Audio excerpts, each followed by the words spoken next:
Yi Junmo had barely opened his eyes when he couldn't help but suck in a sharp breath. He remembered it vividly. Just 10 seconds ago, he had been clutching the last detonator in his hand, grappling with a fifth-tier zombie king. When the flames engulfed their bodies, he thought that was the end of his life. But now, he found himself lying on an inflatable water mattress in the outdoor pool of the Panlong Mountain Villa. Underneath him was the soft buoyancy of the mattress. Above him was the vast blue sky, and in his arms lay a woman in a bikini. Lifting his wrist, he stared at the date on his watch, September 1st, 2124. In 10 days, this world would undergo an unrecognizable transformation. On that day, at exactly 8 a.m., the sun would be covered by scarlet blood clouds, and a bloody mist would descend from the skies, blanketing the entire planet. Within 10 minutes, 70% of humanity would turn into zombies. Plants and animals would mutate into monstrous creatures, and all electronic devices would cease to function. This would then lead to 10 hours of torrential blood rain, polluting the planet's water sources and soil. Human civilization would collapse in a single day. That day was known as the first calamity, the Great Purge. Yi Junmo had survived 5 long years in the post-apocalyptic wasteland, witnessing the bleakest aspects of human nature and enduring the most harrowing ways to die. And now, he was back, 10 days before the calamity would begin. As his mind churned over his next steps, a mechanical voice suddenly echoed in his head. Ding! System reboot attempt 99,999. Reboot successful. Yi Junmo froze on the spot. Connecting. Connection successful. System? He tentatively asked. Ding. Yes, host. He cursed out loud on instinct. As if being reborn wasn't outrageous enough, now there was a system on top of it? Ding.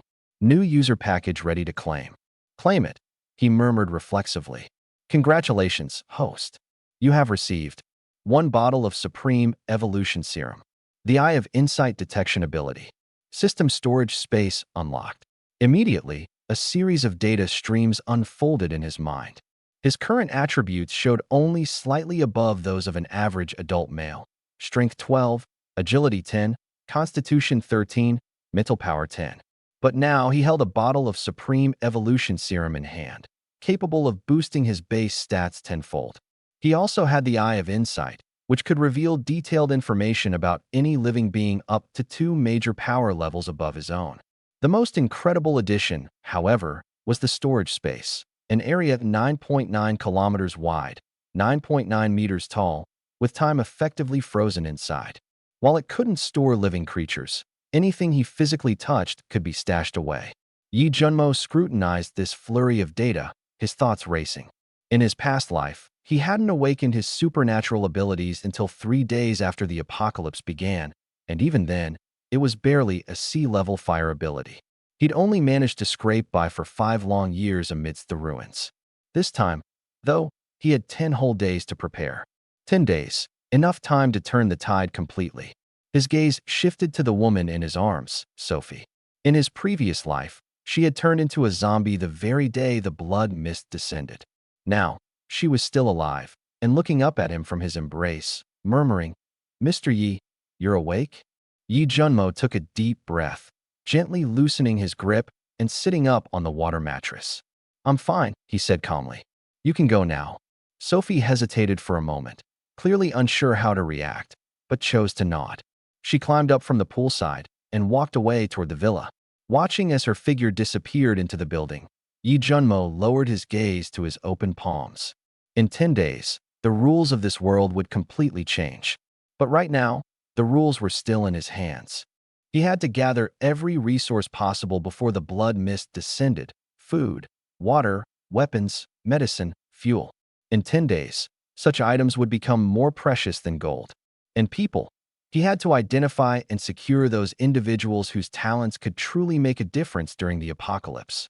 In his last life, there were several extraordinary individuals who had possessed incredibly strong abilities, yet perished in the initial chaos due to being in the wrong place at the wrong time or simply unprepared.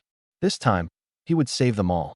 Rising to his feet, Yi Junmo walked to the edge of the pool, cupping water in his hands to splash onto his face. The icy sensation snapped him into complete focus. Looking out, He could see the distant skyline of Tianhai City, its high-rises standing tall. 10 days from now, those towering buildings would become nests for zombies. But for now, their windows still gleamed with electric light.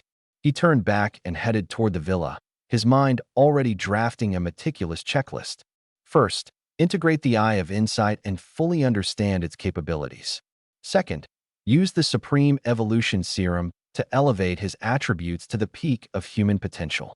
Third, locate several key individuals whose survival would be essential. Fourth, begin stockpiling supplies.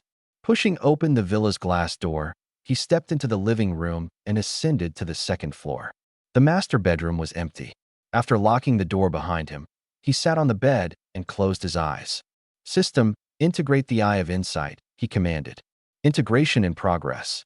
A sharp pain flared deep in his eye sockets, but faded within seconds.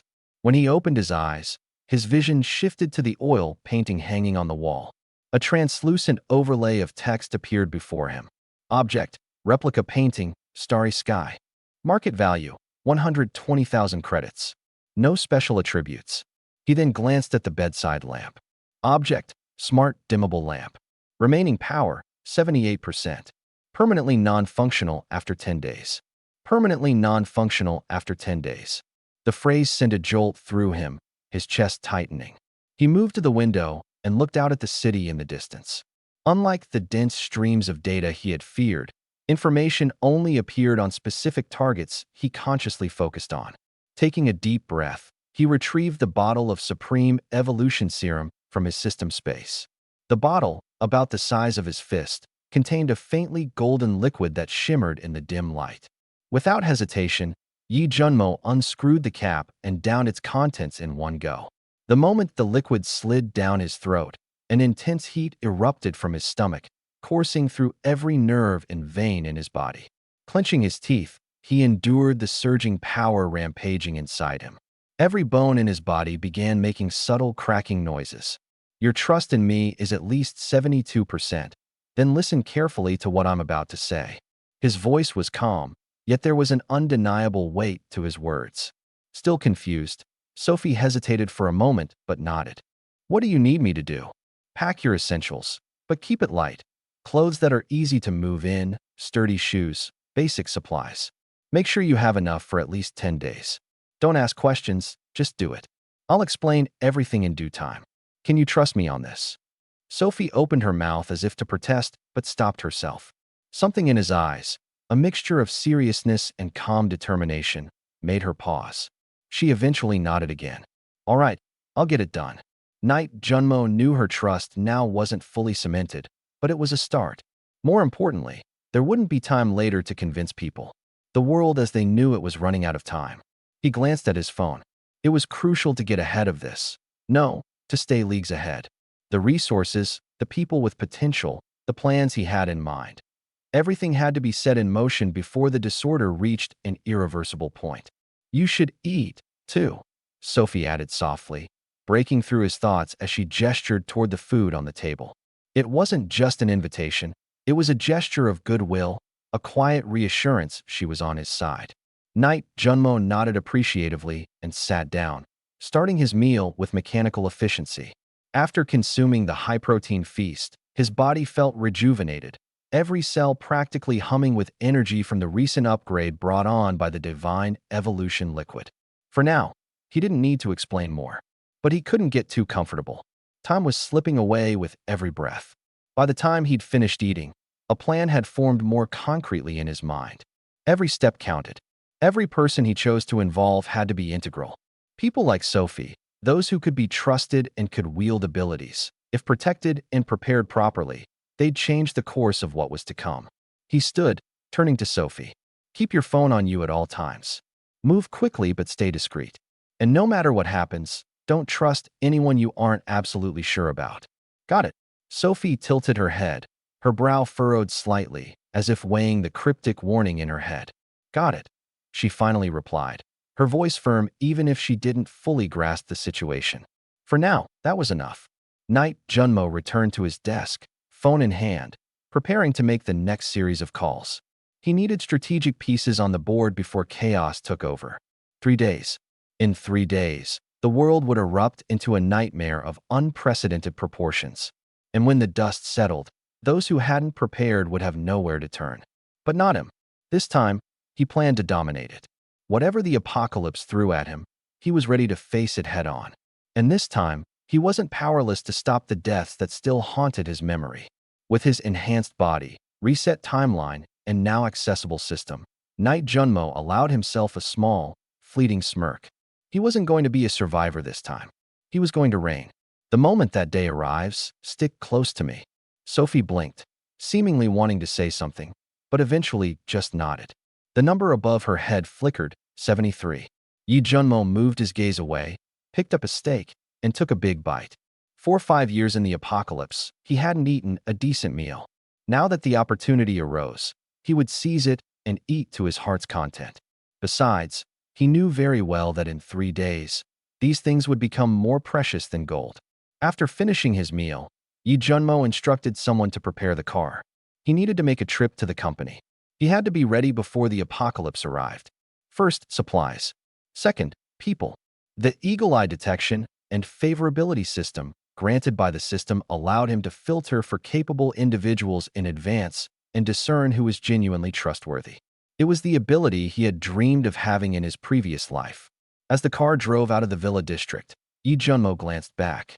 In his last life, this villa was overtaken by a group of violent looters by the second month of the apocalypse. At that time, he hid in the ruins and watched as it was burned to ashes. Not this time. This time, he clenched his fist tightly. This time, he would rewrite everyone's fate. When Yi Junmo opened his eyes, the countdown on his wrist was ticking down. 10 days left until the end of the world.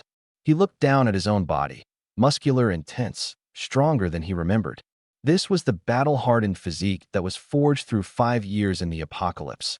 Yet now it carried him back to when everything hadn't started. System space, capacity, 9.9 square kilometers. The power of the Overlord was now awake. He lifted his head and noticed Sophie staring at him, her eyes filled with suspicion. "Is it really you, young Master Yi?" The girl's voice was tinged with uncertainty. She recognized his face, but not his demeanor. Those cold eyes looked like they had witnessed mountains of corpses and rivers of blood. Yi Junmo smirked, suppressing his killing intent. "If not me, who else?" Sophie reached out and touched his abdominal muscles, her tone full of confusion. "Your expression? I've never seen you like this before." He didn't explain. 10 days later, she would understand everything. For now, there was only one thing to focus on: hoarding as much as possible. With 3.5 billion in cash and a system space capable of holding half a city, he had everything he needed. If things were moved fast enough, he could strip this entire city of its most valuable resources before the apocalypse hit. Yi Junmo dialed President Wang's number. 3.5 billion cash. "I'm selling you the company." There was a 3-second silence on the other end, followed by an incredulous voice. "Are you insane? Your company is valued at over 4 billion and currently in its peak growth phase. I want to take my girlfriend on a world tour. 3.5 billion is more than enough to last a lifetime." Yi Junmo's tone was so calm it was unsettling. He knew how Wang would see it. This guy's gone nuts. It's like winning the lottery. But Yi Junmo also knew, in 10 days, all companies, stocks, and property deeds in the city would become worthless. The only things that would hold any value would be food, weapons, medicine, and the power to stay alive. In the end, President Wang agreed. By that afternoon, the deal was done, and the 3.5 billion was in his account. Standing at the base of his company building, Yi Junmo watched Wang's car drive away, a cold smirk curling his lips. In the apocalypse, a packet of instant noodles could buy a night with a desperate college girl. And now, he had 3.5 billion in his hands. How much could that buy? How many resources? How many lives clinging to hope and despair? As the car drove toward the outskirts of the city, Sophie finally couldn't hold it in anymore. "Young Master Yi, just what? What's gotten into you today?" Yi Junmo lit a cigarette, the traffic lights glow casting shadows on his face. "If you've got questions, ask them." Sophie bit her lip. She knew her position in his life. A girl bought her way into his bed during her freshman year of college, an easily disposable plaything. But today was different. Today, there was something in his gaze she hadn't seen before. It looked like value. as though the world was falling apart, and she was the last thing he wanted to hold on to. You sold the company. Was it really just to travel the world? Yi Junmo exhaled a puff of smoke and didn't answer. He simply reached out and gently tapped her nose. Stay close to me, he said. It's going to get busy. Busy indeed. Busy stealing every resource this city had before the apocalypse hit. Busy planning one last, massive heist on the eve of destruction. Busy deciding who would survive and who would be thrown to the hordes. In his previous life, he died on the blade of betrayal. In this life, the blade was in his hands. Yi Junmo had stayed loosely connected to the music academy, and Sophie knew the real reason for every wave of new female students. Over the year, she had seen countless women in his bed. Every time, she wondered, would she be the next to be kicked aside? Now in the car, Sophie's eyes were red with tears. Yi Junmo leaned in and kissed her cheek, his tone light, almost playful. Why the tears? A woman wanting a good life and money to spend isn't wrong. You've got a place with me that's not insignificant. Sophie buried her head in his chest, her voice trembling. Young Master Yi, are you really going on this world tour? Are you planning to leave me behind? Horns blared from the cars behind them. Yi Junmo patted her back. Didn't I say I'd take you with me? Internally, he knew.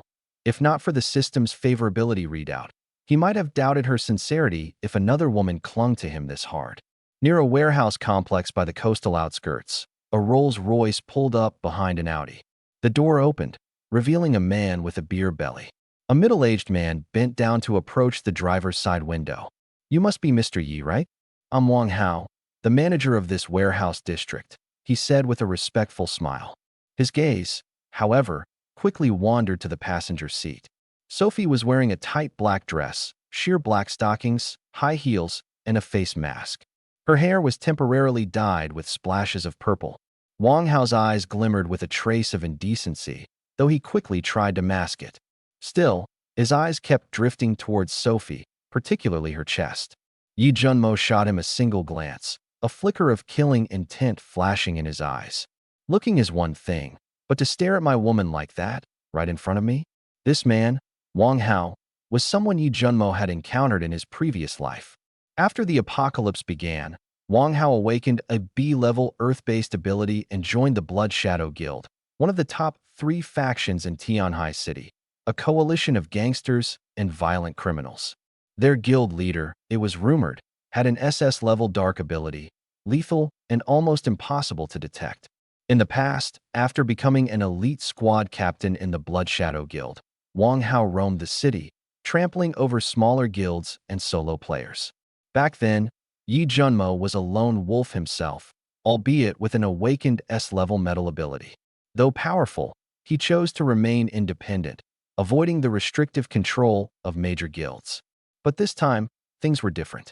With his rebirth and tenfold stats, even as just an S-level metal user, he now had the confidence to stand toe-to-toe with SSS-level elites. Besides, he had one more ace up his sleeve, the system. This time, he had bigger plans. Lavish a life of glory, command ultimate power. He intended to do it all. Manager Wang, I won't waste your time. 2 million. I need a warehouse with at least 10,000 square meters and a large cold storage area. I'm only renting for 10 days, Yi Junmo declared without hesitation. Wang Hao was momentarily stunned. A regular warehouse in Tianhai City would typically rent for 45 yuan per square meter, maybe 50 for one with cold storage. A 10,000 square meter warehouse would cost 500,000 at most, and that's for a long-term lease. Let's not even mention the current economic downturn, with warehouses sitting empty all over the city. This wealthy young man was offering 2 million for just 10 days? Isn't this like handing money away for free? Mr. Yi, you're seriously willing to pay 2 million to rent for 10 days? Wang Hao's voice trembled. I'll wire you 500,000 now as a deposit. Once I've toured the property, I'll transfer the remaining 1.5 million. Are we clear? Yi Junmo asked bluntly and made the transfer right away. With the money in his account, Wang Hao's demeanor changed immediately. He smiled obsequiously, almost like a groveling lapdog. No problem at all, Mr. Yi. Follow my car. The warehouse isn't far. I'll show you the way. The warehouse was situated near the harbor. The site was spacious enough to accommodate hundreds of trucks, and the setup was exactly what Yi Junmo had in mind. Manager Wang, I only have one request. Tomorrow, I need you to find 1,000 laborers. The moment the freezer trucks arrive, the goods must start unloading. He paused, his tone turning icy, and it needs to be fast. Wang Hao looked at his phone, the notification of the 2 million transfer still ringing in his ears. He had never encountered such an easy mark in his life. Labor costs? 50 million? What a joke. For 1,000 temporary workers, 500 each would suffice. That's a total of only 500,000. The rest would be pure profit. In his mind, he was already plotting his early retirement. A few more gullible rich kids like this, and he'd be set for life. Without another look at Wang Hao, Yi Junmo turned and stepped back into his car. As the window rolled up, his eyes flickered with a trace of cold malice.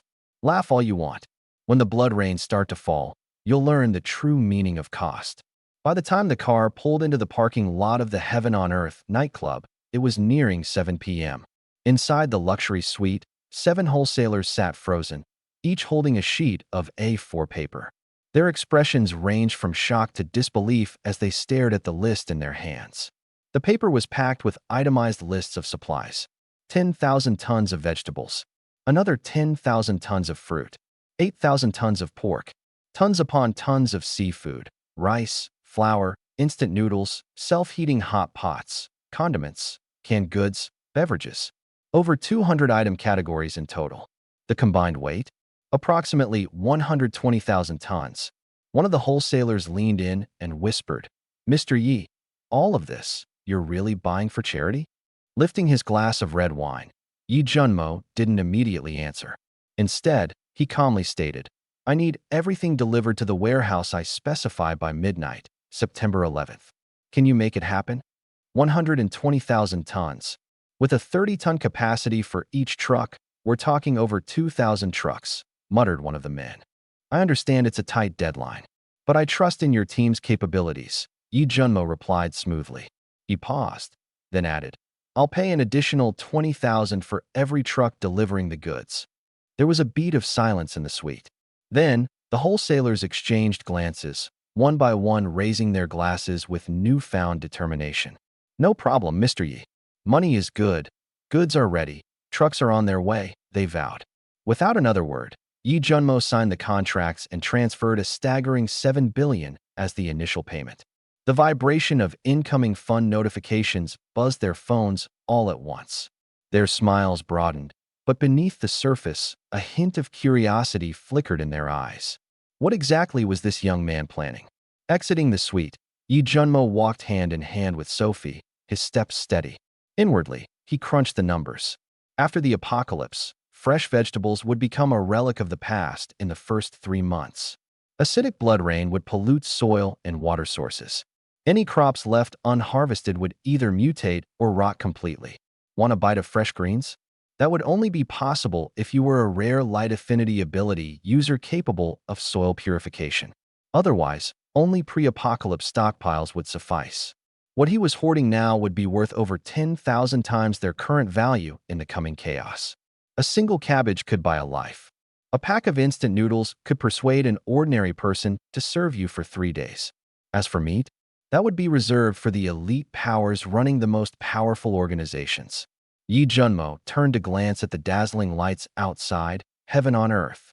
"Such kind souls," he murmured softly, his voice carrying an undercurrent of amusement. Sophie raised her head to study his expression, as if about to ask a question. But in the end, she said nothing. She simply tightened her grip on his hand. As the car drove off, Yi Junmo leaned back into his seat and closed his eyes. 9 days left. 9 days from now, in a city of 25 million people, fewer than 300,000 will survive.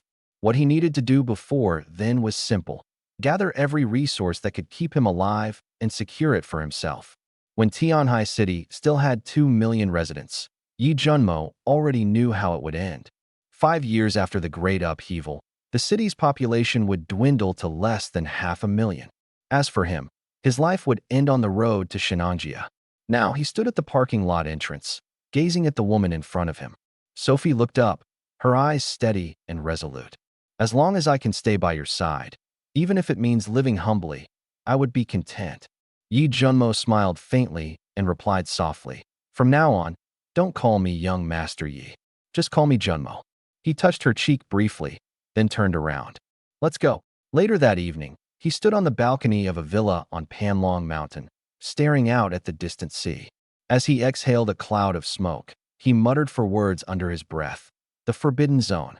5 years after the apocalypse began, humanity wouldn't even dare venture near the coastline, let alone into the deep sea.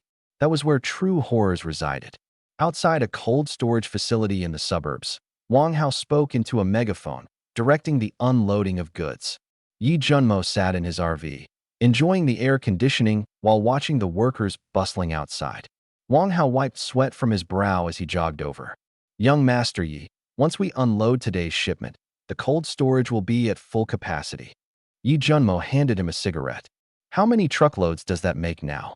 571 trucks, Wang Hao replied. But you said there are still over 1,000 more lined up. In this summer heat, without cold storage, the goods will spoil overnight. Pausing for a moment, Wang Hao continued. There are 3 more in used warehouses ahead, all equipped with industrial cold storage units. Yi Junmo cut him off. I'll transfer 7 million to you. By the night of the 11th, all supplies must be safely stored. Initially, his plan was to transfer the goods into his system's storage space once the cold storage reached capacity. He had no intention of explaining to anyone how the goods would vanish overnight. But since there were still empty warehouses available, he decided to unload everything first. After all, he still had a few million in cash lying around, and money might as well be spent before it turned to worthless paper. In an apocalypse, not even fire starters were interested in physical cash, let alone digital currency balances. Wang Hao beamed. Understood, young Master Yi. I'll go open the other 3 cold storage facilities right away. Back in his RV, Yi Junmo reclined on the bed, pulling Sophie into his arms as she watched a zombie movie. He had been the one to suggest the movie, as well as the apocalypse novel she had started reading. Sophie didn't understand why he wanted her to learn about such gloomy scenarios, but as long as he stayed with her, she didn't mind. Sometimes, she couldn't help but wonder why he was stockpiling so many supplies. Recent days had revealed peculiar behaviors from him that mirrored the stories in those apocalypse novels. But she never dwelled on it for long. After all, who in their right mind would genuinely believe the world was ending in just a few days? Suddenly, Sophie asked, "Aren't you worried that letting one guy handle all these supplies might lead to some missing items?" Yi Junmo chuckled quietly and refrained from answering. Instead, he posed his own question. So, tell me about your family. Sophie's expression darkened. My parents divorced when I was little. I lived with my mom. But after she remarried 5 years ago, she stopped caring about me. Tears started welling up in her eyes. He gently patted her back. Who paid for your schooling? My grandma, she said, her voice breaking. If it weren't for her, I wouldn't have even been able to finish high school. But she passed away 3 years ago, leaving me some money to get through college. Yi Junmo nodded slightly. He hadn't expected her family situation to be so complicated. All right, no more crying. He wiped away her tears. From now on, I'll take care of you. Once we're done here, we'll visit your college campus. With glossy eyes, Sophie looked at him and jokingly asked, Let me guess, you're planning to chase after another freshman? It was September 4th, the start of a new school year. Returning to campus at this time of year only meant one thing to her, and she could easily deduce what. After all, that had been how he'd found her in the first place last year. Yi Junmo lit a cigarette, letting the smoke curl lazily around his fingers. The suburban warehouse at 1 a.m. was as silent as a tomb, the only sign of life being the footprints he'd left behind, stark on the ground. In the corner of cold storage number 7 lay Wang Hao's lifeless body. His neck was thoroughly shattered. The man had thought he was making a fortune by siphoning off goods, never realizing, until the final seconds, that anyone capable of hoarding this much ahead of an apocalypse wouldn't care about the petty goods he stole. What Yi Junmo cared about was the principle. Explaining principles to a dead man was pointless, but letting him live to watch as all the stolen goods were reclaimed seemed even less meaningful. Extinguishing his cigarette, Yi Junmo glanced at the now empty cold storage unit that had held the equivalent of 200 truckloads just 10 minutes earlier. Not a single leaf of lettuce remained. Everything had been transferred into his system's storage space. Meats, vegetables, fruits, grains, seasonings, drinking water, medical supplies, and fuels. Everything he had planned for was now safely stored. In the upcoming apocalypse, the value of these resources would skyrocket hundreds of times over. But it still wasn't enough. With over 3 million people in Tianhai City, at least half would perish in the chaos of the first week alone. Those who survived would soon face a harsh reality. Supermarkets would be emptied in 3 days. Distribution centers would halt within 7. The entire supply chain, reliant on modern logistics, would collapse entirely by the 10th day. At that point, only those holding supplies would stand a chance of survival. Climbing back into the RV, Yi Junmo reached for the sword case on the front passenger seat and opened it. Inside, 3 Tang Dynasty-style swords rested on velvet lining. Their blades gleamed with an eerie bluish hue under the light. He had spent 5 million hiring the last traditional blacksmith in Tianhai to craft these weapons. Made from a blend of steel and titanium alloy, the blades were sharp enough to cut through metal and tough enough to withstand chopping through bone without dulling. Within the hidden compartments of the case were also 100 throwing knives and 100 silk-based monofilament weapons. These tools had saved his life countless times in his previous life. Now, he was prepared to use them again. With the strength of 1,000 pounds, combined with the agility and experience honed in his previous life, dealing with regular zombies was a simple task for Yi Junmo. 1 strike per zombie, provided his stamina held up. The problem was, zombies never showed up alone.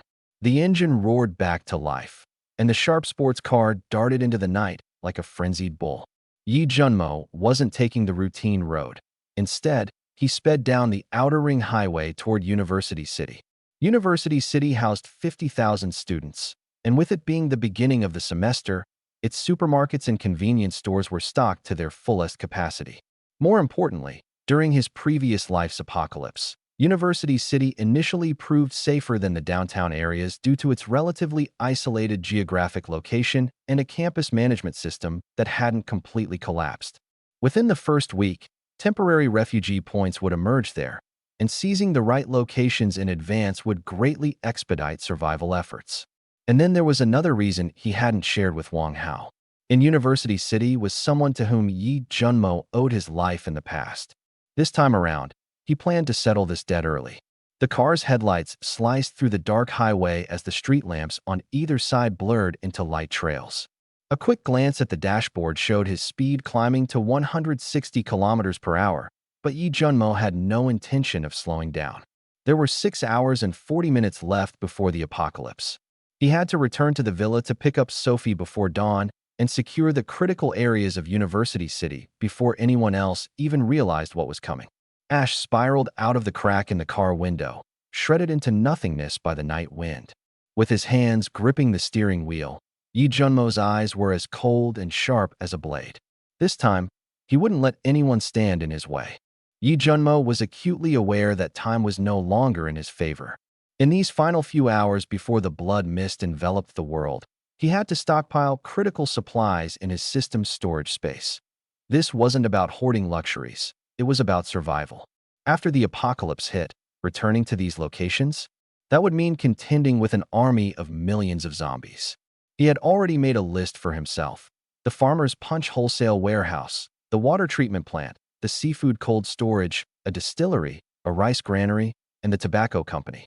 Medical supplies, gasoline, and generators would have to wait until after the blood mist descended before he could figure out a way to get them. For now, water and food were the most critical. Humans can survive 3 days without eating, but they can't go for 3 days without water. And those warehouses near the sea? Forget approaching them after the apocalypse. Zombies would swarm the coastal regions like moths to a flame. The electric sports car blazed a trail through the night, heading straight for the largest farmer's punch wholesale warehouse in Tianhai City. 500 meters from the warehouse, Yi Junmo brought the car to a halt. From the sword case behind him, he drew a gleaming tang blade. Donning a black face mask and a low-profile baseball cap, he began moving stealthily to avoid the surveillance cameras.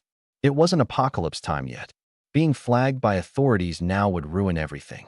Outside the warehouse gate, 2 security guards were absorbed in their phones inside the booth.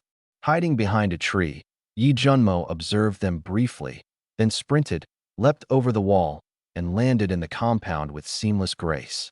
His landing was utterly silent. When he pushed the warehouse doors open, he froze. From floor to ceiling, rows upon rows of bottled water filled the space. Large jugs, small bottles, all neatly stacked like a crystalline mountain. Without hesitation, Yi Junmo held out both hands and moved quickly between the aisles. Wherever he went, cases of water disappeared into thin air. His system space, equipped with automatic categorization, arranged the water supplies into an organized inventory that was oddly comforting to look at. By the time he left, the vast warehouse, spanning over 10,000 square meters, had been completely emptied. Vaulting back over the wall, he lit a cigarette, a traditional matchstick kind. In the apocalypse, all electronic lighters would become useless, rendered inoperable by the blood mist that fried all electronic devices. Next stop, the water treatment plant. Tens of thousands of cubic meters of purified water collected. The distillery with its stock of premium liquors and wine bottles, over 100,000 in total, collected. The rice warehouse brimming with sacks of rice, flour, and dried noodles. Thousands upon thousands of packages collected. The tobacco company almost ended in disaster. There were too many people around. Moving stealthily between them, he was nearly caught by the patrolling staff. The closest call came when, just as he stored the final cartons of cigarettes into his system, the sound of footsteps echoed down the hallway. At 5:25 a.m., Yi Junmo, riding his electric supercar, headed for the Panlong Mountain Villa. He stopped briefly by a wide river on the way. This was his final opportunity to collect water. Standing at the riverbank, he activated his system. The water level visibly declined as fish and shrimp flopped madly at the newly exposed riverbed. Inside the system space, the still river water filled 2/3 of the storage capacity. With a glance at the time, Yi Junmo resumed his journey. He had no intention of building his base at the Panlong Mountain Villa. Sure, it was remote and relatively safe, but it wasn't conducive to his early survival strategy. He needed to kill zombies, harvest zombie crystals, and accelerate his growth. Zombie crystals, found in the heads of the undead, were the most critical resources for human advancement and the apocalypse's universal currency. Panlong Mountain was simply too isolated, with too few zombies nearby. His real target? Tianhai Music Academy. It was densely packed with lecture halls and dormitories, had favorable terrain, and, most importantly, it teemed with enough zombies to fuel his rapid development. September 11th, 7:50 a.m. Yi Junmo drove his Rolls-Royce Phantom into Tianhai Music Academy with Sophie by his side. Outside, students spilled from the dormitories in swarms, headed for the cafeteria. Yi Junmo frowned. He'd overlooked something. This was breakfast time. When the blood mist descended, these thousands of students would transform into zombies in an instant, converging in chaos on the sports field. That wasn't the situation he wanted. Yi Junmo realized he needed to disperse the group. Without hesitation, he drove straight toward a 7-story teaching building at the far end of the campus. That building housed the broadcasting room. Stepping out of the car, he headed inside, only to be stopped by a bleach-haired troublemaker at the entrance, his arms slung around a girl. The kid's eyes flicked toward the Phantom's passenger seat, and just as he started to speak, Yi Junmo raised his leg and his kick shattered the lower half of Li Wei's body. Li Wei crumpled to the ground, his unfinished sentence, 100 grand to sleep why, stuck in his throat, ending along with his dignity. The room froze. Li Wei's lackeys stood stiff like statues, watching as Yi Junmo stepped on Li Wei's mouth, grinding his heel. Blood trickled from Li Wei's lips before Yi Junmo delivered a final kick that knocked him unconscious. Yi Junmo cast his cold gaze on the remaining lackeys. Carry him to the garden and keep watch. If you dare take him away, you'll end up just like him. Their legs nearly gave out beneath them as they nodded mechanically, unable to form coherent sentences. Yi Junmo then grabbed a stunned Su Fei by the hand and briskly made his way toward the broadcast room. His plan? Get all the students into the school building and lock them down in the hallways where he could handle them, one by one. In the broadcast room, Yi Junmo tested the microphone. His voice cut sharply through the silence of the entire campus. This is your new dean of discipline. All students currently in the cafeteria, the playground, or the convenience store, return to your classrooms immediately. If you're in the dormitory, stay put and don't move. An important announcement is coming. He repeated the message 3 times.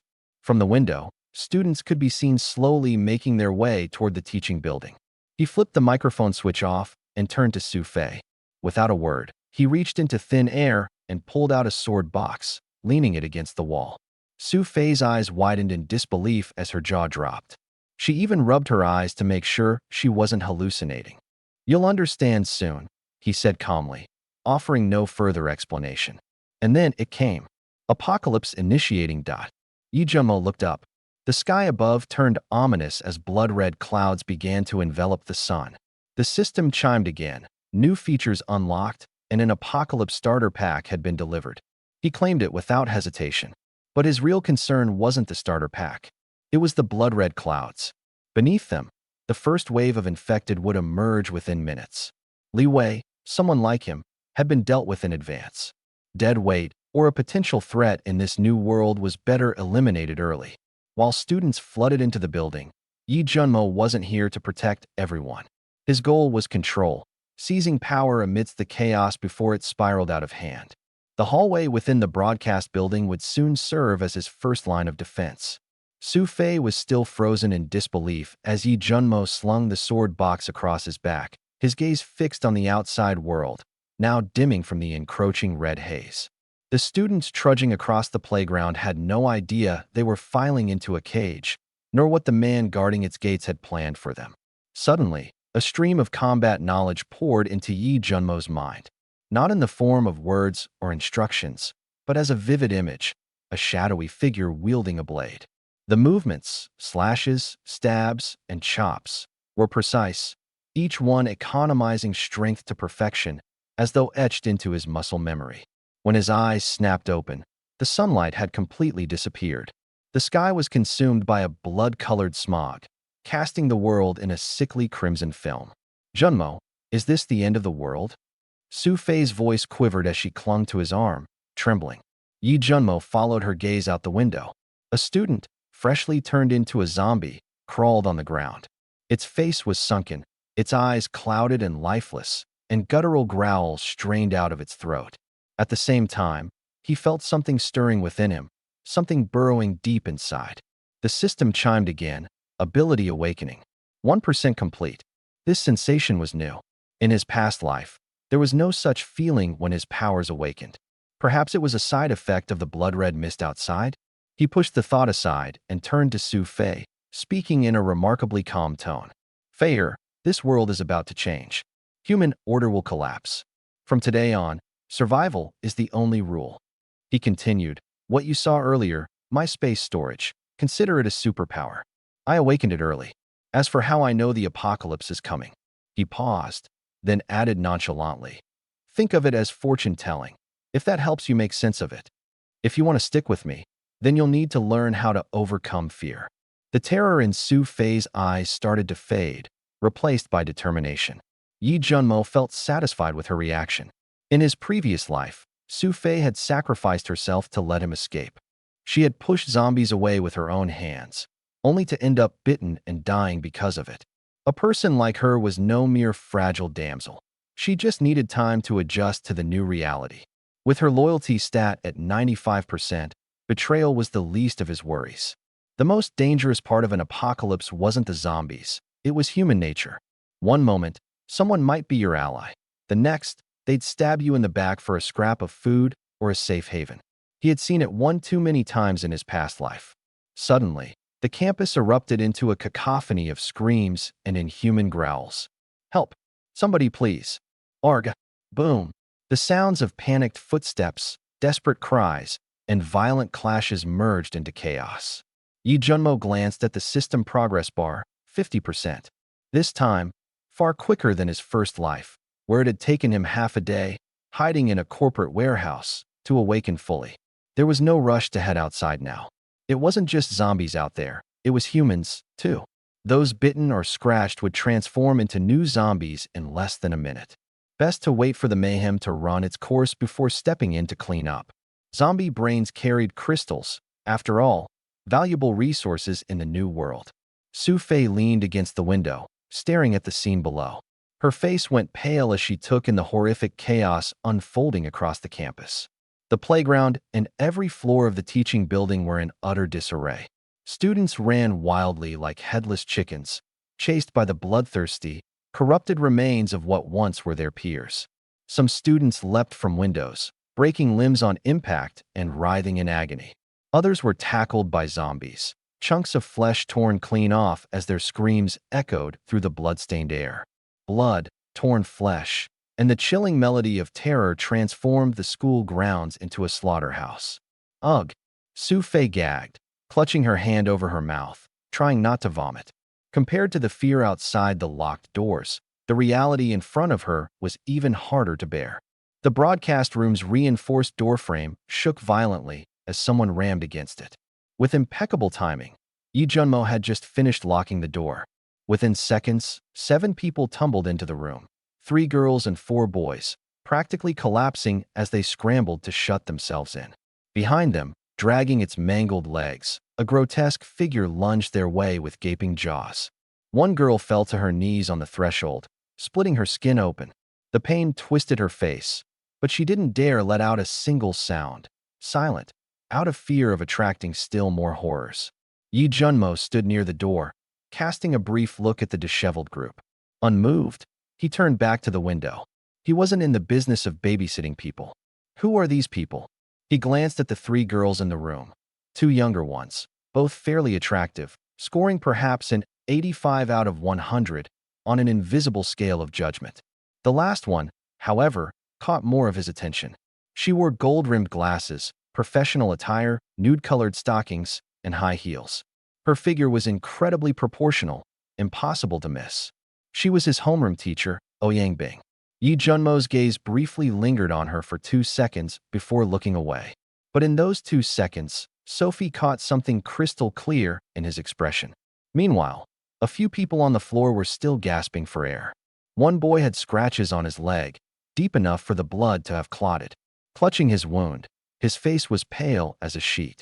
Another student had bite marks all over his wrist. It looked like he had just been gnawed on, though his skin hadn't broken. Out of everyone, Oyangbing was the first to regain her composure. She lifted her head and scanned the 20-square-meter broadcasting room, her eyes landing on Yi Junmo by the window. In his arms was a girl, pale-faced, her lips bearing traces of vomit. Yi Junmo. Her voice quivered slightly, but still managed to sound collected. Yi Junmo gave a slight nod. Miss Ouyang. The other 2 girls recognized him as well. Their fear-stricken faces instantly lit up with relief, as if they'd just found a lifeline. Young Master Yi? Why are you here? Young Master Yi, those things outside. What are they? Yi Junmo didn't respond. He only shot them a cold glance, his voice icy. Have you already forgotten the fear you just felt? The girls froze, their hopeful expressions stiffening, and the terror they'd momentarily pushed aside came rushing back. Oyangbing adjusted her glasses, muttering almost to herself. Those are zombies, aren't they? She didn't seem to be addressing anyone in particular. Of course, one of the boys suddenly shouted, hysteria in his voice. I saw it with my own eyes. Someone got bitten, and within seconds they turned, attacking another person, tearing their throat apart. Shut up. Oyangbing cut him off sharply. Stop talking about it. Someone fiddled nervously with their phone. Call the police. My phone's completely blacked out. It won't turn on. Mine too. What's happening? Panic quickly set into the room. In the midst of the chaos, Yi Junmo calmly reached out and grabbed a few cartons of milk and packets of bread from a table nearby, placing them to the side. Everyone's eyes instinctively followed the food. Those items, milk and bread, suddenly became priceless in this school, where bloodstains and the echoes of screams were now the norm. But Yi Junmo didn't share. He pulled Sophie closer, settling her on his lap. Wrapping both arms around her waist, he rested his head against her chest. His voice was so low that only she could hear. Last night, hunting for supplies kept me up all night. Let me rest for a bit. Sophie stared down at him, silent for 2 seconds. Then she held him tighter. Her voice was soft but unwavering. That milk and bread, I won't give them to anyone without your permission. Yi Junmo opened his eyes and looked up at her. She met his gaze. She got it now. In this new world, food wasn't meant to win over strangers. After a few heartbeats, Yi Junmo closed his eyes again, his lips curling slightly upward. Guess those apocalypse novels I read weren't for nothing. Sophie lifted her head, looking out the window. Down on the sports field, students were still running frantically, chased by hordes of zombies, swarming like a tide. The last trace of fear in Sophie's expression slowly evaporated. What replaced it was something colder, something unshakable. Inside the broadcasting room, the 7 people sat in tense silence, their eyes darting back and forth between the couple and the untouched food. No one dared speak, because they all understood. Those cartons of milk and packets of bread may have been right there, but the authority to take them wasn't theirs. From the moment he locked the door, Yi Junmo knew that whatever was out there wouldn't be breaking in anytime soon. Leaning against the wall, still holding the now blushing girl in his arms, Yi Junmo appeared to be dozing off. But in reality, his mind was focused elsewhere, exploring a newly unlocked feature in his system. It was a lottery feature. The premise: 10 first-tier zombie crystals for a single pull, or higher-tier crystals in exchange for presumably better rewards.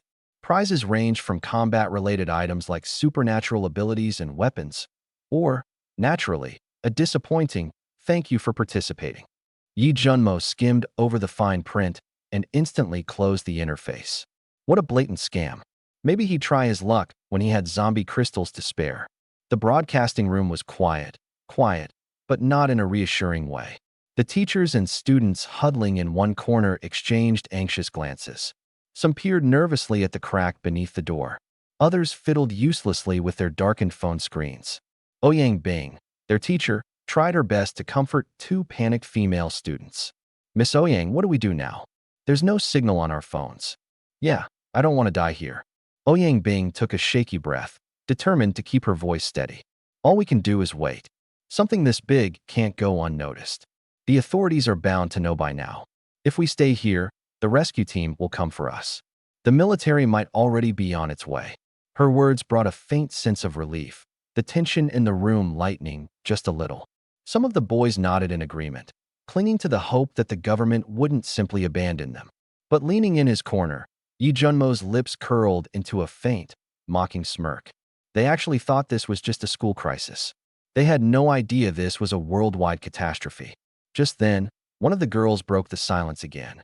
"Miss Ouyang, do you think, could the school have been experimenting with some sort of virus?" All eyes turned back to Ouyang Bing. Her lips twitched awkwardly, unable to come up with an answer. After all, she was just a music teacher. What would she know about stuff like that? All she could do was shake her head, indicating she had no clue. The room fell silent once more. Then, one of the boys suddenly stood up. His name was Lin Yi, and he fixed his gaze on Yi Junmo, who still sat with his eyes closed. There was something unsettling in his tone. "Wow, Night Young Master, you really are one of a kind. The school is already in chaos, yet you can still sleep like a baby. It seems that as long as you have a beauty by your side, even if the sky falls, you stay as calm as a lake. How can you talk like that?" Before Lin Yi could finish his mocking remark, a girl jumped up, cutting him off abruptly. Another girl stood up too, directly questioning why Lin Yi was targeting Yi Junmo. Lin Yi glanced at Yi Junmo, who remained seated with his eyes shut, seemingly unbothered. His gaze then drifted to the corner of the room, where a burly boy named Qin Tian sat quietly. Qin Tian met Lin Yi's eyes and gave a subtle nod.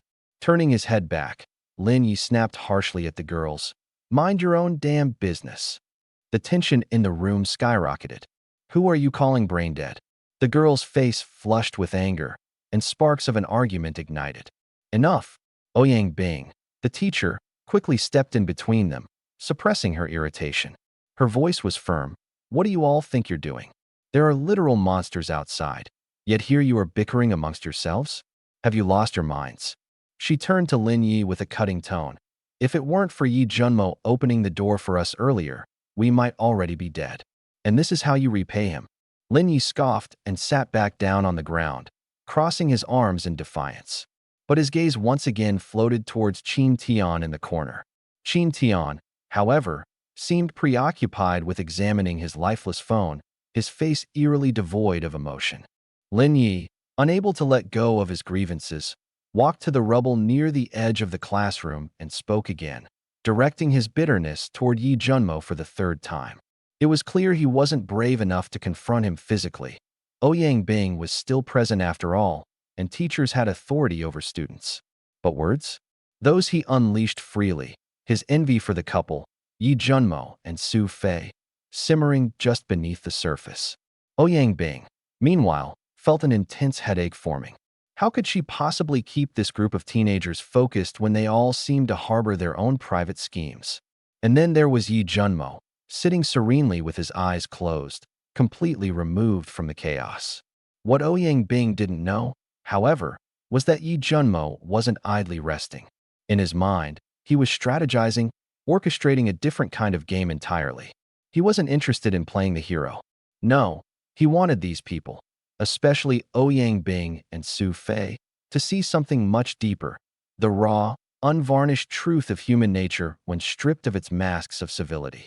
Ouyang Bing, in particular, with her strong presence and undeniable allure, had caught his eye. But now wasn't the right moment to act. There was no point in forcing anything now. Control would come naturally when he had an established fortress, a loyal following, and absolute power. That was when people like her would willingly cling to him. Sure, the saying suggests that a forced smile doesn't taste sweet. But in the apocalypse, as long as it quenched your thirst, the sweetness hardly mattered. In this reborn life, he wouldn't let this chance slip away. Last time, he had been reduced to desperate trips to red light districts, only to discover that the best were always monopolized by larger forces. He'd had no choice but to settle for scraps. Not this time. This time, he would collect the ultimate prizes. Lost in thought, Yi Junmo's body involuntarily betrayed his excitement. Su Fei, her body pressed lightly against his, stiffened and turned beet red as she realized the subtle change. Leaning in slightly, Yi Junmo whispered playfully in her ear, his breath warm against her skin, "I missed you." That was all it took. Su Fei melted into him, her flushed face buried shyly in his chest. Across the room, Lin Yi, Qin Tian, and several others couldn't help but look away from the sight of the love-struck pair. Their eyes brimmed with mixed feelings, envy, disdain, and cold detachment. "Teacher Ouyang," Yi Junmo called out casually, resting one arm lazily around Su Fei's waist. His tone carried a hint of mockery. "You're still clinging to hope for an official rescue team?" Ouyang Bing frowned but stepped closer to the window, as Yi Junmo suggested. Looking through the broken glass, her face froze instantly. Outside, the city was transformed into a scene from a nightmare. Black smoke billowed from countless fires, cars engulfed in flames, buildings reduced to ash, and pure chaos spilling into every corner. Between the gaps in crumbling structures, the streets teemed with wandering zombies and panicked survivors running aimlessly. Even within the school building's walls, the screams from outside mingled horrifically with those closer at hand. The air itself carried a cacophony of agony, too overwhelming to ignore. Heavily shaken, Ouyang Bing opened her mouth, her voice trembling. How? How could it come to this? The other students crowded around the window as well. Once they saw the horrific reality unfolding, their faces turned ghostly pale, and silence enveloped the room. "Is this the end of the world?" Li Jing asked, her body shivering from more than just fear. "That's exactly what it is," Yi Junmo said with an unsettling smile, his eyes locking onto hers. "The end of the world. The entire planet looks like this now. Humanity has officially entered an age of darkness and bloodshed." He paused, letting the gravity of his words settle before adding with chilling finality. "And as for the official rescue team you were hoping for, they're never coming." Like a bomb detonating, Yi Junmo's words shattered the room's collective hope, leaving an almost deafening silence in their wake. Moments later, laughter erupted in the corner. Lin Yi was laughing so hard tears streaked down his face. "The end of the world, huh? Good. Fantastic. Now I don't have to." He didn't get to finish. His voice was drowned out by the sound of a more ferocious scream from outside, reaching its crescendo. In the corner, Qin Tian remained silent, though his eyes were locked onto the last few pieces of bread near Yi Junmo.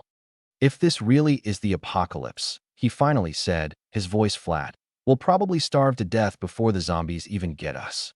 Li Jing and Tang Yi both turned pale with hunger. They hadn't eaten breakfast, and their empty stomachs groaned in despair.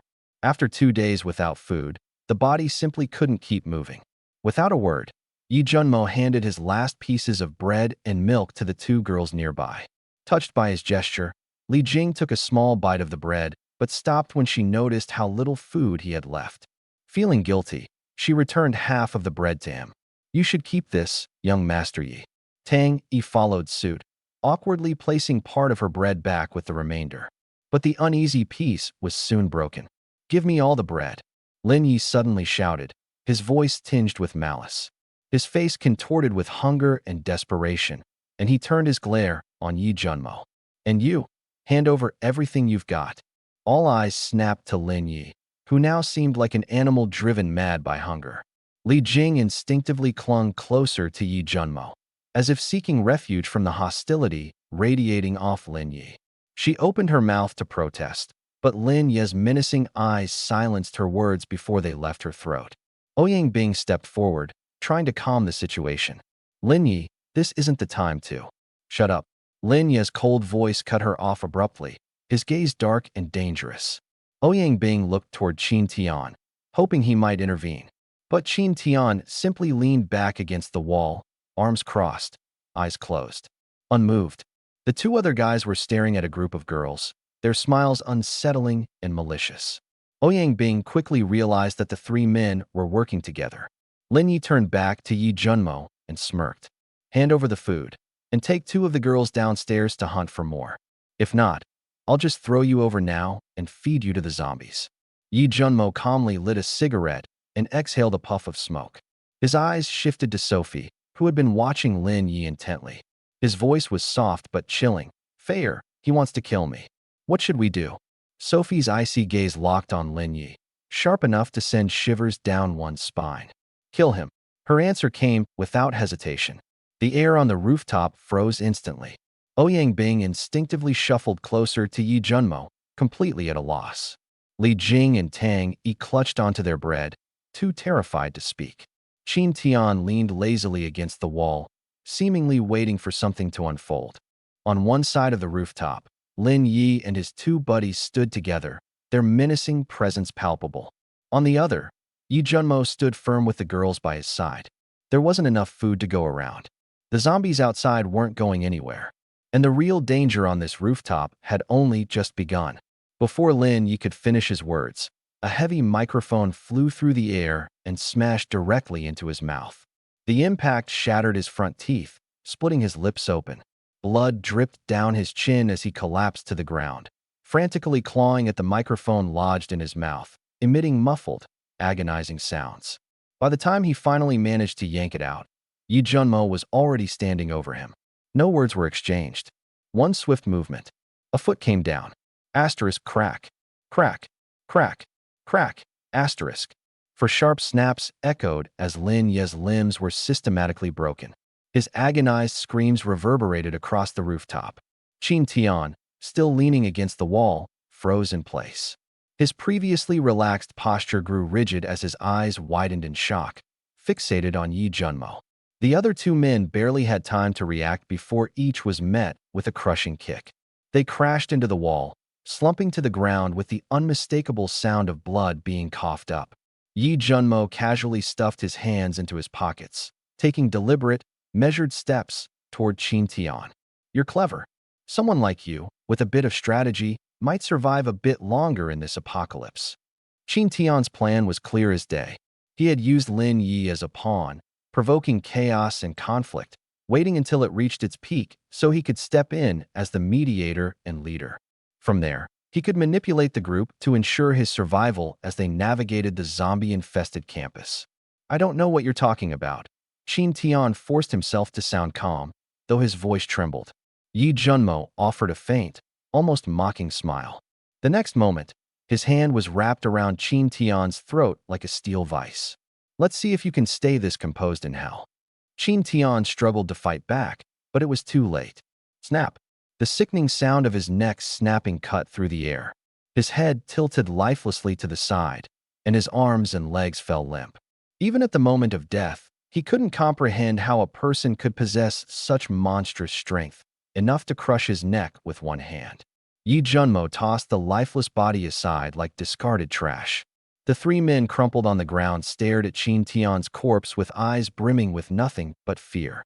Ouyang Bing, Li Jing, and Tang Yi stood frozen, their eyes wide as they stared at the lifeless form of Qin Tian, whose blood still seeped from his orifices. Yi Junmo turned to them, his gaze steady yet piercing. If I didn't have the power to act, I'd be the one forced downstairs to scavenge for food right now, a death sentence. And you, his voice grew slightly colder as it swept over the women. You'd face two outcomes. As despair sets in and they lose hope, you'd become their entertainment. When they're done with you, they'd force you to scrounge for food. Or worse, if they're desperate enough and fear death, they might resort to cannibalism. In that case, you'd become their toys, their tools, and, eventually, their food. A heavy silence fell over the room. Yi Junmo walked up to Sophie, pulling a Tang sword from its scabbard and handing it to her. His tone was calm, but hidden within it was the undeniable, brutal truth of this new world. Survival isn't a moral debate. It's a life or death question. Sophie gripped the sword tightly as she stepped toward the incapacitated Lin Yi. Her hands trembled, not from hesitation over whether she should kill him, but from the instinctual resistance of her body. After all, in her 20-something years of peaceful life, killing was something confined to news reports and movies. Yi Junmo didn't rush her. He simply stood behind her, silently waiting for her decision. Sophie thought back to Yi Junmo's earlier question. Lin Yi said he'd kill me. What would you do? She had answered without hesitation. Kill him. But now, standing on the precipice of taking a life with her own hands, it felt entirely different. She glanced down at the blade in her hand, where traces of Qin Tian's blood remained. Then she looked up and met Yi Junmo's eyes. There was no doubt or derision in his gaze, only encouragement. Closing her eyes, Sophie took a deep breath and stepped forward. Lin Yi started sobbing, his pleas for mercy spilling out in panicked, incoherent words. Sophie shut out the noise, raised the sword, and swung it down. As the blood spattered, the world around her seemed to fall completely silent. The sword clattered to the ground. Sophie stumbled back, her legs threatening to give out beneath her. Yi Junmo caught her from behind, his hands steady as they supported her by the waist. You did well, he said, his voice low and steady. Sophie turned, wrapping her arms tightly around him as if he were the only anchor in the chaos that proved she was still alive. The sound of retching broke the silence. Ouyang Bing and the others couldn't hold it in any longer. Yi Junmo didn't look back. He knew this was a natural reaction. But he also knew that Sophie's action had shown more than just her own resolve. The others had seen it too. In this world, you either learned to fight for yourself, or you were doomed to be trampled. There was no third option. At that moment, Yi Junmo felt something stirred deep within him, a rush of strength unlike anything he had experienced before. It wasn't the steady energy gained from the zombie cores he had absorbed earlier. No, this was something far more intrinsic, something awakening at his very core. Quickly, he suppressed the surge, fearing it might harm Sophie if he lost control. In his mind, the familiar system prompt echoed. Ability awakening complete. Metal element, grade S. Yi Junmo let out a small, relieved breath. The power of metal manipulation was now his to wield. He could metallize his skin for defense, just like in his previous life. Initially, he had hoped that with the system's help, he might awaken some over-the-top abilities. But in the end, it was the same old thing. It didn't matter, though. His base attributes were now 10 times that of an average person. Combined with his mastery of sword techniques and agility, these alone were enough to let him dominate other new awakeners who were still struggling to figure out their abilities in the early stages. Most of them were probably still in shock, utterly clueless about how to use their powers. But he didn't need a period of adjustment. This moment was his golden window to develop and grow stronger. The screams from outside were growing fewer and fewer. Yi Junmo knew it was time to head out and gather resources. He turned to Qin Tian's two lackeys lying on the ground and delivered a swift kick to each of their temples, finishing them off quickly and painlessly. Better this way than to be torn apart by zombies or to turn into mindless creatures after being infected. It was, in a way, an act of mercy. Yi Junmo lifted his gaze to the window. The zombies outside were still shambling about, but they were beginning to disperse to the outskirts. The scent of living humans on campus was fading, and they were now searching elsewhere for prey. "Are you ready?" he asked Sophie. Sophie wiped her face and nodded. "Then let's move." Yi Junmo pushed open the door. The hallway outside was littered with bodies, both students and zombies that had been taken down after mutating. He bent down, picking up a few corpse crystals from the ground. Holding them in his hand, he could feel the faint, lingering energy within. These things were the most valuable currency in the post-apocalyptic world. At the broadcasting room's window, a mutated bird was fluttering away, leaving behind the faintest silhouette. Yi Junmo withdrew his gaze and looked back, scanning the 4 bodies lying on the ground. "Throw them out the window." His voice was firm, and before anyone could respond, he was already heading toward the door, ready to leave. "Where are you going?" Ouyang Bing and the other 2 called out simultaneously, their voices trembling with fear. The outside was crawling with zombies, and he was the only one here capable of putting up a fight. Yi Junmo stopped at the doorframe, but didn't turn around. "I'm clearing the 7th floor. You 3 had better learn how to survive quickly. I won't warn you twice." He cracked the door open just enough to glance into the hallway. About 10 meters away, a dozen zombies swayed aimlessly. He estimated there must be dozens on the entire floor, and there were likely more hiding in the classrooms. Fortunately, most had already been drawn toward the lower floors and the playground. The broadcasting room was at the end of the hallway, and above it was the rooftop. On the rooftop's edge, a few people crouched, peeking over the side with terror etched across their faces. Both staircases were crammed with zombies steadily climbing upward. Yi Junmo took in the situation and formed a plan: block off the staircases first, then clear the zombies one by one. He turned and picked up the Tang Dao, a traditional curved blade that Sophie had dropped earlier, placing it back into her hands. "Hold on to this. Once I step out, lock the door. And no matter who knocks, don't open it unless it's me. Stand by the window and watch how I fight. Study and learn." Sophie tightened her grip on the sword and nodded firmly. Yi Junmo continued, "The claws and teeth of zombies are toxic. Even the slightest scratch will turn you. The only way to kill them is to sever their heads or smash their brains. Even if you cut them in half, the upper body can still bite.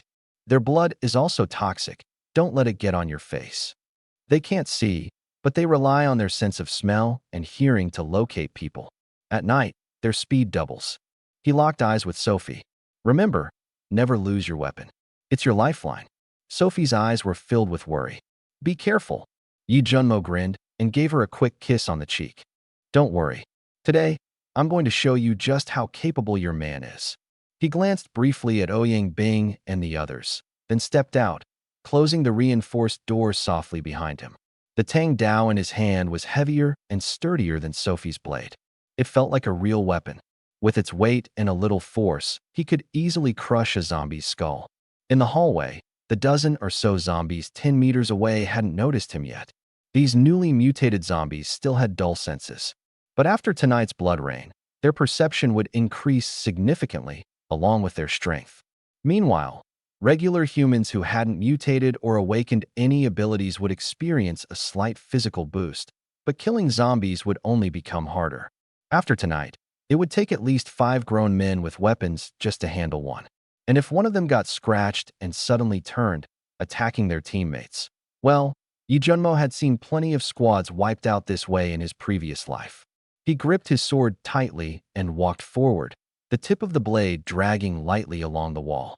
Clang, clang, roar. When he closed the gap to 5 or 6 meters, the zombies finally responded, turning and lunging toward him. Yi Junmo pushed off with his left foot, launching himself toward the wall. His feet kicked off the surface in quick succession, his body skimming across the wall horizontally. With a swift slice of his sword, 4 heads rolled to the ground in unison.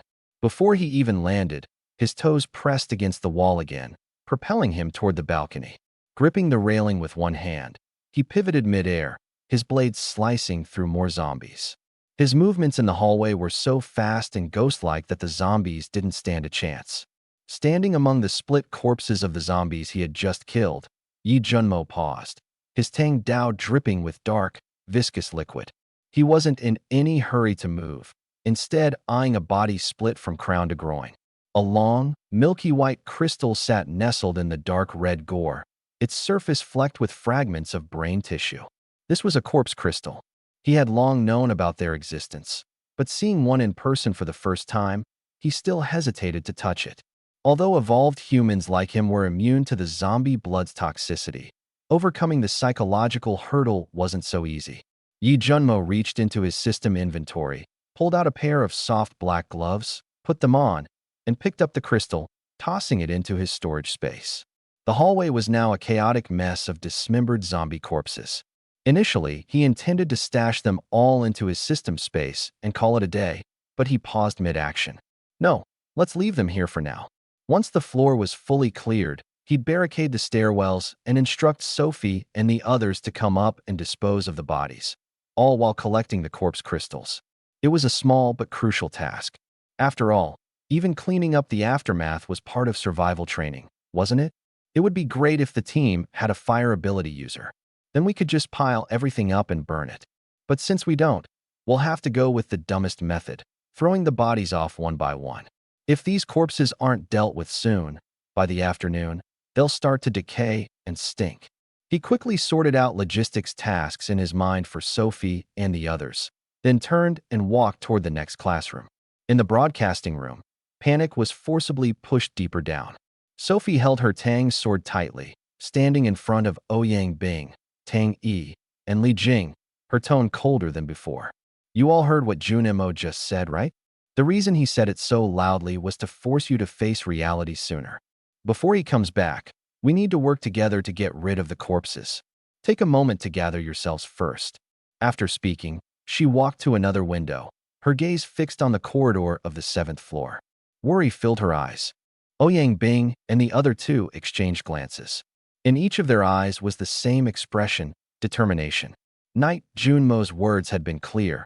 If they didn't want to die, they needed to toughen up. Failing to adapt now was essentially a death sentence. Besides, he had made it clear he didn't need dead weight. From the moment he raised his hand to kill Qin Tian and his gang, the message had been clear. Their only option was to cling tightly to this lifeline he offered. Asterisk thud. Thud. Asterisk. For muffled sounds echoed. The bodies of Qin Tian and his group were thrown out of the 7th floor window, crashing onto the ground below. Instantly, they attracted hundreds of zombies, who descended upon them like a pack of wild beasts. The girls stood by the window, looking down, their faces turning pale as paper. Oh my God, look! Look at Knight! Li Jing suddenly cried out, her gaze fixed on the doorway of a classroom along the 7th floor corridor. Knight Junmo had just emerged and was immediately surrounded by an endless horde of zombies. Sophie, Ouyang Bing, and Tang Yi all turned their heads to look, only to freeze in place. Knight Junmo's figure weaved in and out of the zombie throng. In his hand, the Tang sword flitted as though it had a life of its own, sweeping, stabbing, blocking, slashing, smashing, and slicing. Each movement was precise and fatal, every zombie's head cleanly separated from its body. At one point, he even stepped on a zombie's head, moving with an almost supernatural agility, as if he could defy gravity. This is just like one of those kung fu masters on TV. Ouyang Bing murmured in astonishment. Knight Junmo's movements and blade work were razor-sharp and fluid, like a masterpiece perfected through relentless practice. It was mesmerizing, almost dreamlike. If he were moving twice as fast, all they'd see would be a blur. The four girls stared with wide-open mouths, speechless. What they were watching wasn't just some random zombie slaying. It was more like witnessing a legendary swordsman performing an extraordinary blade dance. So cool. Li Jing and Tang Yi's eyes sparkled with admiration. Sophie, still gripping her own Tang sword, watched Junmo charging in and out of the zombie horde. She glanced down at her own weapon, her grip tightening unconsciously. Tianhai Academy of Music and Arts. Inside one of the girls' dormitories, room 505. Mo Qingyu stood by the window, staring at the sea of zombies crowding the school's track below.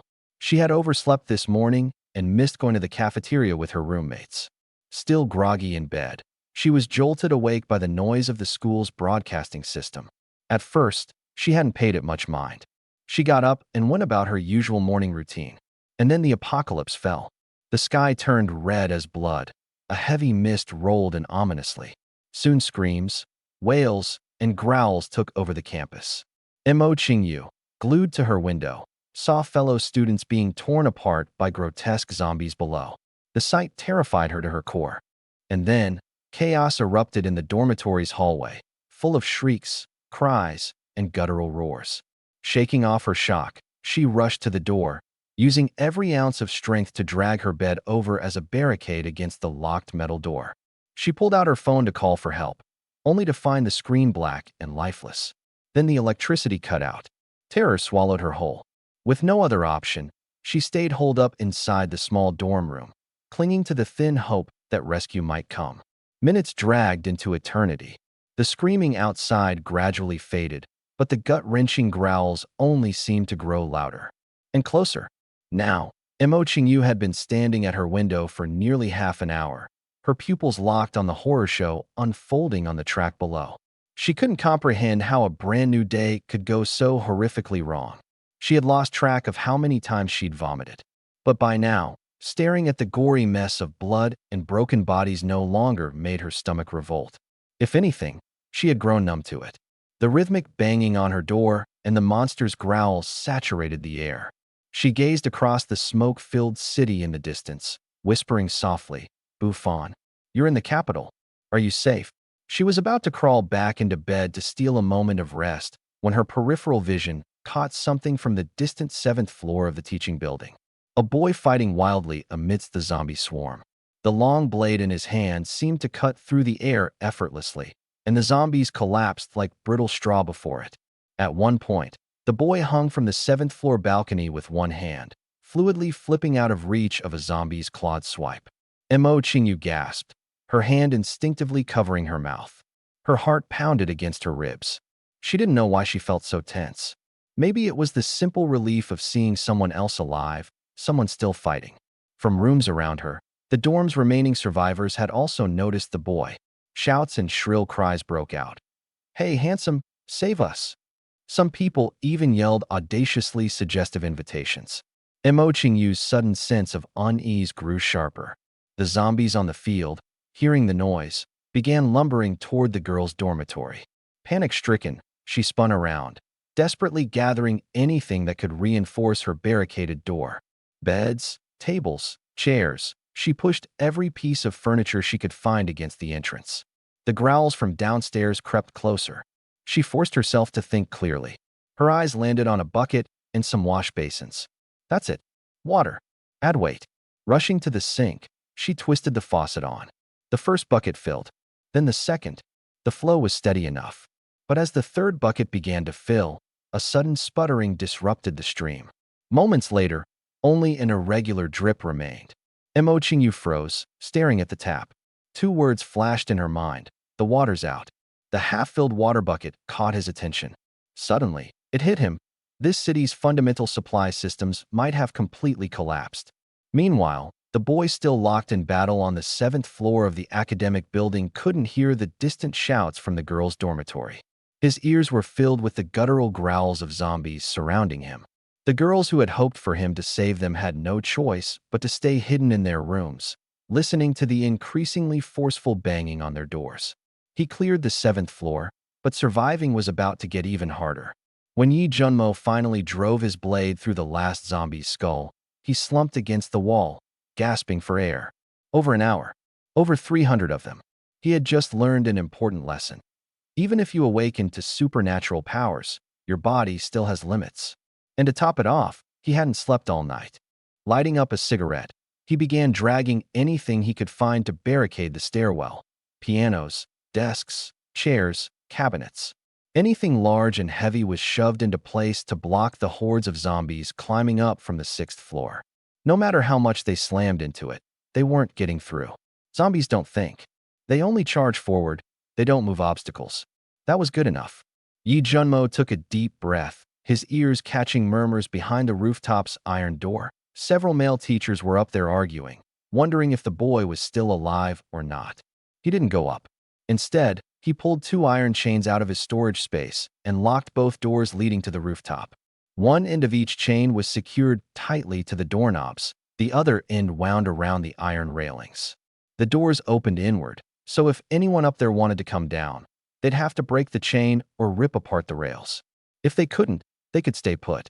He stubbed out his cigarette and started checking each classroom, even peeking inside every stall in the restrooms.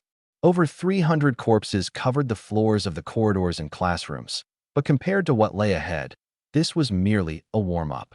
After confirming the area was secure, he returned to the broadcasting room and knocked on the door. Sophie unlocked the security door and practically flew into his arms. Yi Junmo wrapped her in his embrace, his hand naturally resting on her waist as he stepped a few paces inside. The gesture was slightly intimate, but he was too exhausted to care. Ouyang Bing and the other two girls stood by, their faces flushed bright red, though admiration lit up their eyes. "This floor is clear," Yi Junmo said as he collapsed into a chair, Sophie still leaning against him. "The stairwell is blocked. Zombies can't get up here." Li Jing's excitement bubbled over instantly. "Yi Jun, that was amazing. How did you learn to use a blade like that? Can you teach me?" She mimed erratic slashes in the air like a child playing with an imaginary knife. Yi Junmo stifled a laugh as he watched her. Maybe later when there's time. But deep down, he knew. Clearing the 7th floor didn't mean survival was guaranteed. There were still hundreds of zombies on the sports field, and the city beyond was swarming with them. The bigger issue, however, was resources. Supplies were only going to dwindle. No more deliveries. The food in the supermarket shelves would run out eventually. And as for the survivors still hanging on, how much could they find? How long would it even last? He leaned back against the chair, Sophie's hands soothingly massaging his shoulders. Yi Junmo closed his eyes, already strategizing his next move in his mind. As for those teachers locked on the rooftop, for now, they were out of sight, out of mind. The chains would keep the zombies out and the teachers in. It wasn't their turn to be dealt with. But this building couldn't serve as a long-term shelter. Food, water, medicine, these were now more precious than life itself. He opened his eyes to look at the girls standing nearby. "Take a break. You all need to work on growing some guts." Li Jing was confused. "Guts? There are bodies in the corridor," Yi Junmo said, his tone calm. "You need to learn to face them. Otherwise, the next time you encounter living people, your legs will freeze up." Ouyang Bing bit her lip and nodded. The girls understood one thing. Sticking with Yi Junmo increased their chances of survival. But exactly how long they could survive depended on their own grit and effort. Yi Junmo massaged his aching arm and shoulder as he retrieved a dagger and loaded it with bullets before slipping it back into his storage space. He turned to the three girls, speaking evenly. "I've cleared out the zombies on this floor, but disposing of the bodies is your task." The women nodded immediately. They understood the unspoken rule. If he was going to protect them, they needed to pull their weight. Cleaning up corpses might be disgusting, but the world had changed. It was time to adapt. Seeing their quick cooperation, a flicker of approval crossed Yi Junmo's eyes. "There are crystals in the skulls of the zombies. They're milky white, about the size of a thumb. Extract a crystal from every zombie body and keep them safe." He raised his hand, summoning 4 pairs of leather gloves for daggers and 4 small buckets onto the floor before them, out of thin air. Ouyang Bing and the others stood stunned, their mouths forming perfect O shapes. At this point, they had lost track of how many times they'd been shocked by him today. Yi Junmo noticed Ouyang Bing's slightly agape mouth, certain images flashing through his mind before he dismissed them with a shake of his head. "Get to work," he said. "Toss the corpses out of the building. Don't clog up the stairwell. Be careful not to hurt yourselves. Zombie nails, teeth, blood, and brain matter are all toxic. You've got all day, so don't rush." He paused, his voice dropping coldly. "If you get infected, you know the consequences. Let me know if you run into trouble. Just shut the door lightly. I won't lock it. You can come in any time." Finished, he pulled a single mattress out of his storage space and laid it on the floor. He then summoned an assortment of food and water, bottled water, milk, packaged chicken drumsticks, crackers, bread, and chocolate. Eat when you're hungry. Drink when you're thirsty. Removing his jacket, he dropped onto the mattress and closed his eyes immediately. Exhaustion claimed him in moments. Fighting zombies wasn't just physically taxing, it required full concentration. One mistake could mean infection. His mind and body had reached their limit. The women stood quietly for a minute, watching him fall asleep almost instantaneously before their gazes shifted to the supplies he had seemingly conjured from nothing. They exchanged looks, grabbed gloves, daggers, and buckets, and headed outside. The moment they stepped into the hallway, Ouyang Bing whispered to Sophie, her voice low. How does he summon things out of thin air like that? Li Jing and Tang Yi immediately turned their curious gazes to Sophie. Sophie thought for a moment before giving a concise answer. Storage. Space. With those words, she walked directly toward the corpse ahead. Since Yi Junmo had openly used his storage space in front of them, the secret wasn't all that secret anymore. As for how much was in there exactly, she wouldn't say. She didn't really know herself. She crouched in front of a headless corpse, the metallic scent of blood filling her nostrils. Her stomach churned as she forced down her nausea and began carefully extracting the crystal. The mention of storage space caused the three women to momentarily freeze in surprise. But Ouyang Bing was the first to recover. The end of the world was here. Who cared about such things? The stronger Yi Junmo was, the safer they would be under his protection. Lowering her voice, she spoke to Li Jing and Tang Yi. He's trusting us by revealing this. We can't betray that trust. Let's keep this secret to ourselves, especially the storage space. The other two women nodded firmly. They understood very well what storage space meant. It symbolized ample resources and a significant survival advantage in this apocalyptic world. Yi Junmo had chosen to reveal his secret in front of them. This was an expression of trust. After their experience with Lin Ye's group, they understood all too well. In this world, people could kill over something as trivial as a piece of bread. The three walked over to Sophie, unable to hold back their gag reflex at the sight of headless corpses and pools of blood. Leaning against the wall, they vomited. After a moment, they noticed how calm Sophie appeared as she continued prying crystals from the skulls. Clenching their teeth, the three women forced themselves to join her. They had to adapt. Vomit enough times, and you'd grow immune. Or so they told themselves, trying to muster courage. Yi Junmo wasn't really asleep. He was reviewing the system interface in his mind. His strength had already reached 200, and his ability level had advanced to the initial stage of Tier 1. But what truly occupied his thoughts was the stack of 50,000 boxes of little raincoats in his storage space. Grabbing one out at random, he tossed it aside. 50,000 was still on the low side. Those things were gold dust now. No one would be making any more after the apocalypse. He'd have to keep an eye out during future shopping sprees. Then there were the various hosiery items, stockings, sheer lingerie, silky chemises. All rare commodities now. Absolute treasures. Closing his eyes, he decided to catch up on sleep. After all, rest was essential if he was going to have the energy to pull a double bathtub out of storage for a good soak tomorrow. Sophie and Ouyang Bing would likely reek of sweat by the time they returned from clearing the undead. And then, they need to freshen up, too. Yi Junmo woke abruptly to the sound of hurried footsteps outside the broadcasting room. His eyes opened, and moments later, Sophie and the others rushed in, drenched in sweat, and each holding a small, blood-stained bucket. Inside the buckets were the crystals painstakingly extracted from the skulls of zombies. Lighting a cigarette, he leaned back against the mattress and ordered, "Bring them over." Sophie handed him the bucket, excitement shining in her eyes. "Junmo, when we were dealing with the bodies earlier, we suddenly felt stronger, more energetic.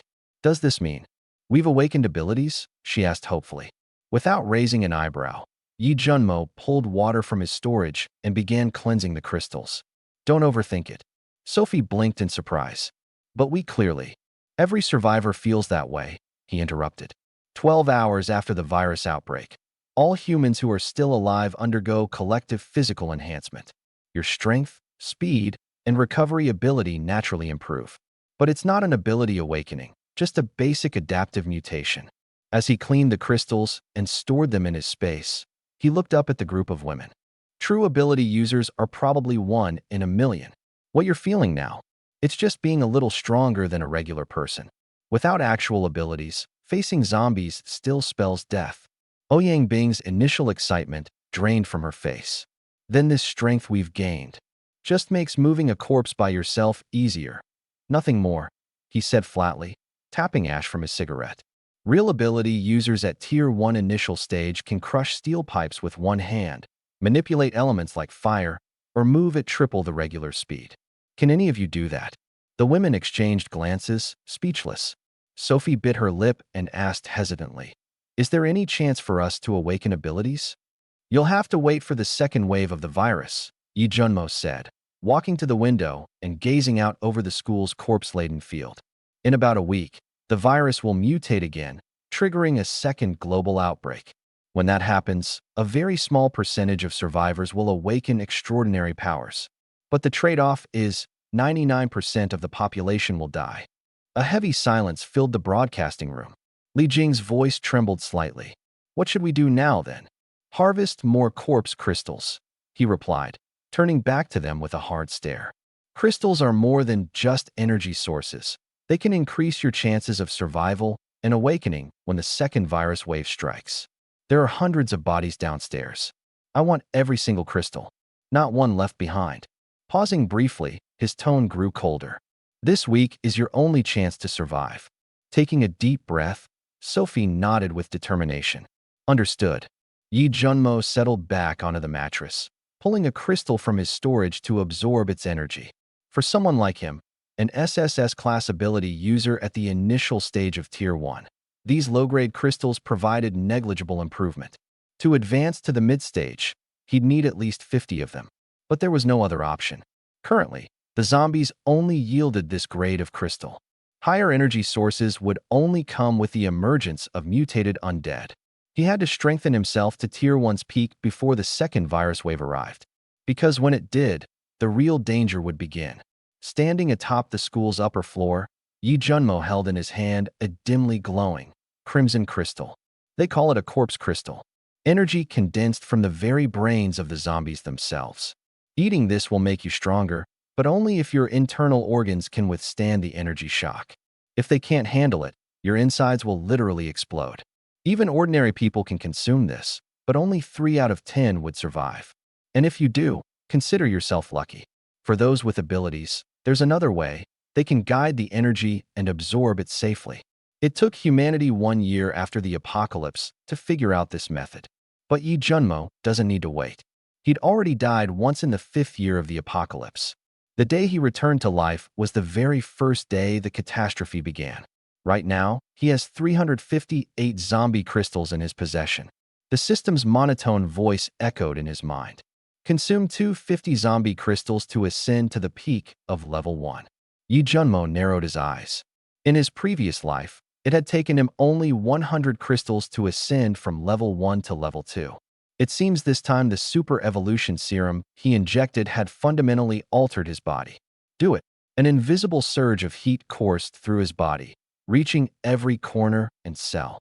Seconds later, he was at the peak of level 1, much faster than devouring the crystals one by one. He glanced at the remaining 108 crystals and thought of the lottery jar in the system. It was a beginner's jar, costing 10 crystals for a single draw. Forget it. Better to save these for now. If Sophie and the other 3 girls could awaken their abilities, these crystals would finally come in handy. Ordinary people couldn't contribute much beyond being helpers, and more importantly, they couldn't meet his true requirements. "Junmo, we feel like we've gotten so much stronger." Sophie approached, her voice tinged with excitement. She had been holding back for a long time, secretly hoping for Yi Junmo's confirmation. Did this mean she might have awakened an ability? Because only with an ability could she hope to stay by his side, not watching his distant silhouette leave her behind. Yi Junmo closed the system interface and glanced at them. It's normal. Those who survive will naturally have their strength and mental capacity enhanced by 1 to 1.5 times due to the blood mist's influence. He paused for a beat. As for abilities, it's not time yet. Disappointment flashed through Sophie's eyes.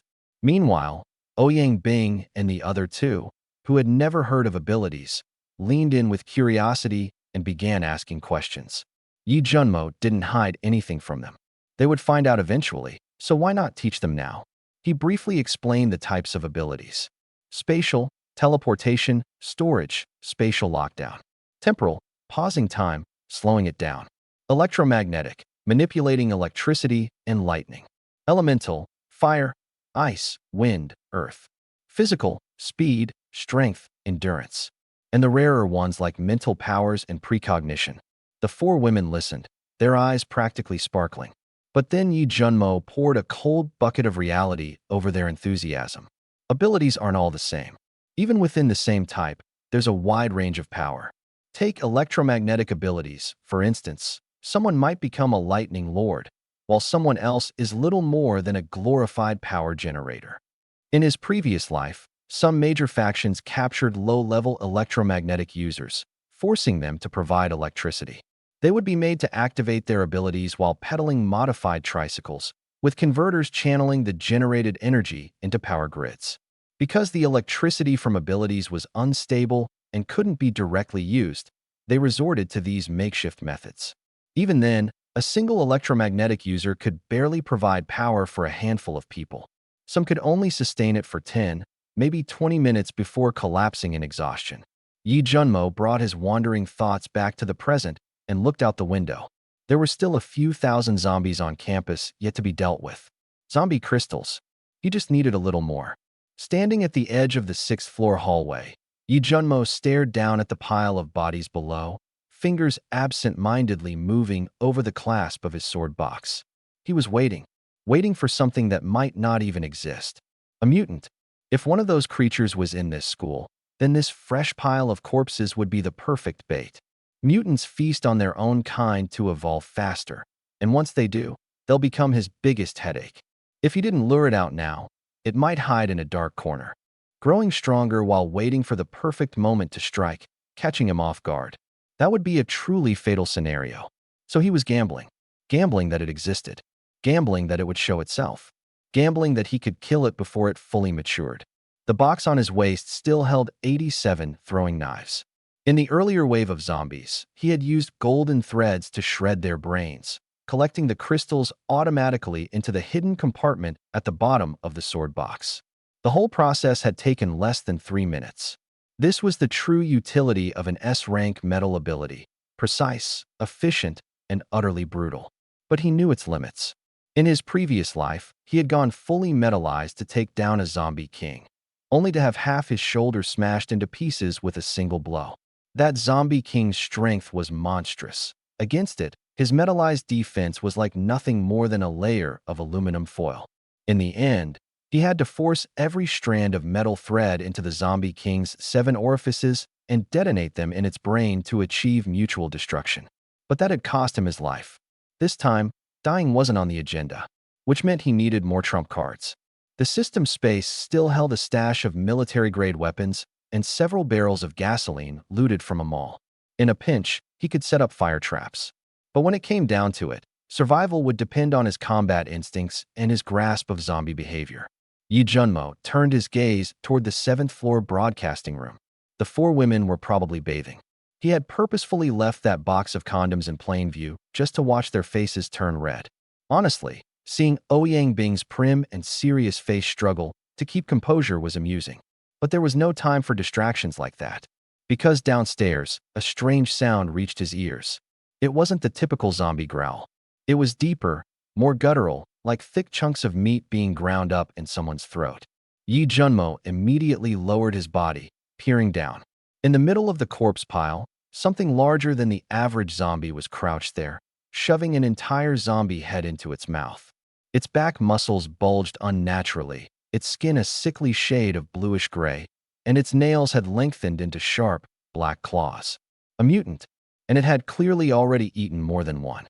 Yi Junmo's eyes narrowed. His fingers tapped the clasp of his sword box 3 times, a signal he had set for himself. The signal for battle was given. Simultaneously, every slot on the sword case snapped open. 2 Tang swords, 100 golden threads, and 87 flying daggers were ready to deploy. He didn't act immediately. The mutated creature was still feeding, its most vulnerable state. Waiting for it to finish and attempt to leave would be the perfect time to strike. This would ensure it wouldn't find more food to continue its evolution, and during the short window when it digested the energy, while its body was sluggish, he could deliver a decisive, fatal blow. Leaning against the wall, Yi Junmo began mapping out the attack in his mind.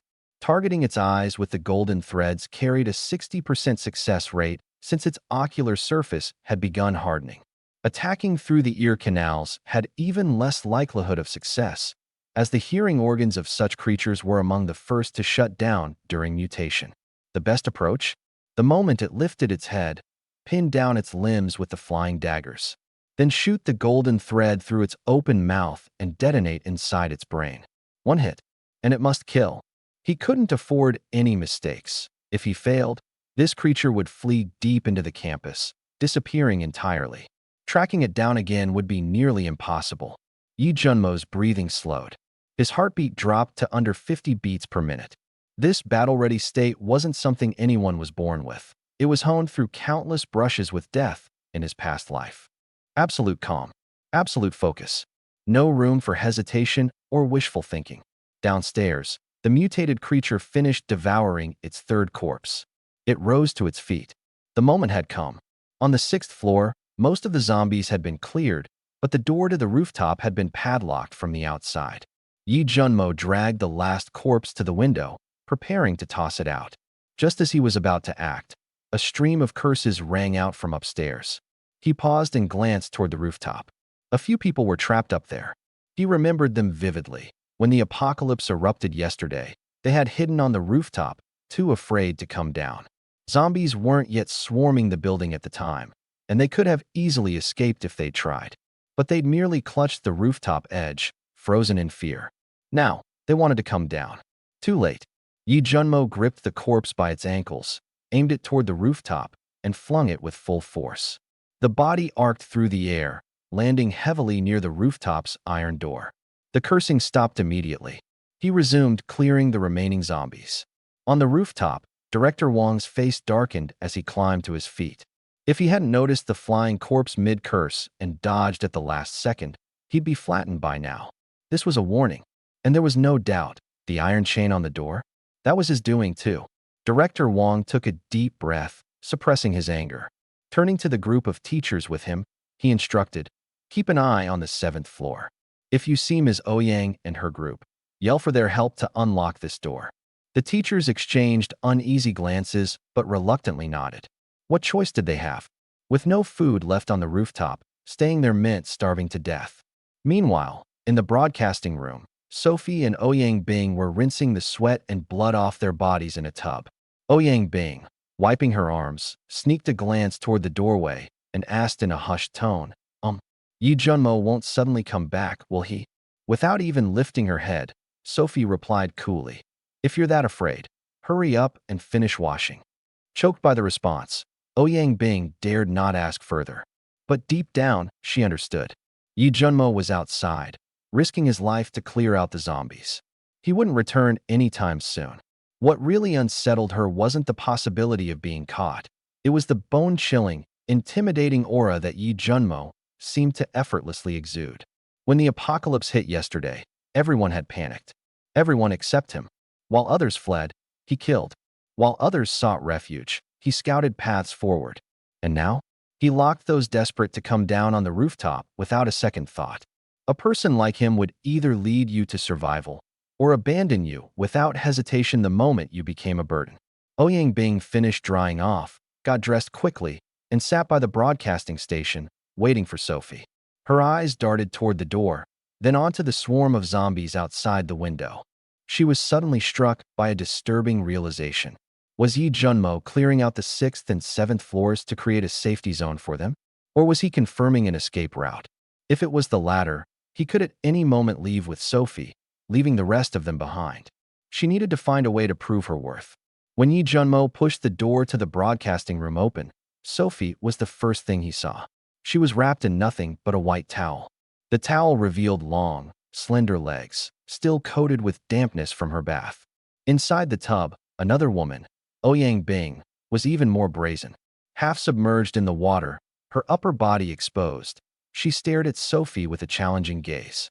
Yi Junmo's eyes swept briefly toward Li Jing and Tang Yi, who were huddled quietly in the corner. They hadn't bathed yet. Tired, Sophie approached, her voice soft. He didn't respond. Stepping straight to the tub, he swung his hand, and clear water instantly filled the empty tub. Then, he began unbuttoning his jacket. A shriek erupted behind him, Ouyang Bing's. What are you doing? She whipped around, her face flushing bright red. Li Jing and Tang Yi also instinctively covered their eyes, but left just enough space between their fingers to peek through. Ignoring them all, Yi Junmo shed his outerwear and settled into the tub. He closed his eyes and rested his arms on the rim. Sophie moved behind him and began massaging his temples. Ouyang Bing, with her back still turned, shuffled a few steps away. Only after hearing the splash of water did she cautiously glance back. Yi Junmo remained motionless, eyes still shut, neither looking at her nor acknowledging her presence. An eerie silence filled the broadcasting room. Ouyang Bing, clearly uncomfortable, tried to break the tension. Do you always act like this? That single grunt killed the conversation instantly. Ouyang Bing wanted to leave, but the thought of the zombies outside howling in the hallways stopped her in her tracks. She couldn't bring herself to go out alone. In the meantime, Yi Junmo lay in a bathtub, a slight smirk curling his lips. In his left hand, he swirled a long-stemmed wine glass. In his right, he held a bottle of Lafite. He took a sip every now and then, his body thoroughly relaxed. Sophie's massage techniques were steady and professional, and before long, Yi Junmo drifted into sleep. Meanwhile, in dorm room 505, Mo Qingyu stood by the window, her gaze fixed outside for over 10 minutes. She had been watching Yi Junmo.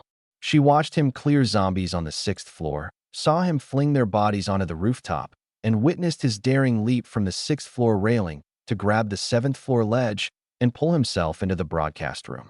She turned and sat down on her bed, listening to the growls from the hallway and downstairs. She muttered softly to herself, "He's the only one who can save me. But we're complete strangers. Why would he save me? With so many zombies outside, how can I even reach him without drawing attention from those monsters?" She hugged her knees tightly, her mind replaying different scenarios over and over again. Even if I could reach him, I'd have to convince him to protect me. This world has become so dangerous. You can't trust people easily anymore. I need to be careful.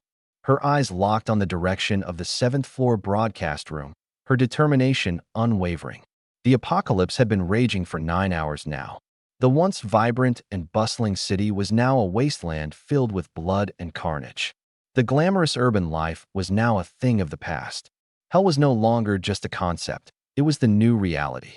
Inside the broadcast room on the 7th floor of the teaching building, Yi Junmo lay sleeping in the bathtub, while Sophie was still massaging his shoulders. The water temperature was just right. When Yi Junmo opened his eyes, a flash of lightning lit up the sky outside. He got up, walked to the window, and lit a cigarette.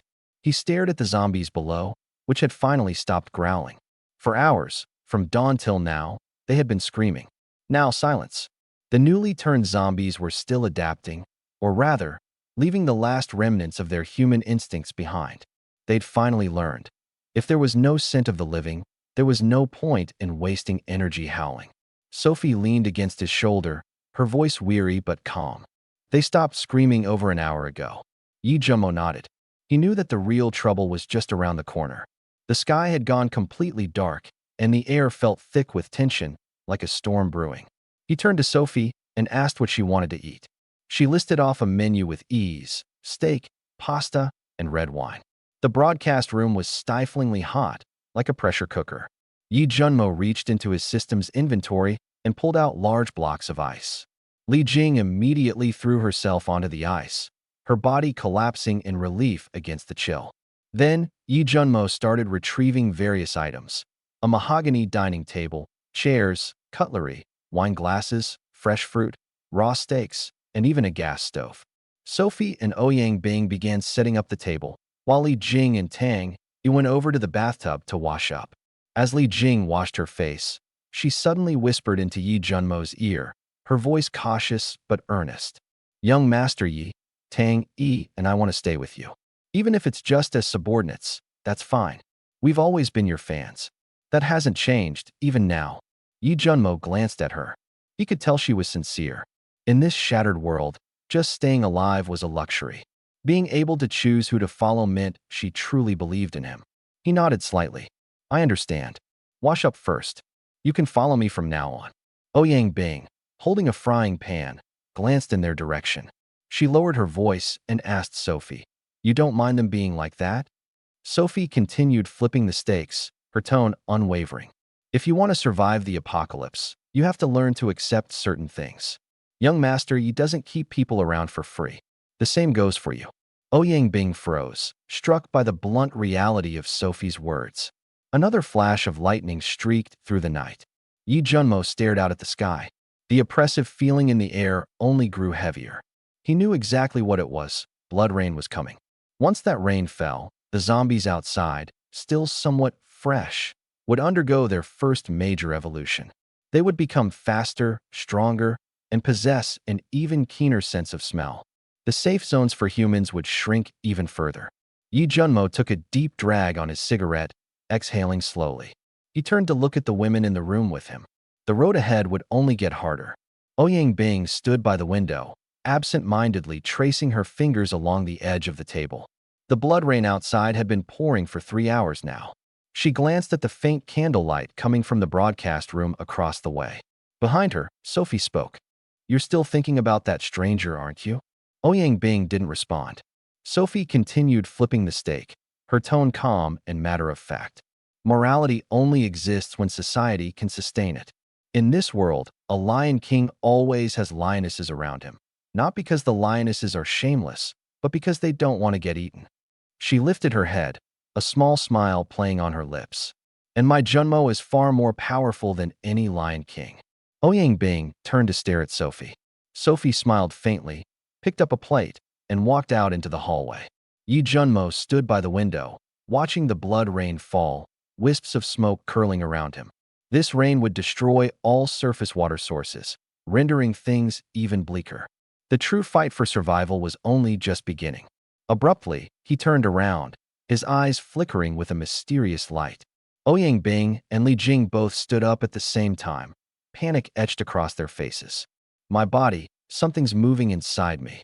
Before Ouyang Bing could finish her sentence, a layer of frost suddenly formed at her feet, spreading rapidly outward. Li Jing's body began to seep water, as if an invisible rain was drenching her from head to toe. Yi Junmo watched them, his expression unreadable. Briefly, disappointment flashed in his eyes. He had just scanned the 3 women using his powers. Ouyang Bing had awakened as an A-rank ice user. Li Jing was a B-rank water manipulator. Sophie, nothing at all. Ordinary people in the apocalypse? They were only fit for logistics. He'd hoped Sophie might be different. "Focus," he interrupted Ouyang Bing and Li Jing's panic sternly. "Feel that energy inside you. Learn to control it." On the 5th floor of the girls' dormitory, the entire floor was suddenly encased in ice. Thick walls of frost sealed off both stairwells. Zombies wandering the hallway, and the 2 girls hiding in their rooms, were all frozen solid, turned into eerie statues. Room 505, Imo Qingyu collapsed onto the ground, completely unconscious. Her hair began turning white, strand by strand. Yi Junmo stared down at the ice spreading across the floor beneath his feet before abruptly looking out the window. The 5th floor. Someone over there had awakened, and the surge of power he sensed. His brow furrowed, far beyond an A-level ability. By the time Imo Qingyu fell, the entire dormitory had become an icy hell. The uncontrollable cold pouring from her body had, in mere seconds, frozen the walls, ceiling, and hallways solid. The thick layer of ice shimmered like a sheet of steel, and the temperature had plummeted to the point where even the air seemed to freeze. She lay motionless at the center of the icy floor, her face as pale as death, her breathing faint as her hair and pupils turned a blinding blue. Anyone standing beside her at that moment could have readily concluded this was an absolute 0-level ability, classified as SSS tier ice manipulation. But she had no idea what was happening. She had simply blacked out. Meanwhile, over on the 4th floor of the boys' dorm, a survivor stood by the window, staring at the arcs of electricity dancing across his fingers. His laughter was unhinged and manic. "Lightning King, Dawn's light, chosen one of destiny." He screamed at the top of his lungs, as if he now held the entire world in his hands. But the arc of electricity began to weaken. From a lightning bolt as thick as his arm, it shrank to the width of a thumb, then a strand of hair, before disappearing completely. He froze in confusion, holding his finger out at nothing, stunned. If not for the loud rain outside, his wild shouts would have already attracted a horde of zombies. Elsewhere, on the 7th floor of another dorm room, a tall, muscular boy was engulfed in flames. The fire crackled and popped against his bed and desk, completely out of control. He tried with all his might to suppress it, desperate to make it stop. Worldwide, across the globe, people were awakening to their powers and losing control of them. Some froze their surroundings, some set entire buildings on fire, others unleashed bolts of electricity that shredded through walls. The majority of these people had no idea what was happening and were consumed by the chaos of their newfound abilities. In the broadcasting room, Ouyang Bing and Li Jing were sitting with their eyes closed, fighting to stabilize the chaotic energy coursing through them under Yi Junmo's guidance. Their breathing started to slow and steady.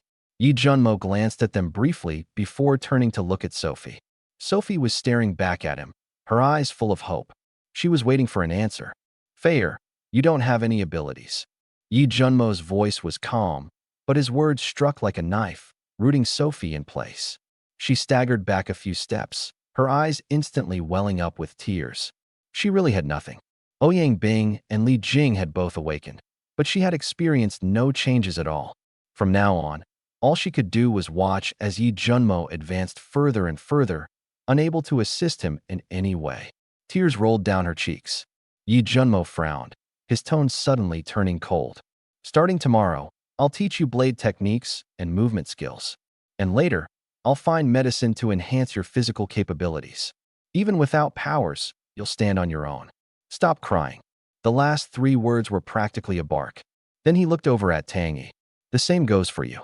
You'll train with Sophie starting tomorrow." Tang Yi nodded eagerly, her head bobbing up and down rapidly. She had seen Yi Junmo wield a blade earlier that day. His precision and calmness were unforgettable. She wanted to learn that too. Sophie wiped her tears away and clenched her fists, looking firmly at Yi Junmo. "I won't let you down." Yi Junmo didn't respond. Instead, he casually grabbed a heavy tang blade, still sheathed, and plunged it into the ground. The floor creaked as the blade sank a few inches deep. "Use this one in the future. Give your old one to Tang Yi." That said, he turned back to the window. Sophie walked over, gripping the blade's hilt. She had to strain with all her strength to lift it. The blade weighed at least 50 pounds. For a moment, she almost lost her balance. When the blade finally slid out of its sheath, a sharp glint of cold steel caught the light. She stared at the blade, repeating in her heart, "I won't let you down." Ouyang Bing and Li Jing opened their eyes, with a flicker of fire dancing in one palm and a chunk of ice forming in the other. Their expressions were a mixture of shock and joy. They had abilities now. In this world, they finally had something to help them survive. Yi Junmo lit a cigarette, leaning against the window as he gazed out at the blood-soaked rain outside. In his mind, he asked the system a familiar request. 5 draws from the system. All 5 returned the same message: "Better luck next time." Cursing under his breath, he closed the system interface and exhaled a long plume of smoke. He couldn't shake the mystery of this rain. Where was it coming from? Was it real blood, or some kind of natural anomaly? And if it was blood, whose blood could it be? On the first day of this apocalypse, both Ouyang Bing and Li Jing had awakened their abilities. Before they had time to fully celebrate, Yi Junmo threw a bucket of cold water. "Your energy will deplete. Once it's drained, there's no difference between you and an ordinary human." Ouyang Bing clenched her fist, a thin layer of frost forming at her fingertips before quickly melting. She stared at her palm, for the first time realizing this power didn't come without cost. Yi Junmo leaned against the wall, taking a deep drag of his cigarette. "Ice abilities can freeze, trap, and kill. You can create ice spikes, shards, blades, even ice walls for defense. It all depends on how well you control it." He turned to Li Jing. "Water abilities don't sound very lethal, do they?" Li Jing nodded hesitantly. "You're wrong." Yi Junmo exhaled, his tone cold yet deliberate. "The blood rain has already contaminated the world's water supply. In the future, water will be life. And your job is to train your mental strength to the max. Make your water unavoidable, infiltrate your enemy's body, and control it with your mind." Li Jing froze. She had never imagined water could be used this way. Every ability has a purpose. Yi Junmo flicked the ash from his cigarette. "It mainly depends on whether the person using it is ruthless enough. Sophie and Tang Yi stood silently to the side. Even though neither of them had awakened, they listened intently. At least now they wouldn't be utterly clueless when facing other ability users. Ouyang Bing hesitated, then worked up the courage to ask, "How do we identify abilities?" Dongjita Shu. Yi Junmo glanced at her. This question hit the nail on the head. Two methods. He stubbed out his cigarette. First, sense the aura. An ability user below S rank will unconsciously emit traces of their power. For example, right now, you're giving off a chill. Within the same elemental category, you can tell who's weaker or stronger than you. B rank is below you. A plus is above. But it's a whole different ballgame once you hit S rank or higher. When they first awaken, their abilities are unstable and wild, but once they gain control, their energy becomes completely concealed. Unless someone's rank is way higher than yours, you'd have no way of sensing it. Second, there's the ability detection stone. You'll encounter it later on. He paused, his tone suddenly colder. One more thing you all need to remember, don't even think about playing the saint in this world. The four women looked up in unison. With your current level of power, you're worth next to nothing in the apocalypse, Yi Junmo said bluntly, locking eyes with them. Being kind isn't wrong, but kindness without strength only invites disaster. Kindness should match your capability. Understand, there's an old saying, when you're struggling, focus on improving yourself. When you've achieved greatness, help others. The second half is for people who've already climbed to the top. As for you, his gaze swept over the four of them. You're just getting started. You've got a long road ahead. So if Ouyang Bing bit her lip, she was beginning to grasp what Yi Junmo was trying to convey. The apocalypse isn't a movie, and awakening abilities doesn't guarantee survival. Energy depletes. Even the strongest can die. And human nature?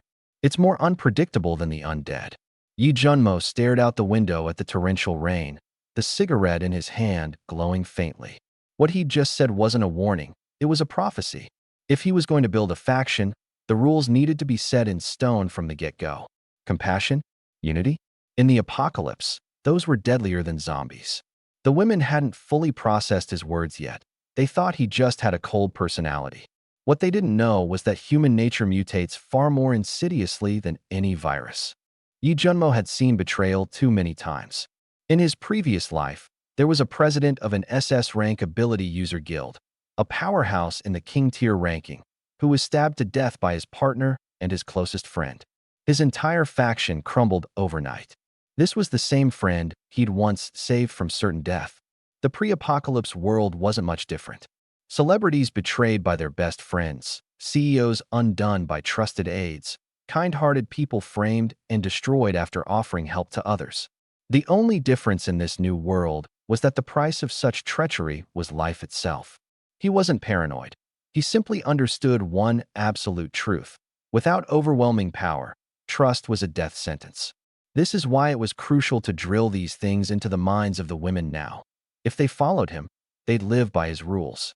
If they couldn't handle that, they needed to leave. If they could follow his lead, he'd provide resources.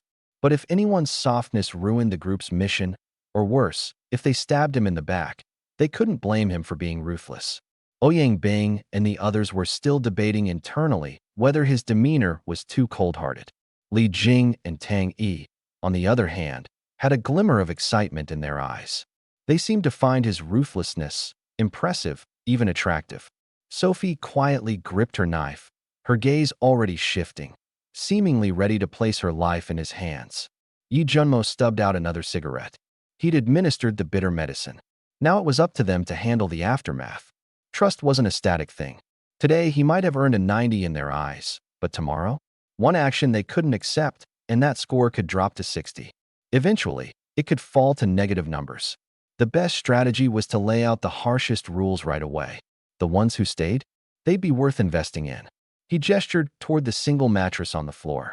Starting tomorrow, Ouyang Bing and Li Jing, you two will go to the 7th floor to kill zombies, train your abilities, and deplete your mental energy completely. Wash up and go to bed. Ouyang Bing, you're assigned to that mattress. Li Jing, come with me. Without waiting for a response, he turned and left the broadcasting room. Li Jing quickly followed him. Ouyang Bing glanced at the solitary mattress on the floor, then at the large bed in the room, her mouth twitching in annoyance. She instantly realized she had to wash up and claim the mattress quickly. If she didn't, the three of them would have to squeeze onto the big bed, and as the one with abilities, she'd be relegated to the floor. Although the seventh floor had been cleared of zombies, there were still plenty of monsters below. Sleeping outside alone? Not a chance. She started filling a basin with water to wash up, but was distracted by a sudden thought, a face. Her husband. Ouyang Bing gripped the zombie crystal shard in her hand, the sticky residue still clinging to her fingertips. Her dilemma was simple. Should she take a gamble? Gamble on Yi Junmo's words being the truth. Gamble that the nasty crystal in the zombie's brain could indeed make her abilities stronger, and gamble that her current choices wouldn't backfire on her in the days to come. She had gambled and lost once already, in a bad marriage.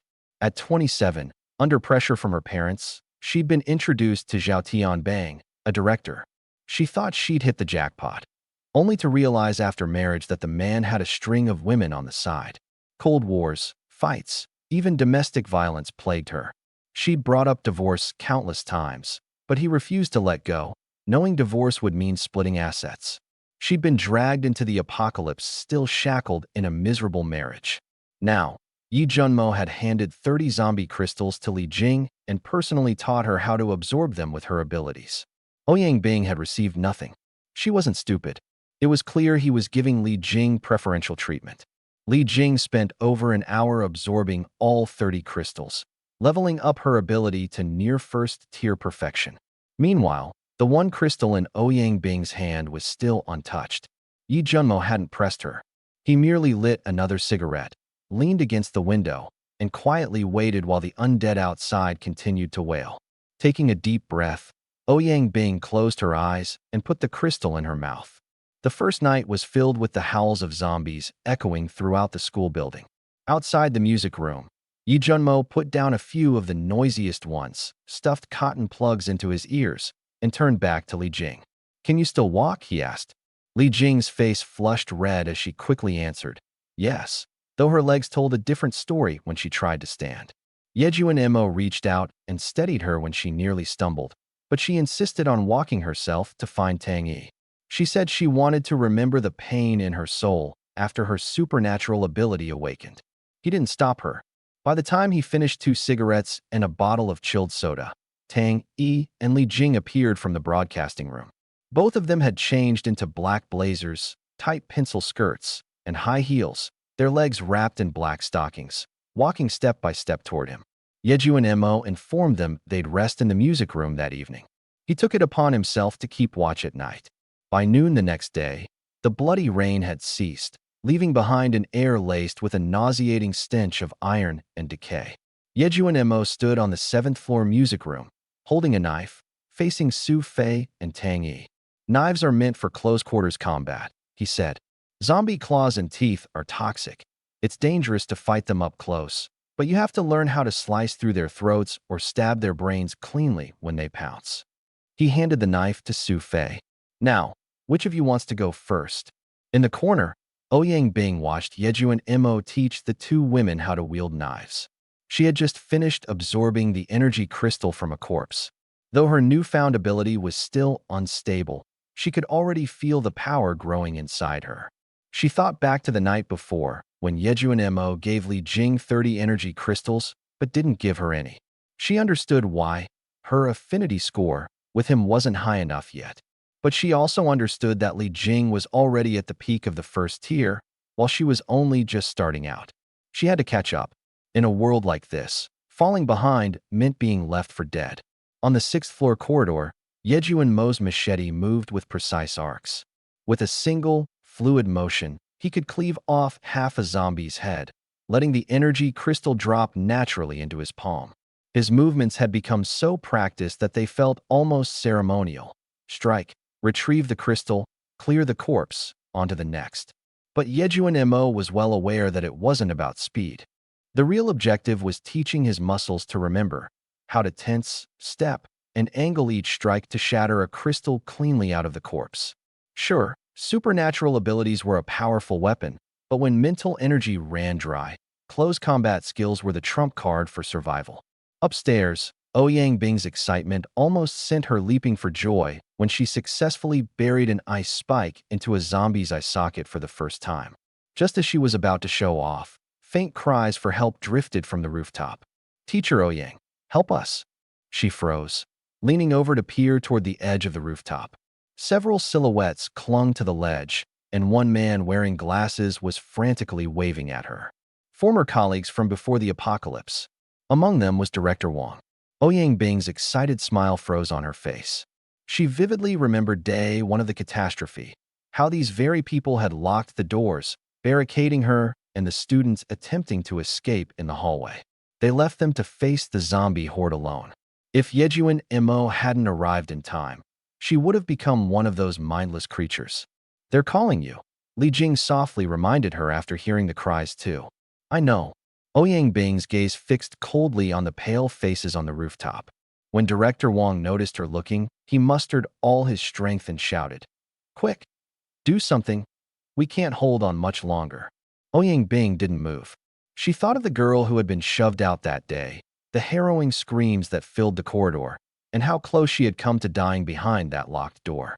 "Your imminent death has nothing to do with me," she muttered under her breath before turning away, focusing again on practicing her ice spike techniques against the zombies on the 5th floor.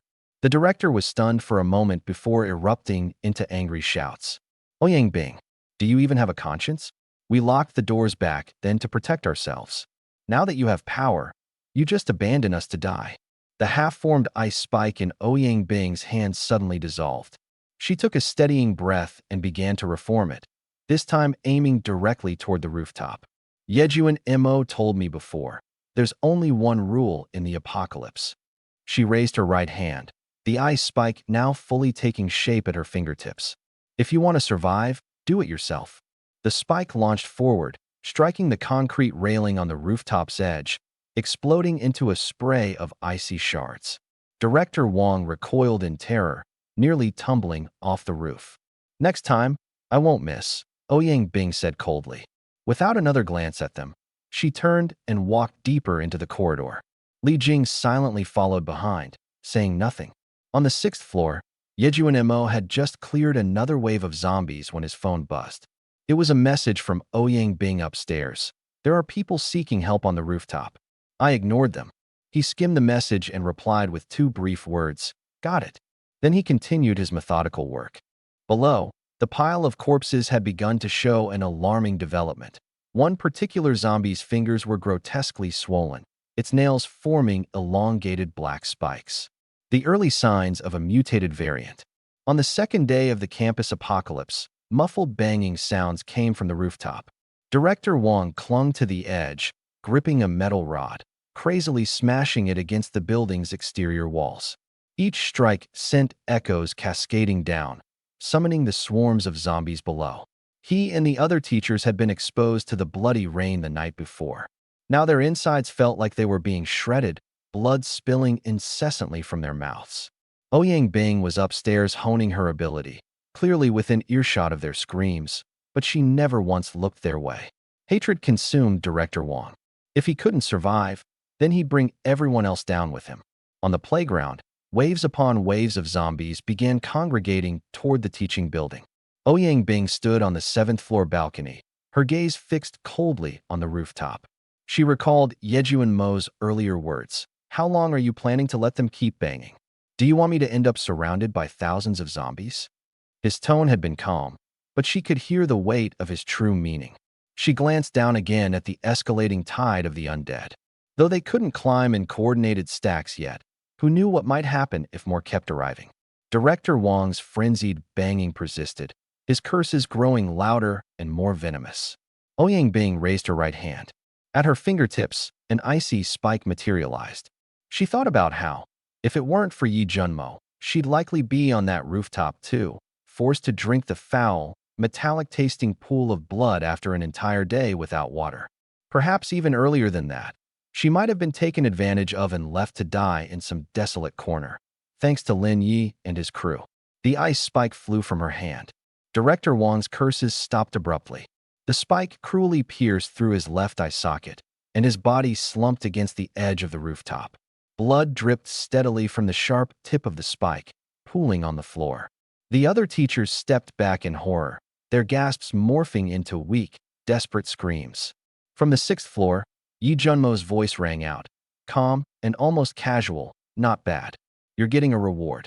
Following his words, a live zombie flew through the air, hurled onto the rooftop by him with alarming ease. The undead creature snarled mid-flight, and upon landing, immediately lunged at the nearest teacher. A new wave of terrified screams pierced the air on the rooftop. Ouyang Bing stood frozen, staring at her trembling hands. She hadn't hesitated earlier. She had just taken a life for the first time. Director Wong wasn't a zombie. His face was still unmistakably human. But as that icy spike penetrated him, the only thought running through her mind was, these people could get Yi Junmo killed. From down below, she heard Yi Junmo muttering, so casually it sent chills down her spine. Another couple of corpse crystals to collect.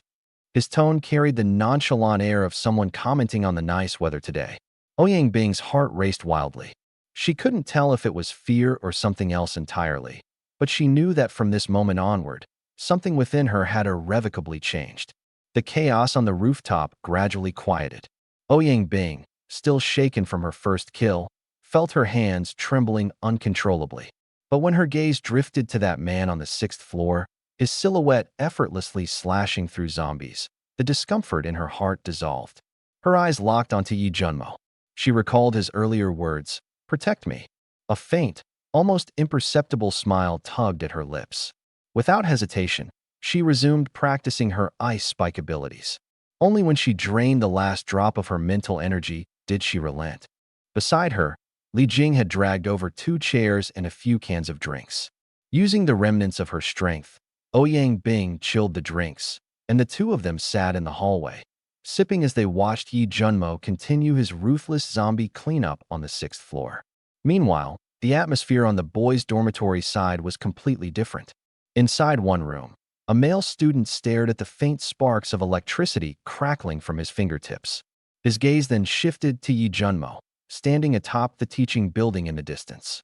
He mumbled to himself, his mind consumed with fantasies of revenge against his ex-girlfriend and dominating some beautiful women.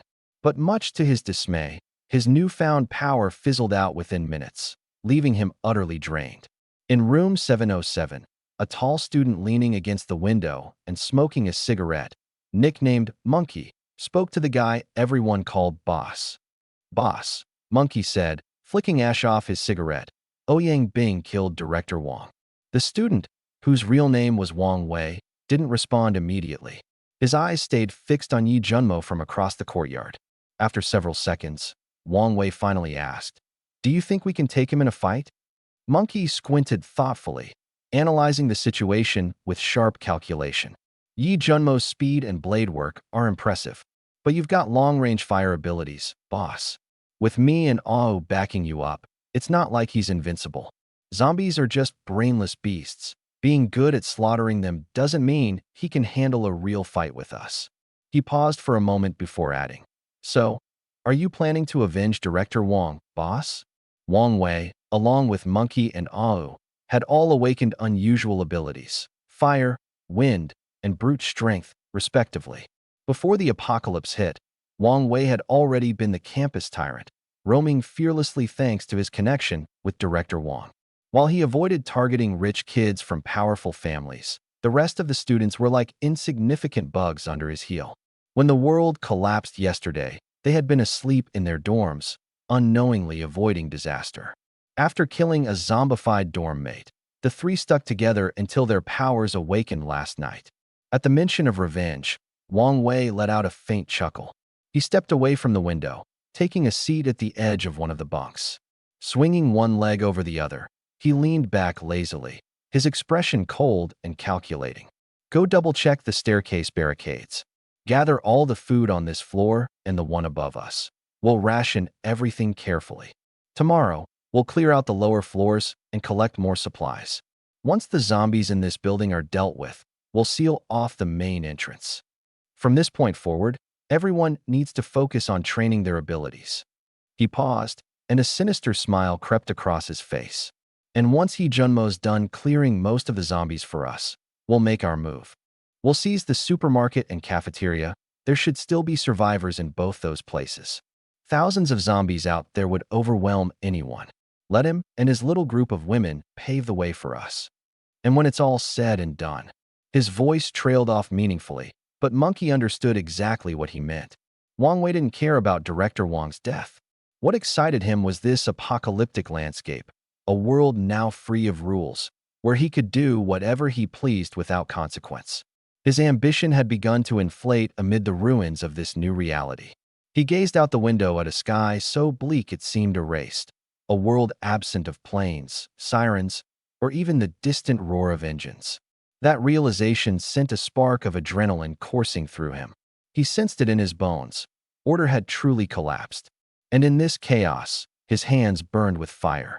Fire strong enough to overpower even Monkey and Ao. Monkey leaned closer, a sly grin spreading across his face. "Boss, when we finally get Ouyang Bing and her group under control, do you think I could?" Wang Wei clapped him on the shoulder with a knowing smile. "We're brothers. You really have to ask." Monkey's eyes lit up with glee. Wang Wei continued weaving his dream, his voice low and brimming with feverish ambition. "The world's flipped on its head, Monkey. We've got power. As long as we stick together, there's nothing we can't have." His tone took on a fiery edge, shamelessly enticing. "Women at our feet, power in our hands. This is our chance. If we don't grab it now, we'd be fools." Monkey's grin grew even wider, already envisioning a life of complete indulgence and dominance. Wang Wei sent him to find Ao and to finish preparations for claiming the ruins as their own. Food, lodging, and girls. How about it?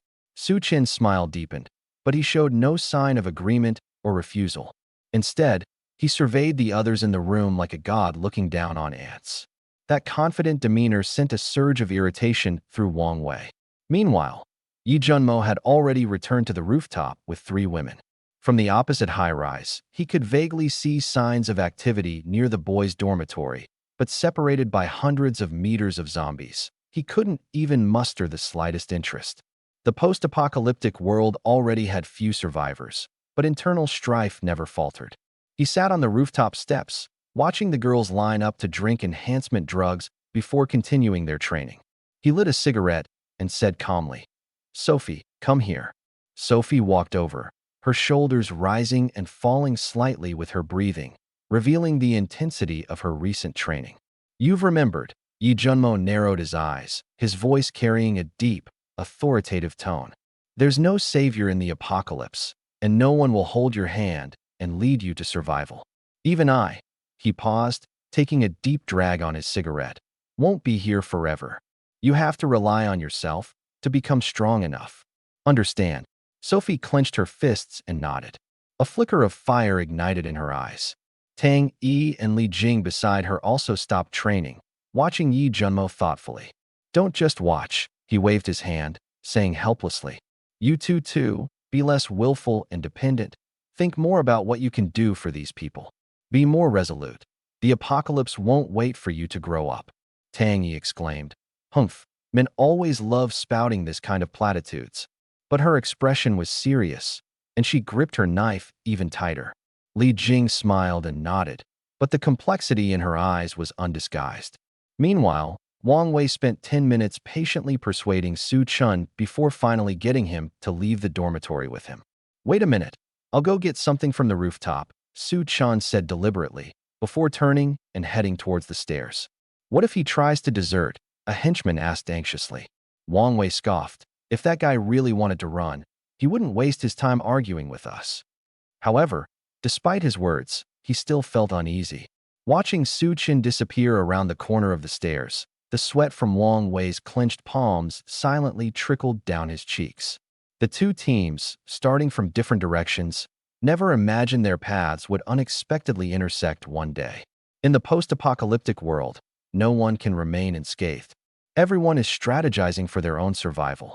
However, some rely on strength, some on cunning, and some rely only on sheer willpower and a gamble with sheer luck. Yi Junmo rubbed his temples, looking at the sky gradually tinged with the colors of the setting sun, and thought, "Let me see who will have the last laugh behind this zombie horde." "Find what you're looking for." Su Chen's eyes flickered momentarily. Wang Wei caught it right away. This guy was putting on a show. He clearly needed help, but couldn't bring himself to say it outright. Summon the Dharma King. Wang Wei suddenly dropped to one knee, his voice booming with exaggerated enthusiasm. Behind him, his crew froze for a solid 2 seconds before they collectively followed suit. Please, Dharma King, step forth. Su Chen's expression froze, caught in an awkward pause. Wang Wei chuckled to himself silently. These overly self-important types were the easiest to manipulate. Give them an out, and they'd take it every time. Sure enough, Su Chen began muttering nonsense about divine will and fated encounters. Then, reluctantly, he nodded, feigning reluctance, though his satisfaction was thinly veiled. Wang Wei stood and dusted off his knees. From this moment on, the Dharma King is one of our core members, second only to me in status. The crew echoed their approval. Su Chen barely managed to suppress the smug grin on his face, but before he could bask in the moment, Wang Wei led the way up the stairs. Without turning, he said casually, "Let's head to the third-floor warehouse. There are more than 20 zombies up there. Dharma King, why don't you clear them out first and show the team what you're made of?" Trailing behind, Su Chen's palms began to sweat. His lightning abilities had a 3-minute limit, but there was no way he could let that slip now.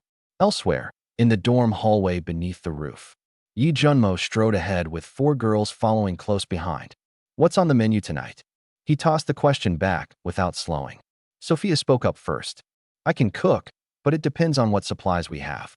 She had made considerable progress over the past 3 days. Not because she was naturally gifted, though.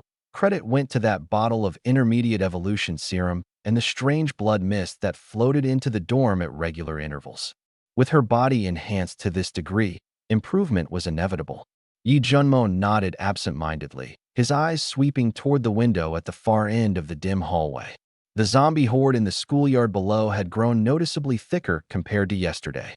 The cafeteria was completely overrun, and the lower 3 floors of the academic building were packed with those grotesque, humanoid monsters. The dorm, however, was holding up so far. At least, the area he had secured was. The real problem was supplies. In 2 days, they would run out of food. He would need to go out, this time with backup. Yi Junmo stood near the edge of the broadcasting room, looking down. Day 4 had come and gone. 300 corpses were strewn across the space below, each exactly where they had fallen, along with the ones he himself had tossed down there. Not one was missing. Something was wrong.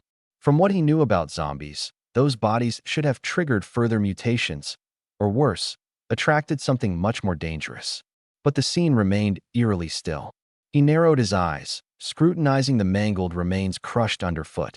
"Junmo, dinner's ready." Li Jing's voice pulled him out of his thoughts. Back in their makeshift common room, the hot pot was bubbling away. Ouyang Bing's ice-based powers were proving indispensable.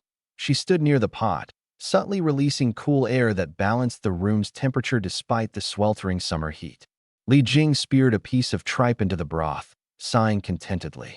No electricity in the summer, but with Ouyang's powers, it's like heaven and hell in one room. She glanced mischievously at Ouyang Bing. "Hey, Ouyang, you ever think about holding a hot dog in your mouth, turning your powers on and off, and getting a real feel for heaven and hell?" Ouyang Bing, who had just picked up a piece of sausage with her chopsticks, choked in surprise. Tang Yi joined in immediately. "Yeah, exactly like eating an ice cream bar. You hold the stick all the way in and slowly pull it out. That's how you really savor it." Ouyang Bing shot the 2 of them a sharp glare, but stayed silent. Li Jing feigned shock. "Wait, Ouyang, have you not eaten any garlic either?" Bringing a hand to her forehead, Ouyang Bing sighed heavily. It was as clear as day now. Li Jing had been sent by Yi Junmo to chip away at her walls. Whatever. She ignored them and focused on eating. Yi Junmo, watching all this from the sidelines, had a faint smile lingering on his lips. Suddenly, he spoke. "Ouyang Bing." Ouyang Bing froze mid-reach. Her chopsticks hovered above the bubbling pot, the duck intestines still cooking as she remained perfectly still. Her heart began to race. What was he about to say? Was this a confession? Should she say yes or no? If she said yes, would he regret choosing her?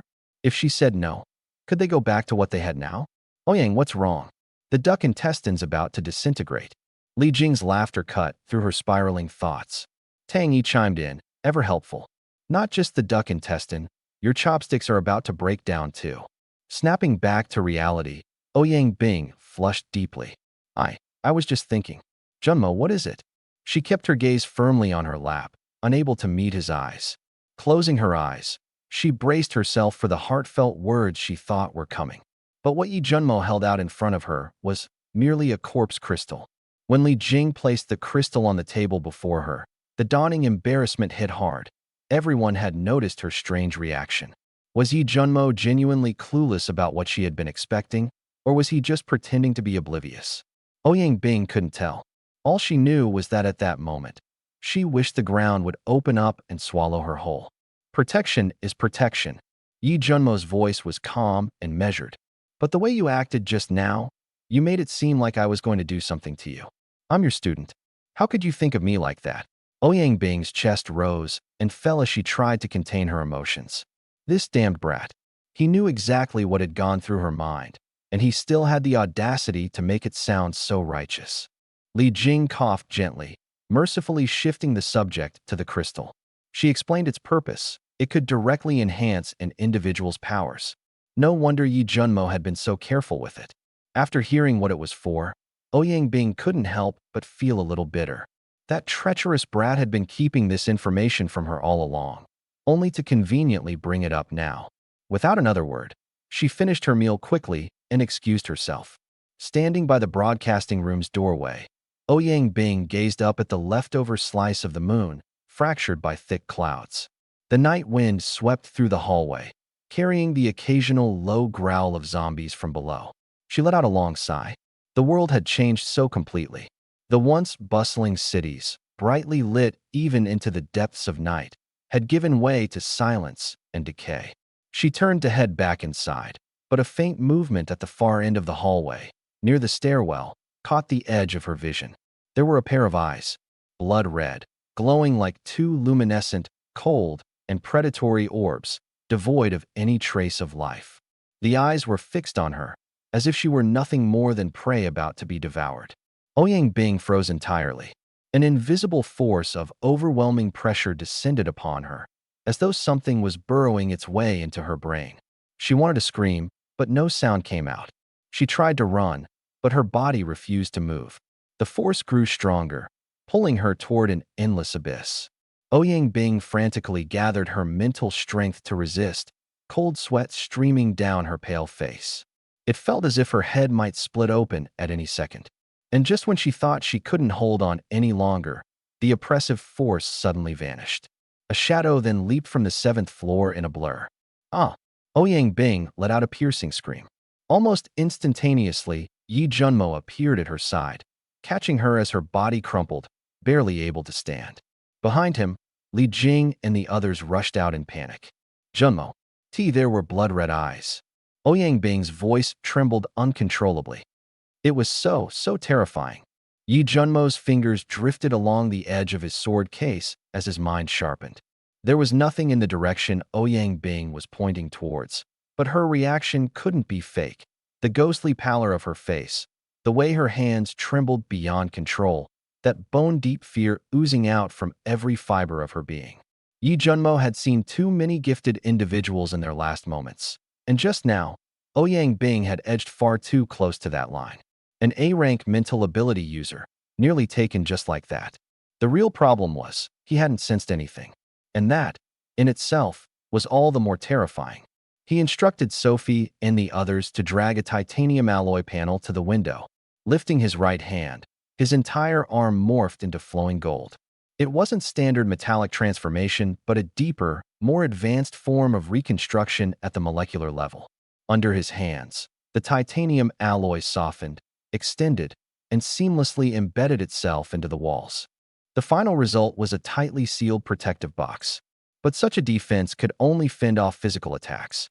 If the entity was a pure mental being, or possessed abilities to penetrate physical barriers, this level of protection was as good as paper thin.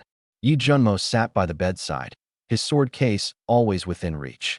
Ouyang Bing still clung to his sleeve tightly, her knuckles white as snow from the intensity of her grip. He allowed her to hold on, his mind replaying the events in vivid detail. Ouyang Bing said she'd seen blood-red eyes. The ability to manifest something as specific as eyes using mental energy and also precisely lock onto a single target. That was unquestionably a high-level mental power technique. The trouble was that whatever it was had a clever streak. It didn't strike directly but tested the waters, retreating after a harmless probe. This indicated intelligence. And beings with both power and intelligence, partnered with caution, were the types Yi Junmo least wanted to face. He summoned his system interface, committing all of his remaining 1,000 corpse crystals on the spot. His power level upgraded from mid-tier to late second stage. His strength, speed, and sensory range all improved, yet he knew it wouldn't be enough. The crux of the problem wasn't his current stage, it was his ability tier. S rank sounded impressive enough on paper, but Yi Junmo understood better than most that against certain entities, even this wasn't worth mentioning. He'd watched an S-rank ability user in his past life get crushed to pulp by a force originating from a dimension beyond understanding, obliterated before they even had time to react. What he needed now was an advanced ability, or, at the very least, a way to counter mental attacks. Outside, the wind howled louder. The groans of zombies filled the campus, but Yi Junmo detected an unusual pattern. Their movements avoided a particular area. It was still lurking out there. And closing in, Yi Junmo stood perfectly still, saying nothing to Sophie and the others. The critical task was to wait. Wait for the entity to make a mistake.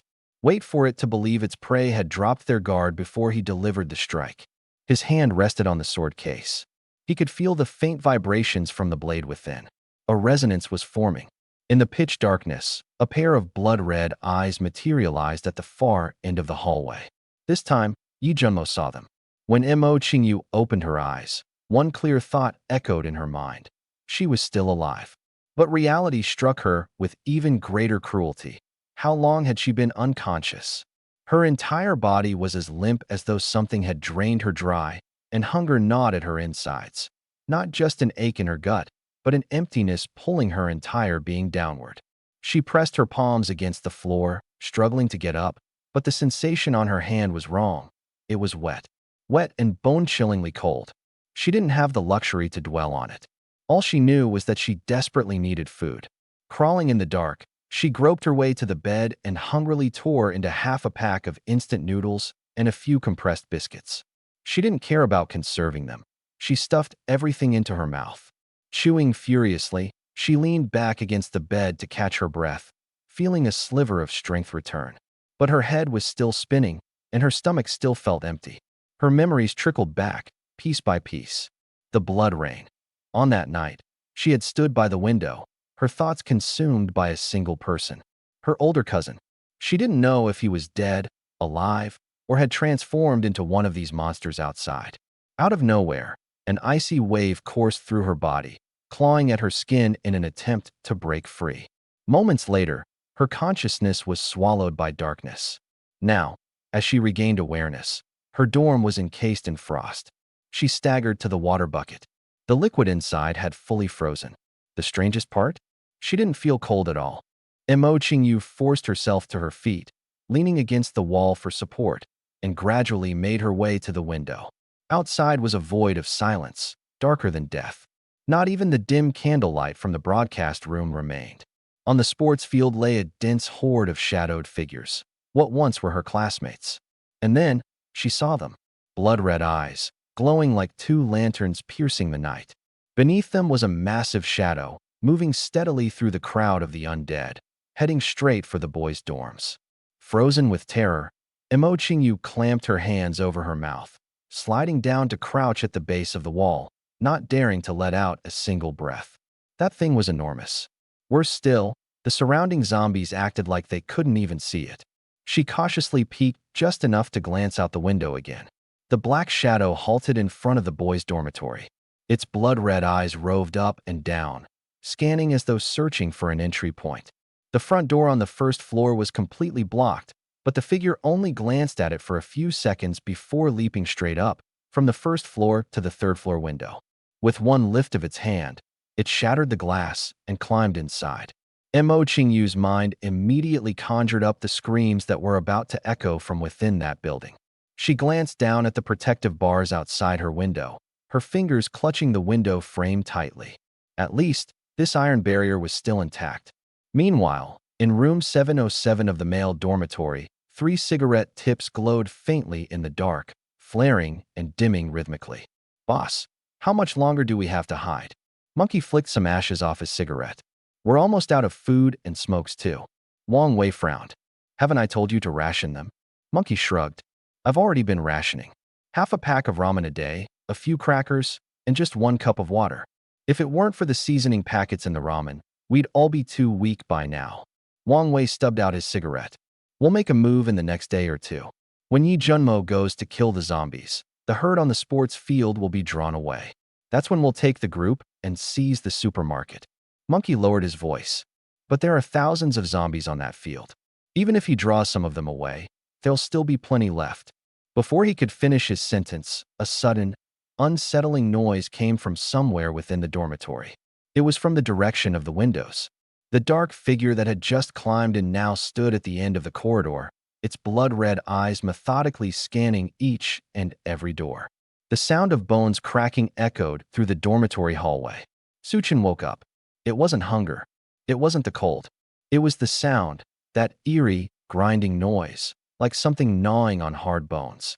At first, he thought it might be some idiot sneaking ramen in the middle of the night. He was even ready to curse them out. But the moment he pressed his ear against the dorm door, his entire body went stiff. This wasn't someone eating ramen. This was someone eating a person. The breathing sounds from room 710 next door had disappeared. Now, there was only the crunching noise of chewing. Suchin stepped back, hand reaching for the bed frame to block the door. But then he paused. His brain shifted gears quickly.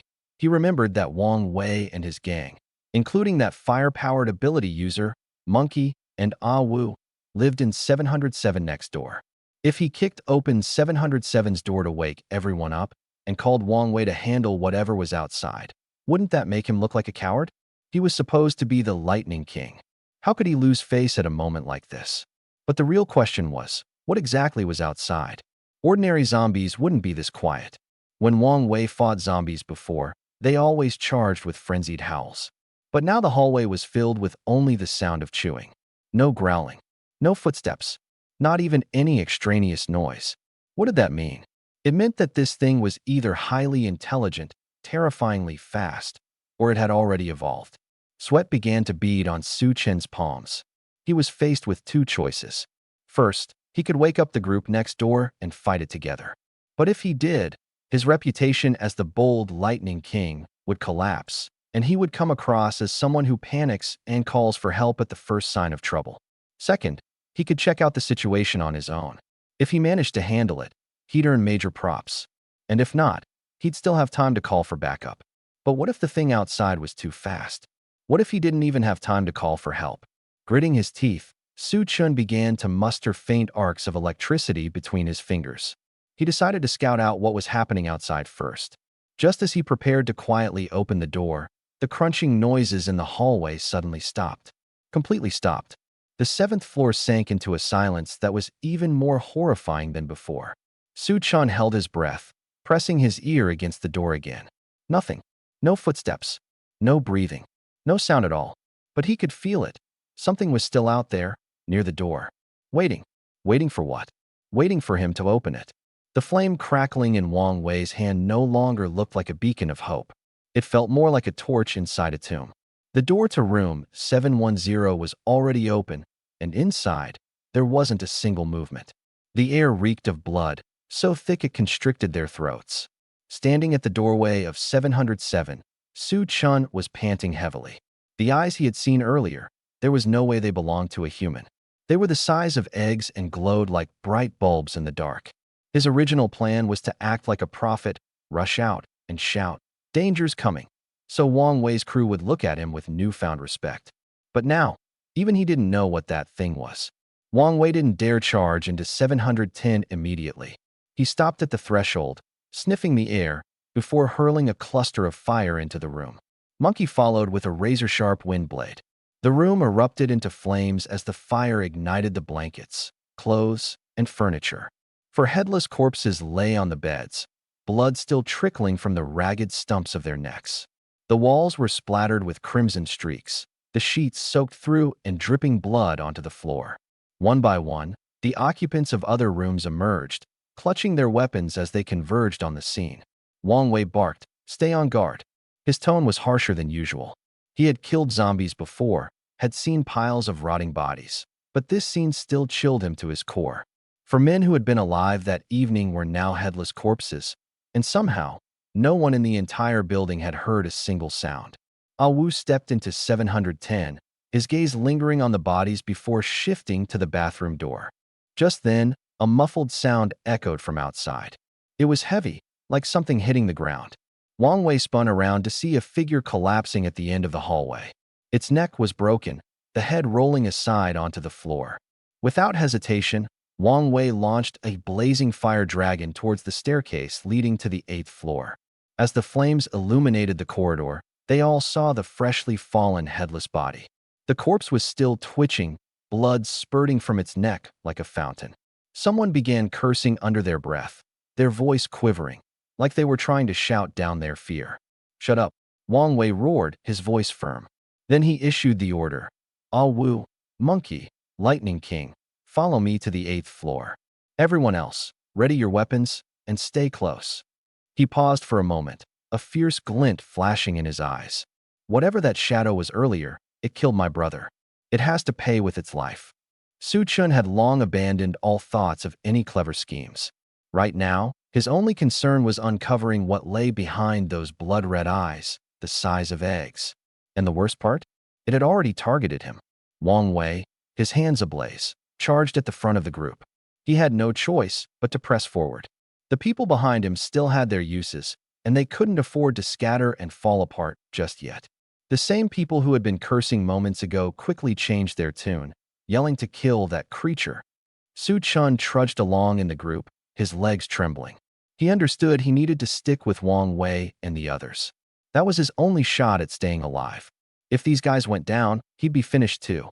In the broadcast room, Yi Junmo noticed Ouyang Bing's breathing finally steadying.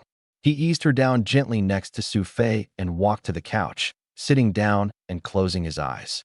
Who knew how long he had been resting when a loud bang echoed from the door of the boys' dormitory. And then came the horrifying growls of zombies. Yi Junmo's eyes snapped open. He grabbed his sword case and stood up. "Junmo." Su Fei and the others stirred awake. "Stay here. Don't come out." He stepped outside, sealing the door shut behind him. For good measure, he reinforced it with an extra layer of titanium alloy. Glancing in the direction of the boys' dormitory, he noticed flames on the 7th floor, steadily climbing toward the 8th. Without wasting time, he headed straight for the rooftop. From the edge of the rooftop, Yi Junmo watched as the fire ascended.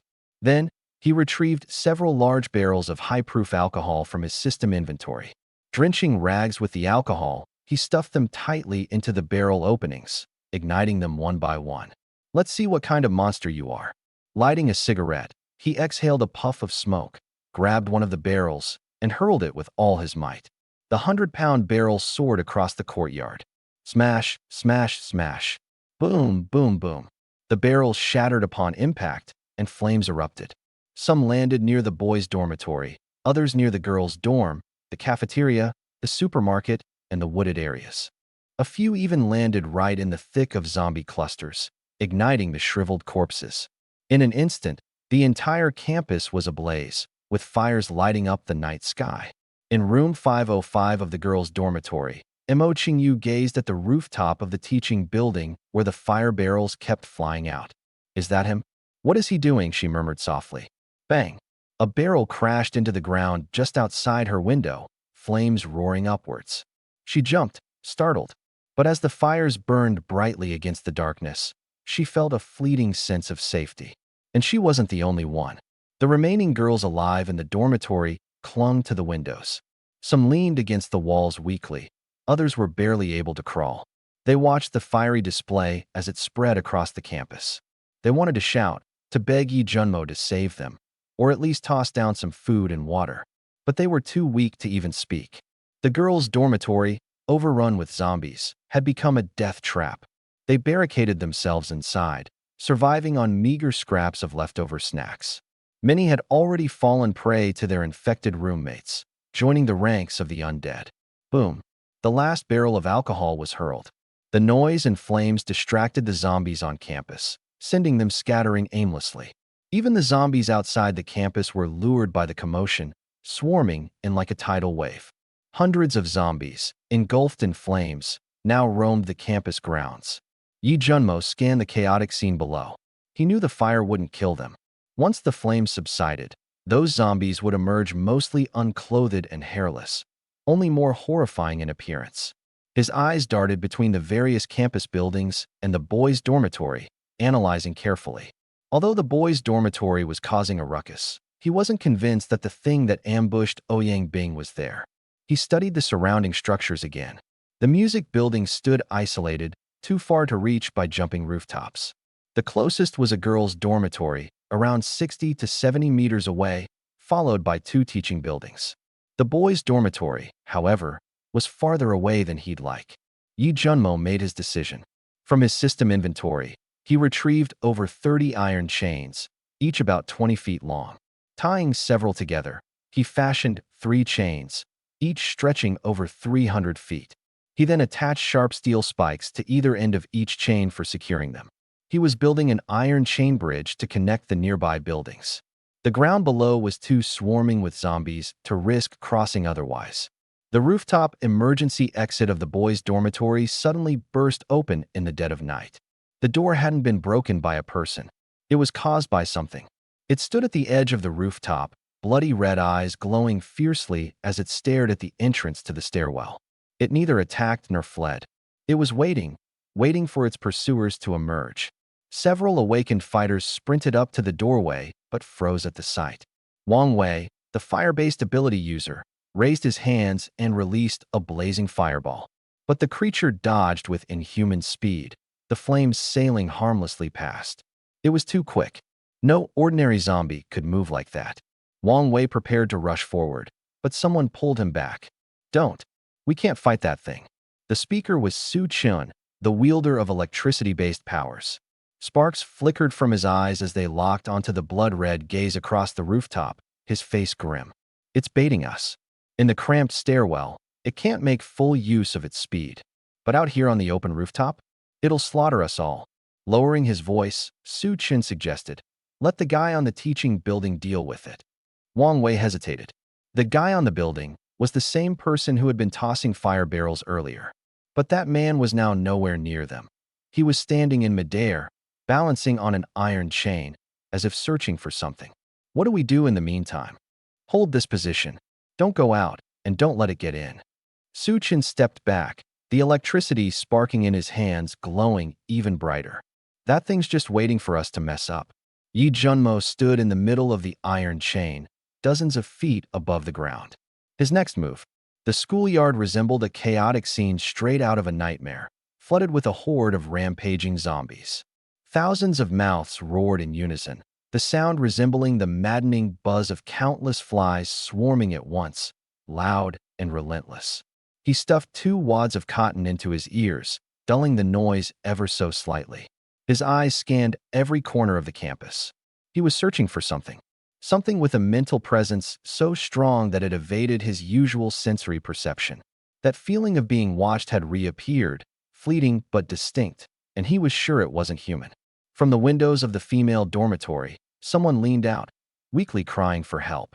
Their faint voice was completely drowned out by the deafening shrieks of the zombies below. Yi Junmo ignored them. He had a more pressing concern, finding out what, exactly, was hiding in this school. He hadn't come to this university in his past life, but he knew that after the onset of the apocalypse, certain animals evolved even faster than humans, especially those creatures that were already agile and naturally gifted as hunters. Like cats, a common house cat, once awakened, could become a predator far deadlier than any zombie. They didn't charge mindlessly like zombies. They waited. Waited for you to let your guard down. Waited for you to turn your back. Waited for you to feel safe. Then, with a precise strike, they'd deliver a lethal blow. Yi Junmo narrowed his eyes. He was gambling. Gambling that this thing wouldn't be able to resist the opportunity. because where he was standing now was enticing. Out in the open, dangling midair, his feet planted on a single iron chain strung between the dorm and the adjacent building. To an agile predator, this was the perfect bait, an ideal target. And sure enough, 3 seconds later, on the rooftop of the male dormitory, a shadow moved. It didn't chase the awakened humans nearby, but snapped its head around instead. Blood-red eyes locked onto Yi Junmo. With a single leap, it sprang onto the chain that connected the rooftop to the teaching building. Landing gracefully on all fours, it balanced on the chain as if it were a tightrope walker, precise, fluid, and far too elegant for a creature under these circumstances. Now, Yi Junmo finally got a good look at it. A cat. Specifically, a cat nearly twice the size of an ordinary house cat. It had pitch-black fur, eyes that burned crimson, and slitted pupils like a beast from a nightmare. But most chilling of all, its claws gleamed like razor-sharp blades. Yi Junmo exhaled slowly. Scarlet-eyed spirit cat, he muttered. He recognized it immediately. One of the most dangerous mutated creatures of the apocalypse's early days. Fast, deadly accurate, and annoyingly intelligent. Even worse, this creature had a unique ability, psychic interference. It could momentarily disrupt a person's focus during combat. Even a delay of less than a second would be enough for it to slice your throat clean open. In his previous life, Yi Junmo had seen a Tier 3 awakened fighter, a fire wielder strong enough to incinerate an entire horde of zombies with ease, fall to one of these creatures. The poor guy had hesitated for half a second before his head came clean off. This one wasn't fully mature yet, but all the signs were there. Yi Junmo stayed still, barely breathing. Slowly, his hand moved toward the hilt of the blade strapped to his waist. The scarlet-eyed spirit cat didn't move either. It perched on the iron chain, tail swaying lazily, its glowing crimson eyes locked on Yi Junmo with an air of calculative patience. It was assessing its prey, assessing if the risk was worth the reward. And so, predator and prey faced off. One stood precariously in the middle of the chain. The other crouched at the starting point of a different chain. A distance of 50 meters separated them. To an ordinary human, this might seem like a safe distance. But to a scarlet-eyed spirit cat? 3 seconds. Yi Junmo's lips curved upward in a faint smirk. Come on, then he taunted. His hand dropped from the blade, and instead, he spread his arms open wide. Provocative, bold, fearless. The cat's tail froze mid-sway. The next moment, it lunged. Meanwhile, on the rooftop of the male dormitory, a pair of blood-red eyes watched the stairwell in the darkness. Su-chin stood steady at the door, calm and composed as if everything was under control. Glancing at the group of nervous students behind him, including Wang Wei, he spoke slowly. Let Yi Junmo handle it. Wang Wei instinctively nodded. The rooftop was pitch black, and that thing moved so fast it was almost impossible to track. You'd see a black blur flash by, and that was it. Given the option, who'd volunteer to confront it head-on? But deep down, Su-chun was banking on one thing, luck. He was betting the creature wouldn't charge in, betting that his composed demeanor would intimidate others into compliance. Because if the creature did come for them, there'd be nowhere to run on this wide, exposed rooftop. Several tense seconds passed before the shadow leaped again, disappearing off the rooftop's edge. Su-chun immediately withdrew his gaze and turned to everyone, back inside. We'll take turns standing watch tonight. No one objected. Elsewhere, Yi Junmo had been scanning the campus, but his attention suddenly shifted to the male dormitory. Lit by a faint glow of firelight, a black creature the size of an adult tiger leapt from the rooftop. Its blood-red, amber-like eyes were piercing, visible even in the dim night. Yi Junmo's pupils contracted. A super predator, the scarlet-eyed spirit cat. And yet, this one appeared to be a special variant. What made it worse was its terrifying combination of abilities: speed, regeneration, mental attacks, venom, raw strength, defense capabilities, and even the horrifying trait of absorption. Most beasts of this level would avoid zombies at all costs during their early evolution stages. But this one, for some reason, had undergone an unexpected secondary mutation after being attacked by a special variant of zombie during its evolution process. Yi Junmo inhaled sharply. This kind of potential, if it survived, it could ascend to an emperor-level creature. Thankfully, it was still in the early stages of its transformation, newly mutated, completely unaware of the breadth of its terrifying abilities. Even more absurdly, the creature crept through the zombie horde with excessive caution, as though terrified. It didn't realize that its very presence placed it above being targeted. A beast with semi-sentient intelligence.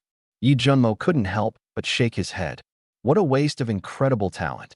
Then an unnerving thought struck him. In his previous life, there was no mention of such a powerful beast in Tianhai City. But in the capital, there had been tales of a legendary spirit king, a creature rumored to be the pet of a certain spatial ability user. Could it be this very cat? Memories from his past life trickled in. 3 years after the apocalypse, there had been an expedition from the capital to Tianhai City. Who had taken that cat in the end? Yema Jima kept his gaze fixed in the direction where the scarlet-eyed spirit cat had disappeared, his fingers tightly gripping the iron chain. His entire body stilled, like a predator holding its breath before striking. Only one thought remained in his mind. He had to catch that cat tonight. No matter what. Not for personal curiosity or petty reasons, but because of the 4 words seemingly etched into the cat's destiny: emperor-class talent. In his previous life, during the 10 years of societal collapse, only 10 individuals truly rose to stand at the pinnacle of humanity. And out of those 10, 5 had emerged from the imperial capital. One of them, a spatial ability user, had been accompanied by a scarlet-eyed spirit cat. That cat could teleport, tear through space, and silently slit the throat of a 7th-tier ability user like cutting through paper. The one before him now was likely the same one. But Jima wasn't concerned about its past owner. He only cared about one thing. If he could tame this cat, it would become a game changer. But if taming wasn't an option, then the beast core, claws, and fangs of the cat could still forge top-tier weapons. The scarlet-eyed spirit cat had already darted into the girls' dormitory building. Jima narrowed his eyes, switching off the detection function of his sky gaze vision. His mental energy couldn't be wasted now. He would need it later to suppress the creature's natural instinct to resist in the critical moment. Hunching his back, he stepped lightweightly across the iron chain, approaching the wall outside the dorm. By the flickering glow of the burning fires around the campus, he saw a girl standing by a window, peering out through the safety bars. The scarlet-eyed spirit cat crouched just below him, with half of its body slipping into the building. Jima raised his index finger to his lips, signaling silence to the blurry figure of the girl inside. The girl froze for a second, then nodded hesitantly. Obedient. With a casual gesture, Jima pulled out a few pieces of bread and a carton of milk from his spatial storage, handing them through the barred window and placing them onto the windowsill. It wasn't out of some soft-heartedness. He was just momentarily in a good mood. The girl hadn't interfered, and handing out some food wasn't a loss. If she had made a noise earlier, Jima wouldn't have hesitated to snap her neck. With one hand gripping the bars, he leapt upward like an agile monkey, scaling his way directly to the rooftop. The steel rooftop door was locked. Using his abilities, Jima easily picked the lock, swinging the door open. He lit a makeshift torch by wrapping an alcohol-soaked rag around a wooden stick, then began his descent into the building. The stairwell was pitch black. Just as he reached the corner of the 8th floor, a group of over a dozen zombies suddenly lurched at him out of the darkness, their throats emitting guttural growls. Jima's expression turned cold. With a swift motion, he thrust the torch forward, and the zombies instinctively recoiled half a step from the flame. But just then, the leading zombie let out a subtle glimmer of cunning in its eye sockets, a sign it was assessing the situation. Jima felt a sinking sensation in his chest. These creatures were regaining some of their natural hunting instincts, making them 10 times harder to deal with than ordinary zombies. Worse still, where mutated zombies existed, the scarlet-eyed spirit cat likely had already noticed the abnormality too. He had no time to waste. Before the cat could make its escape, he had to intercept it. Jima didn't hesitate. He threw the burning torch directly at the face of the foremost zombie and, in the same motion, angled his body against the wall to squeeze through the edge of the horde. His goal wasn't these mindless pawns. It was the cat on the 5th floor, ready to bolt at any second. As he pulled his steel blade free from the skull of the last zombie in his path, his ears picked up a faint noise from the 3rd floor, a sound that was stealthy, purposeful. Not the random shuffling of the undead, but something far more intelligent. He flicked the blood off his sword, holding the torch closer to illuminate the edges of the corridor, and descended swiftly. The moment he landed on the third floor, a shadow moved at the far end of the hallway outside a door blocked with debris. There it was, the scarlet-eyed spirit cat. Jima's gaze sharpened. This creature's build was even larger than he remembered, standing at nearly half a meter tall at the shoulders. Its long limbs were sleek and powerful, with a coat of black fur that shimmered unnaturally in the dim light. Its glowing red eyes burned like molten steel in the darkness. At the moment, it clasped a claw around the handle of a security door, trying to push it open. Jima's mind whirred. The cat was hunting for food. There had to be survivors inside the dorm room. Moreover, this cat's level of evolution was progressing much faster compared to when he had encountered it in his past life. It had been on the 10th day then, and even by that point, the scarlet-eyed spirit cat hadn't yet learned how to open doors. The butterfly effect, huh? Jima muttered under his breath. He gripped his steel blade tighter, lowered his breathing, and pressed himself against the wall as he inched closer. 20 meters. 15. The spirit cat's ears suddenly twitched. Jima's heart stopped for a fraction of a second. It hurt him. In the next instant, the cat spun its head around sharply, its blazing red eyes locking onto Jima. A low, menacing growl rumbled from its throat. It wasn't the meow of a domestic cat. It was the primal warning of a small predator. Jima stood his ground. Backing off now would mean forfeiting all advantage. He took one step forward, the torch held up as a deterrent, while his steel blade subtly shifted in his grasp, preparing for a perfectly angled strike. The spirit cat arched its back, bristling its fur until every hair stood on end. Its tail stiffened and flared, as its frame seemed to nearly double in size. It was sizing him up, weighing the threat he posed. Jima stared it down, as calm as still water, not making the first move. This creature's speed was lightning fast. Any rash action now, and it would bound straight for the rooftop and escape down the outer wall. He had to wait for it to attack. Or, he needed bait. Jima's eyes flicked toward the debris-blocked door at the end of the hallway. "Listen to me, the people inside," Jima suddenly said, his voice steady but cutting through the muffled silence like a knife. "I'm counting to 3. Open the door. I'll draw this thing away. 1. The commotion of hurried footsteps could be heard behind the barricaded door. The spirit cat pricked its ears at the noise, its attention briefly wavering. 2. The growling from the spirit cat got louder, its gaze flickering between the door and Jima. Jima's grip on his sword tightened, lowering it slightly in preparation. 3. Sounds of heavy furniture being dragged echoed from inside the room. Now was the time. Scarlet-eyed spirit cat tensed. The crimson-eyed cat suddenly spun around and lunged for the door. Yi Junmo's feet exploded with speed, his entire body shooting forward like an arrow leaving the bowstring. His tang sword aimed directly for the back of the spirit cat's neck. But the cat was faster. Mid-air, it twisted its body and pushed off the wall with its hind legs, propelling itself sideways in an almost absurdly agile motion.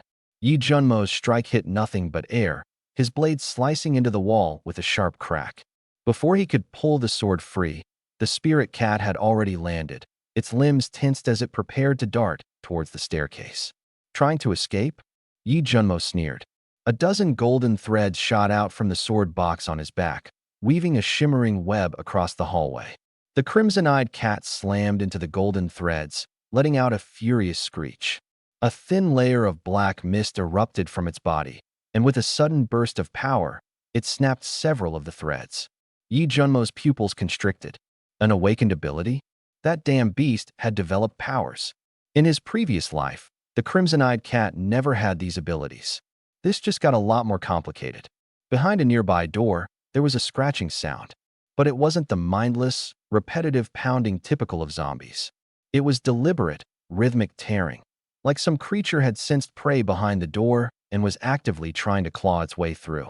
By the time Yi Junmo emerged into the second-floor hallway, the beast had already noticed him. A massive feline head turned toward him with a jolt, its blood-red eyes glowing like twin lanterns in the dim corridor. The crimson-eyed spirit cat was the size of a full-grown tiger, its muscles rippling under its fur. It bristled, ready to attack. Yi Junmo held a torch in one hand, the tang sword already sheathed back in its box on his back. Behind him, the The shuffle of footsteps echoed. The zombies on the upper floors had caught his scent, lumbering towards him. Yet before they could get close, the golden threads from his sword box shot out again, slicing their throats with uncanny precision. The zombies fell silently. The crimson-eyed cat froze at the sight, its pupils narrowing sharply. Yi Junmo smirked, satisfaction gleaming in his gaze as he spoke. "Come here, little kitty." He stowed the blade and took a step forward. The spirit cat opened its massive jaws and let out a deep, rumbling roar, a sound more powerful and guttural than a tiger's. At the same time, an invisible pressure pierced through the air, stabbing directly at Yi Junmo's mind, a psychic attack. But Yi Junmo didn't falter.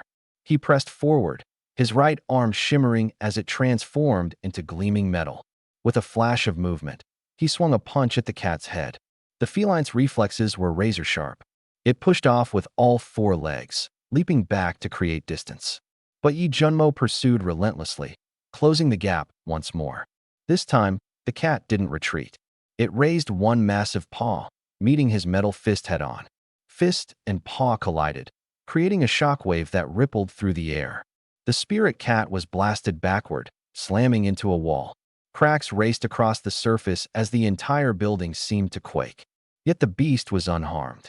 It rose unscathed, though its crimson eyes now shined with heightened wariness. Yi Junmo glanced at his fist, speaking softly to himself. "Even with a clear power gap, it took my full strength head-on. You're really something special, little kitty." The spirit cat didn't understand his words.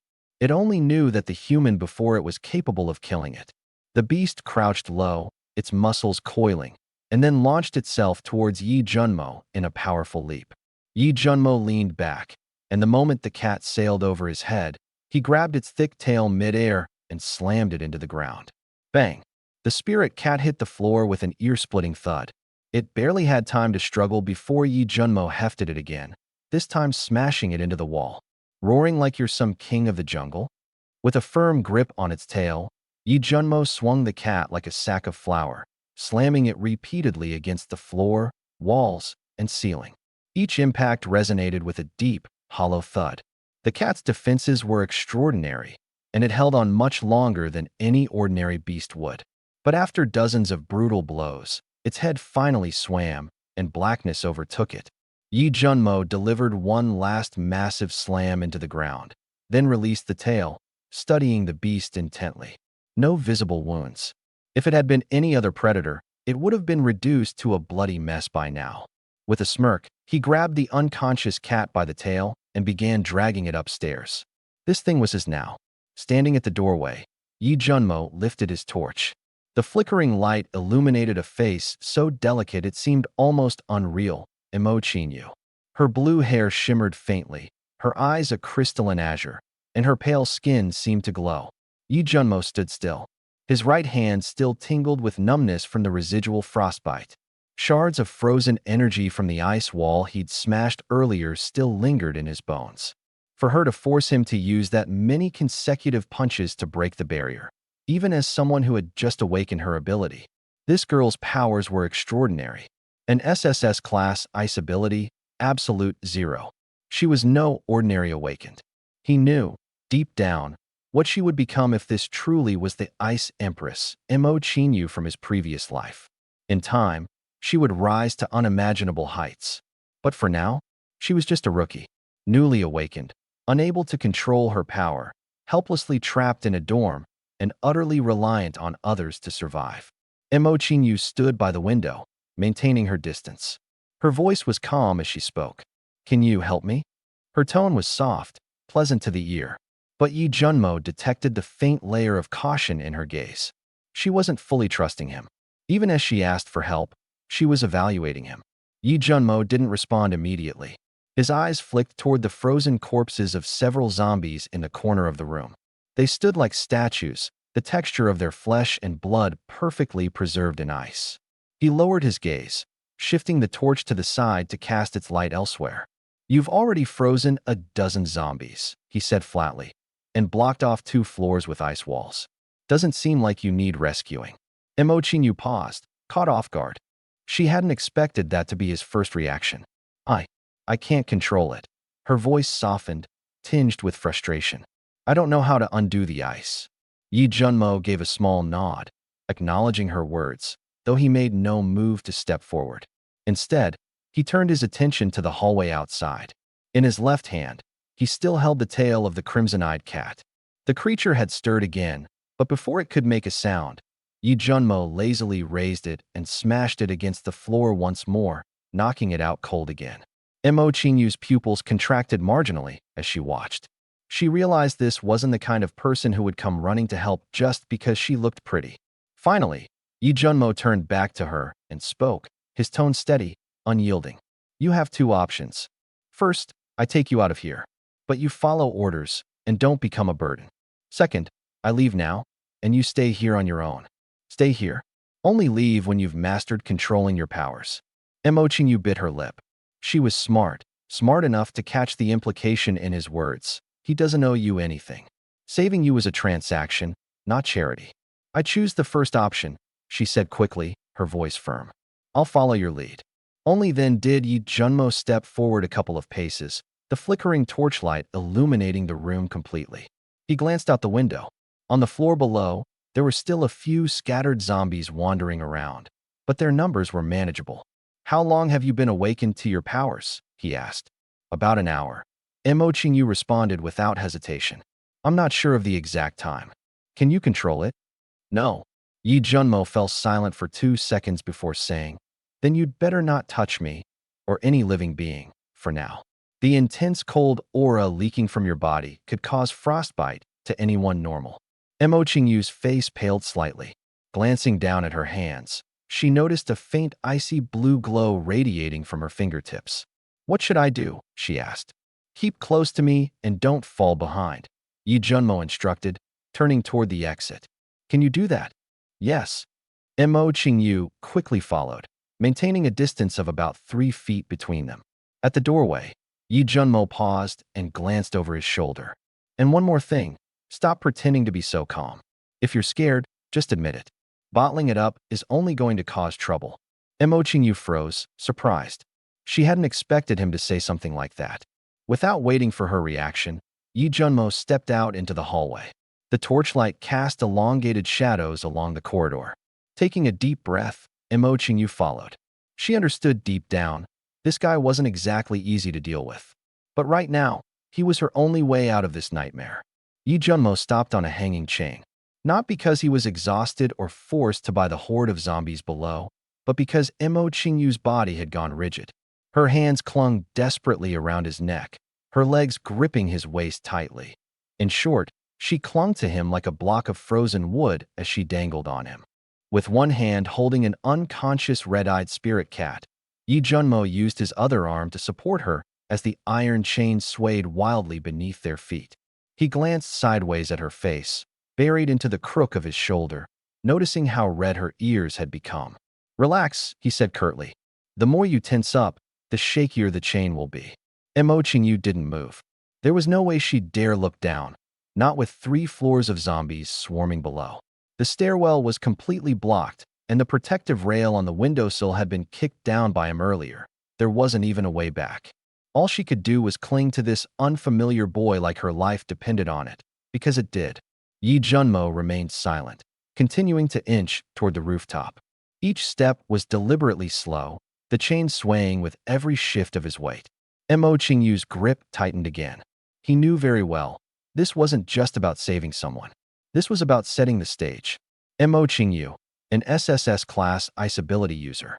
In his past life, she had become the legendary Ice Empress of the Imperial Capital, standing alongside Yi Bufan, the King of Space, as they ravaged the southern lands and even froze entire cities in their wake. Her talents were undoubtedly strategic-level assets in the early apocalypse. But right now, she didn't know any of this. She was merely a regular college girl, trapped in her dorm, barely aware she'd awakened powers. And he just happened to show up. Just happened to save her. Just happened to make her lean on him. A flicker of cold determination flashed across Yi Junmo's eyes. This time, he wouldn't let Yi Bufan find her first. Are we close? Mo Qingyu's voice trembled beside his ear. Almost. Yi Junmo's eyes locked onto the rooftop just a few feet away. Yet, He deliberately came to a halt, letting his body sway backward slightly, as if he was losing his balance. Ah! Mo Qingyu screamed, clamping her legs even tighter around his waist and squeezing him with enough force to almost knock the air out of him. Stop screaming, Yi Junmo snapped icily. If you scream again, those things down there will start climbing up. Mo Qingyu immediately slapped her hand over her mouth, tears welling in her eyes. He loosened his grip on her slightly, and she gasped softly. Only then did he tighten his hold again and resume moving forward. This time, he didn't stop. 5 seconds later, Yi Junmo stepped onto the rooftop edge. With one arm, he set Mo Qingyu down gently before jumping up himself. The unconscious spirit cat was unceremoniously tossed onto the ground, while Mo Qingyu collapsed on the rooftop, trembling and pale-faced, her knees still shaking. She looked up at him with reddened eyes. Yi Junmo didn't bother with comforting words. Instead, he crouched in front of her, his gaze piercing. You have 2 choices now. Mo Qingyu blinked, startled. First, he said, you stay on this rooftop and wait for rescue. Maybe it'll take 3 days. Maybe a week. Or maybe it'll never come. He paused momentarily. Second, you follow me. And where would we go? She asked hesitantly. To survive. Yi Junmo stood, stepping toward the rooftop edge.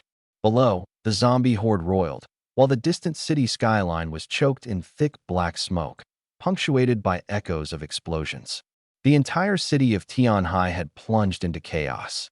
Looking back at her, he asked, the milk and bread on your dorm windowsill, was that your food supply for the day? Mo Qingyu nodded stiffly. That'll last you, at best, 2 days, Yi Junmo said evenly. After that, you'll either die of thirst or hunger or get cornered here by the zombies smelling your scent. Her face grew even paler. Turning away, Yi Junmo headed to the rooftop's other end where the stairwell's entrance remained intact and temporarily devoid of zombies. He didn't feel the need to mention it yet. What he wanted was for her to make her decision out of genuine fear, dependency, and the realization that without him, she had no other option. Wait. Mo Qingyu scrambled to her feet, wavering slightly. What's your name? Yi Junmo paused, but didn't turn back. Yi. Jun Mo. He left behind those 2 words, pushed open the rooftop stairwell door, and walked inside. The door closed behind him. Mo Qingyu stood rooted to the spot, staring at the door, then glanced at the unconscious crimson-eyed mutant cat lying on the ground. She bit her lip tightly. A few seconds later, she hurriedly followed him. When Mo Qingyu stepped onto the rooftop, her legs still felt weak. Not because she was afraid of heights, but because, during the past 10 minutes, she had felt like death was imminent. Not at the hands of zombies, but because of that man. She had thought she might fall off the chain, but what terrified her even more was the idea of not being able to fall off. Yi Jun Mo had been holding that mutant cat, which was larger than a Tibetan Mastiff, with one hand, while the other hand had gripped her waist so firmly that she felt like an accessory glued to his body. She wanted to adjust herself upward. She couldn't. She wanted to slide downward. Even worse. But the worst part? She had to use the bathroom. Badly. By the time they reached the middle of the chain, she could barely hold it in, but the man casually told her to just endure it, and even used that cold, detached tone to add, I don't care. Mo Qingyu had wanted to disappear into a hole in that moment. As the proud eldest daughter of the Mo family, born into a life of privilege, when had she ever endured such humiliation? But now, standing on the rooftop, she watched as Yi Jun Mo smashed the mutant cat against the ground repeatedly, once, twice, 3 times, until its head lolled at an unnatural angle. All at once, a grim realization struck her. This man genuinely saw her as a burden. You almost made me lose focus back there. Yi Jun Mo cast her a brief glance, his voice devoid of warmth. You were a distraction. In situations like that, you're a liability. Mo Qingyu gritted her teeth so hard they could have cracked, her fingernails digging into her palms. She wanted to retort, to argue back, but no words came. She knew the cold truth. On that chain bridge, she had nearly gotten them both killed. It hadn't been because she was scared of zombies. Her body had refused to cooperate altogether, trembling uncontrollably the entire time. While this man, unflinching, unbothered, had carried her and the cat across the chain as if it were solid ground. What's wrong with me today? Yi Jun Mo muttered as he swung the half-dead mutant cat and started walking toward the stairwell door. How did I become soft-hearted enough to rescue a complete stranger like you? He didn't even glance back. Mo Qingyu stood frozen, staring at his receding figure. For the first time, she felt an unsettling sense of abandonment. But she quickly pieced it together. It wasn't that simple. No, Yi Jun Mo had done this deliberately. He had been intentionally harsh with his words, intentionally distant in his demeanor. Even on the chain bridge, he had deliberately dragged out each step. A chilling idea flashed in Mo Qingyu's mind. Was he testing her? Or worse, was he toying with her on purpose? She recalled the moment on the chain when she had been pressed so close to him that she could feel his heartbeat. It had stayed steady, unshaken, inhumanly calm. There had been thousands of zombies beneath them, a squirming, growling sea of death. He carried a volatile mutant cat in one hand and held her tight with the other, yet never once did his heartbeat falter. Mo Qingyu shivered. It struck her like a blow. She might have gotten herself tangled with something far more dangerous than zombies. What are you standing there for? Yi Jun Mo halted at the stairwell entrance, looking back impassively. Planning to wait for death up here? Mo Qingyu took a deep breath, stubbornly silencing her whirlwind of thoughts. Right now, all she wanted was to find a bathroom. Everything else could wait. Yi Jun Mo stared at Mo Qingyu, rapidly analyzing her in his mind. This woman, 63% favorability rating. The life-saving gratitude didn't even earn him more than polite acknowledgement. He drew his conclusion instantly. Women like her either had someone permanently etched into their hearts or had been placed on such a high pedestal for so long that she saw men merely as tools. For someone like her, flattering her would be the road to ruin. No, she needed to understand that her supposed charm had no impact here. Yi Jun Mo turned away and walked on, not sparing her another glance. Mo Qingyu stood there, amazement flickering in her gaze for the first time. No man, not in her entire life, had treated her like this. Her family wasn't one of the absolute elite, but net assets in the hundreds of millions placed them close enough. Young heirs, rich playboys, and high society elites alike had all stepped up to try and win her favor, showering her with compliments and attention to make her smile. She had never taken any of them seriously, because there was only one man in her heart, Yi Bufan, her childhood best friend, practically bound since birth by an arranged promise. 2 years older than her. 2 years ago, when misfortune rocked the Yi family, his father's business failed, and they were left drowning in debt. Her father wanted to call off the engagement, but she stopped him. When Yi Bufan had found out, he left for the capital last year to start over. Wait for me to return in glory, he had told her before he went. Mo Qingyu had promised him, saying her first kiss and everything else would remain saved for their wedding night. Yi Bufan had since established himself solidly in the capital. Recently, Mo Qingyu had even heard rumors, whispers that Yi Bufan might not actually be the biological son of his father, Yi Wei, and could be connected to the powerful Yi family from the capital. The day before the apocalypse erupted, Yi Bufan had told her that members of the Yi family were looking into him, investigating whether he was their sole lost heir. He had promised that once this was confirmed, he would return to Tianhai City to visit her family and formally settle the engagement. But before that could happen, the world shattered. Mo Qingyu stared at Yi Jun Mo's retreating figure as he disappeared into the stairwell, her eyes drifting to the now retracted chain bridge. She exhaled sharply, her breath heavy with resolve. I have to follow him. If I stay with him, I might actually survive. She stepped forward and quickened her pace to catch up. Yi Jun Mo heard her footsteps behind him and instinctively glanced at the lifeless mutant cat he was dragging. A fleeting, wry thought crossed his mind. Could this Yi Bufan from the rumored Yi family of the heavens really be the so-called protagonist of this apocalyptic mess? In his previous life, he'd only heard whispers that Yi Bufan was incredibly powerful and influential, but the details had escaped him. Still, if Mo Qingyu was somehow connected to Yi Bufan, and she'd ended up in the capital in his past life, it all added up. Yi Bufan must have made it to Tianhai City to pick her up. From Tianhai to the capital was over 1,000 kilometers. Even if Mo Qingyu had awakened some abilities early on, even with SSS-level ice abilities, heading to the capital alone was out of the question. Only Yi Bufan, who possessed spatial abilities, could pull something like that off. And even then, a powerful team to provide protection would be an absolute necessity. In the early days of the apocalypse, without sufficient cultivation and mastery of abilities, traveling over 1,000 kilometers was practically a death sentence. Along the way, there weren't just zombies, but also dangerous beasts to contend with. If that were truly the case, it would mean that Yi Bufan had a formidable team of powered individuals right from the start, fully equipped and armed, even with guns. After all, at the onset of the apocalypse, guns still worked. Taking the risk to travel such a long distance just to pick up Imo Qingyu, Knight Junmo couldn't think of any other plausible explanation. The most suspicious part? In the previous timeline, Imo Qingyu became Yi Bufan's divine empress, yet her name was never tied to Tianhai City in any records. This could only mean one thing. Imo Qingyu had likely been connected to Yi Bufan from the very beginning. Knight Junmo's eyes darkened. If Yi Bufan truly was the protagonist of this twisted fate, then the challenges ahead wouldn't just be about surviving the apocalypse anymore. As his thoughts spiraled, Knight Junmo stared at Imo Qingyu, and a chilling realization crept up on him, a disturbing possibility that sent a shiver down his spine. This woman, she had an impenetrable connection to that guy from the capital, Yi Bufan. Were they lovers? Childhood sweethearts? Or something worse? Imo Qingyu's ethereal beauty made it hard to believe that Yi Bufan, an SSS-level spatial ability user, wouldn't have any thoughts about her.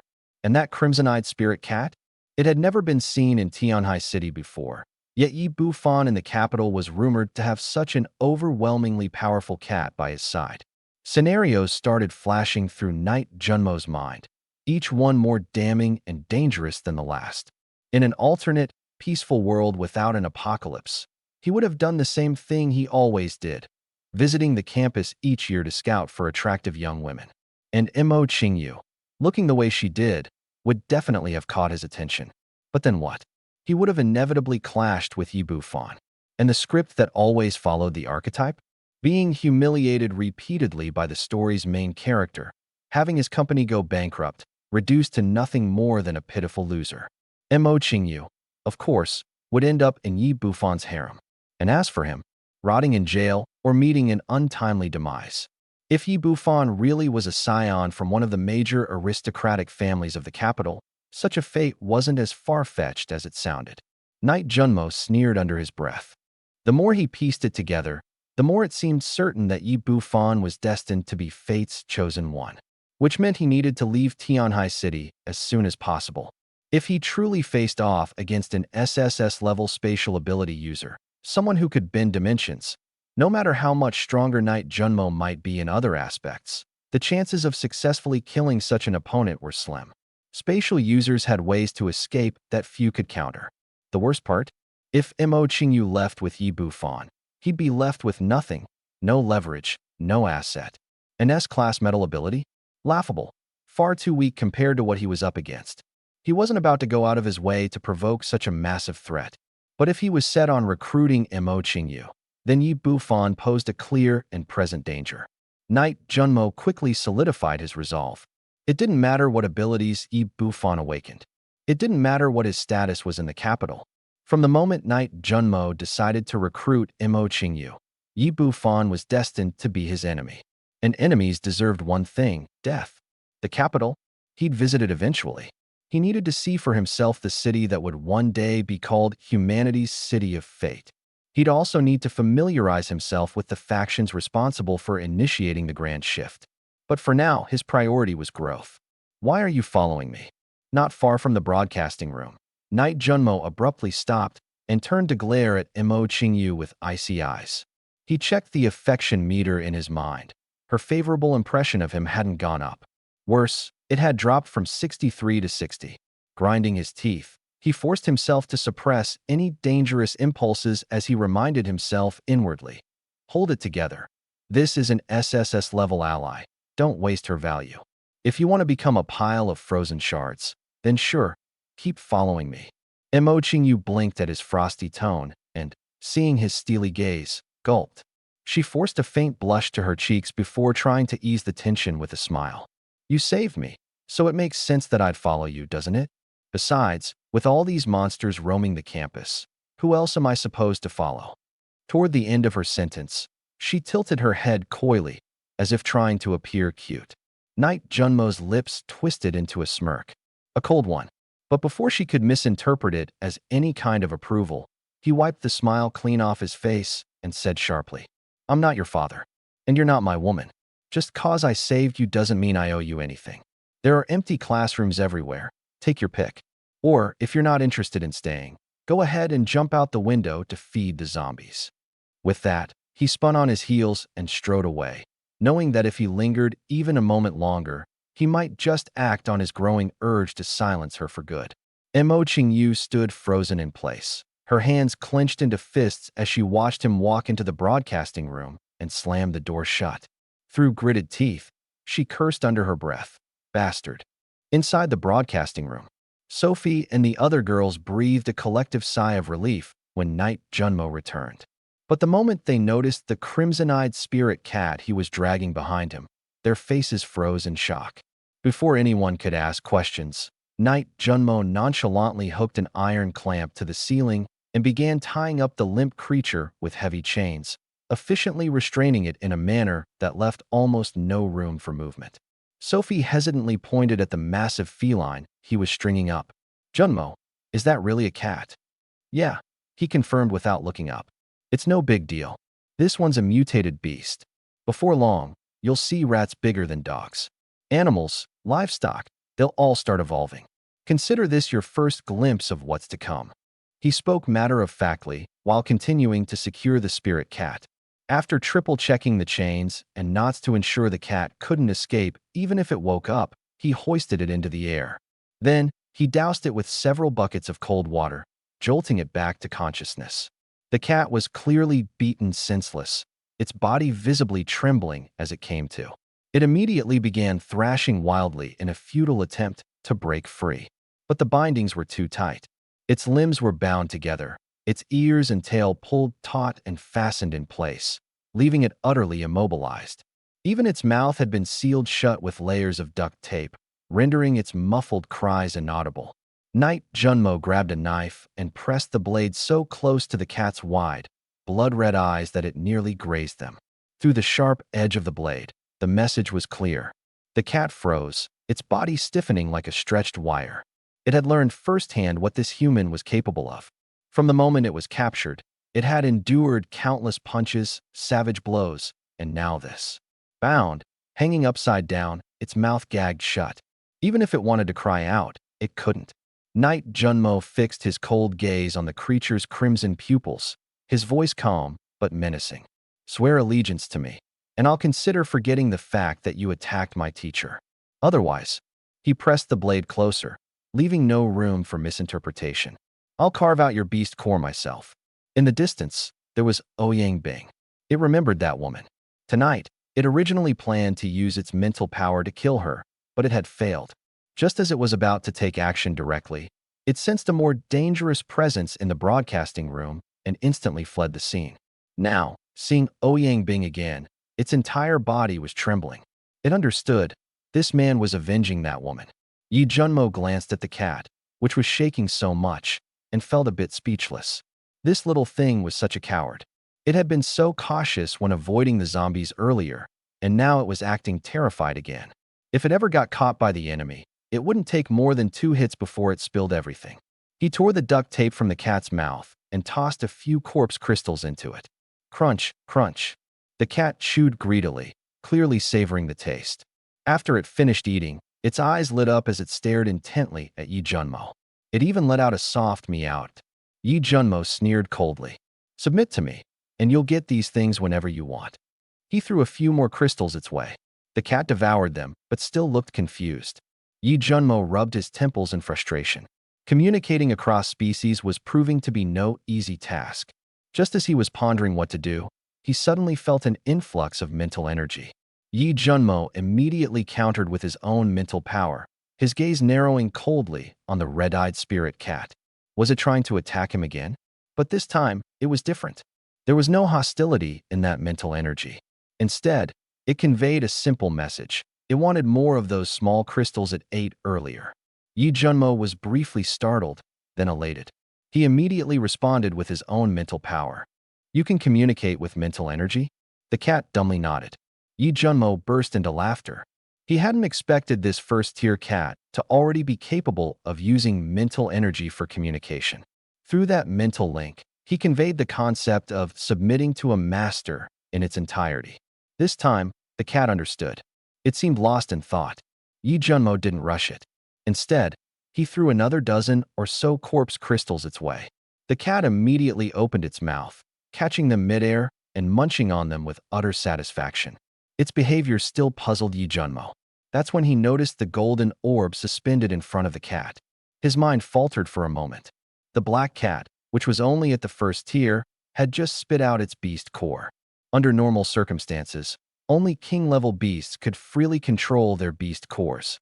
Furthermore, beast cores were a life force for a beast, both a source of its power and a weapon of last resort, something it could forcefully explode to take down its enemies along with itself. Yet this cat had casually spit it out and left it floating midair. What exactly was it planning? Before Yi Junmo could figure it out, a surge of mental information suddenly entered his mind. The information came from the cat. Its intention was clear. If he could leave a mark on its beast core with his mental power, it would pledge loyalty to him. The condition? He had to feed it every day and provide it with corpse crystals. Yi Junmo narrowed his eyes, studying the cat before turning his gaze to the floating beast core. He immediately decided to give it a try. He wasn't worried about the cat playing tricks on him. If he sensed anything off, he'd snatch the beast core, and if it came to it, he wouldn't hesitate to kill the cat. He began injecting his mental power into the beast core. The process was harder than he anticipated. Beads of cold sweat formed on his forehead as he expended significant mental energy. If he made a single mistake, the resulting mental backlash could reduce him to a mindless fool. Fortunately, he was a full major tier and 2 minor tiers higher than this cat. Additionally, the super evolution serum he had taken earlier had enhanced his mental strength significantly. After what felt like an eternity, the mental mark successfully imprinted itself onto the beast core. At that moment, Yi Junmo felt an inexplicable connection between himself and the cat. It was done.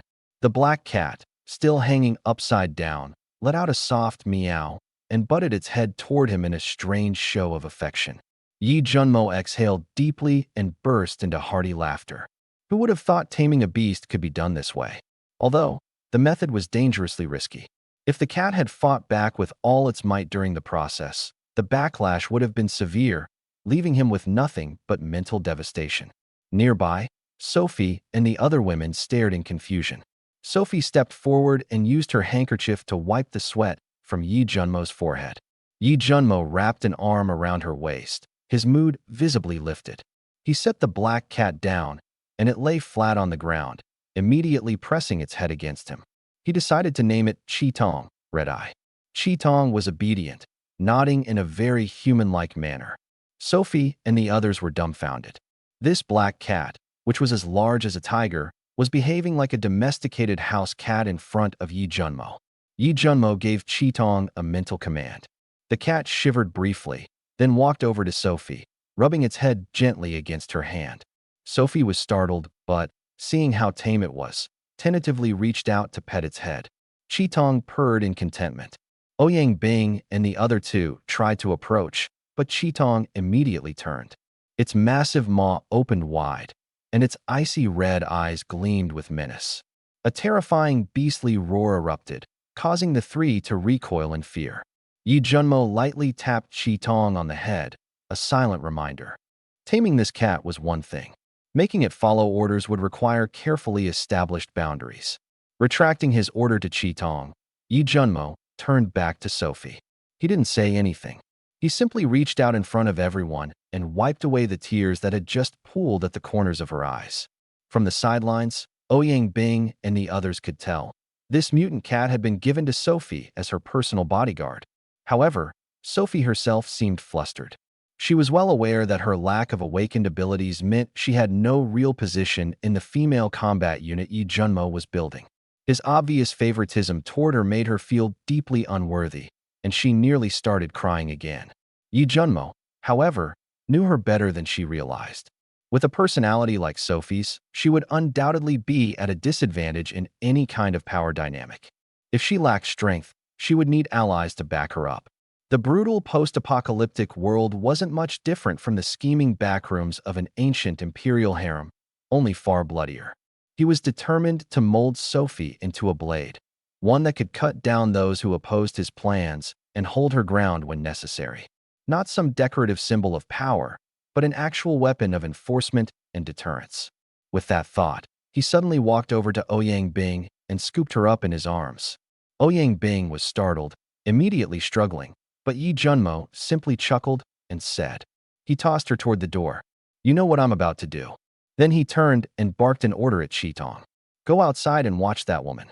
Keep her on edge, but don't get too close. Qitong, with an oddly human-like demeanor, pushed the door open and walked out. At the moment, Mo Qingyu was holed up in an empty classroom closest to the broadcasting room. Staring at the vacant space around her, she felt equal parts anger and fear. That man doesn't have a shred of chivalry, leaving me to guard this empty room on my own. The flames outside on the field had dwindled significantly, leaving only the eerie silhouettes of wandering zombies. Being alone in this room, she felt a gnawing fear that one of them might burst in at any moment. Just then, a flicker of movement in her peripheral vision caught her attention. Her entire body froze. Outside the window, a pair of blood-red eyes loomed, attached to the massive shadow of a figure staring directly at her. Mo Qingyu almost let out a scream, but clamped her hands tightly over her mouth. What the hell? Why is that cat out here? Could it be that man did something to it?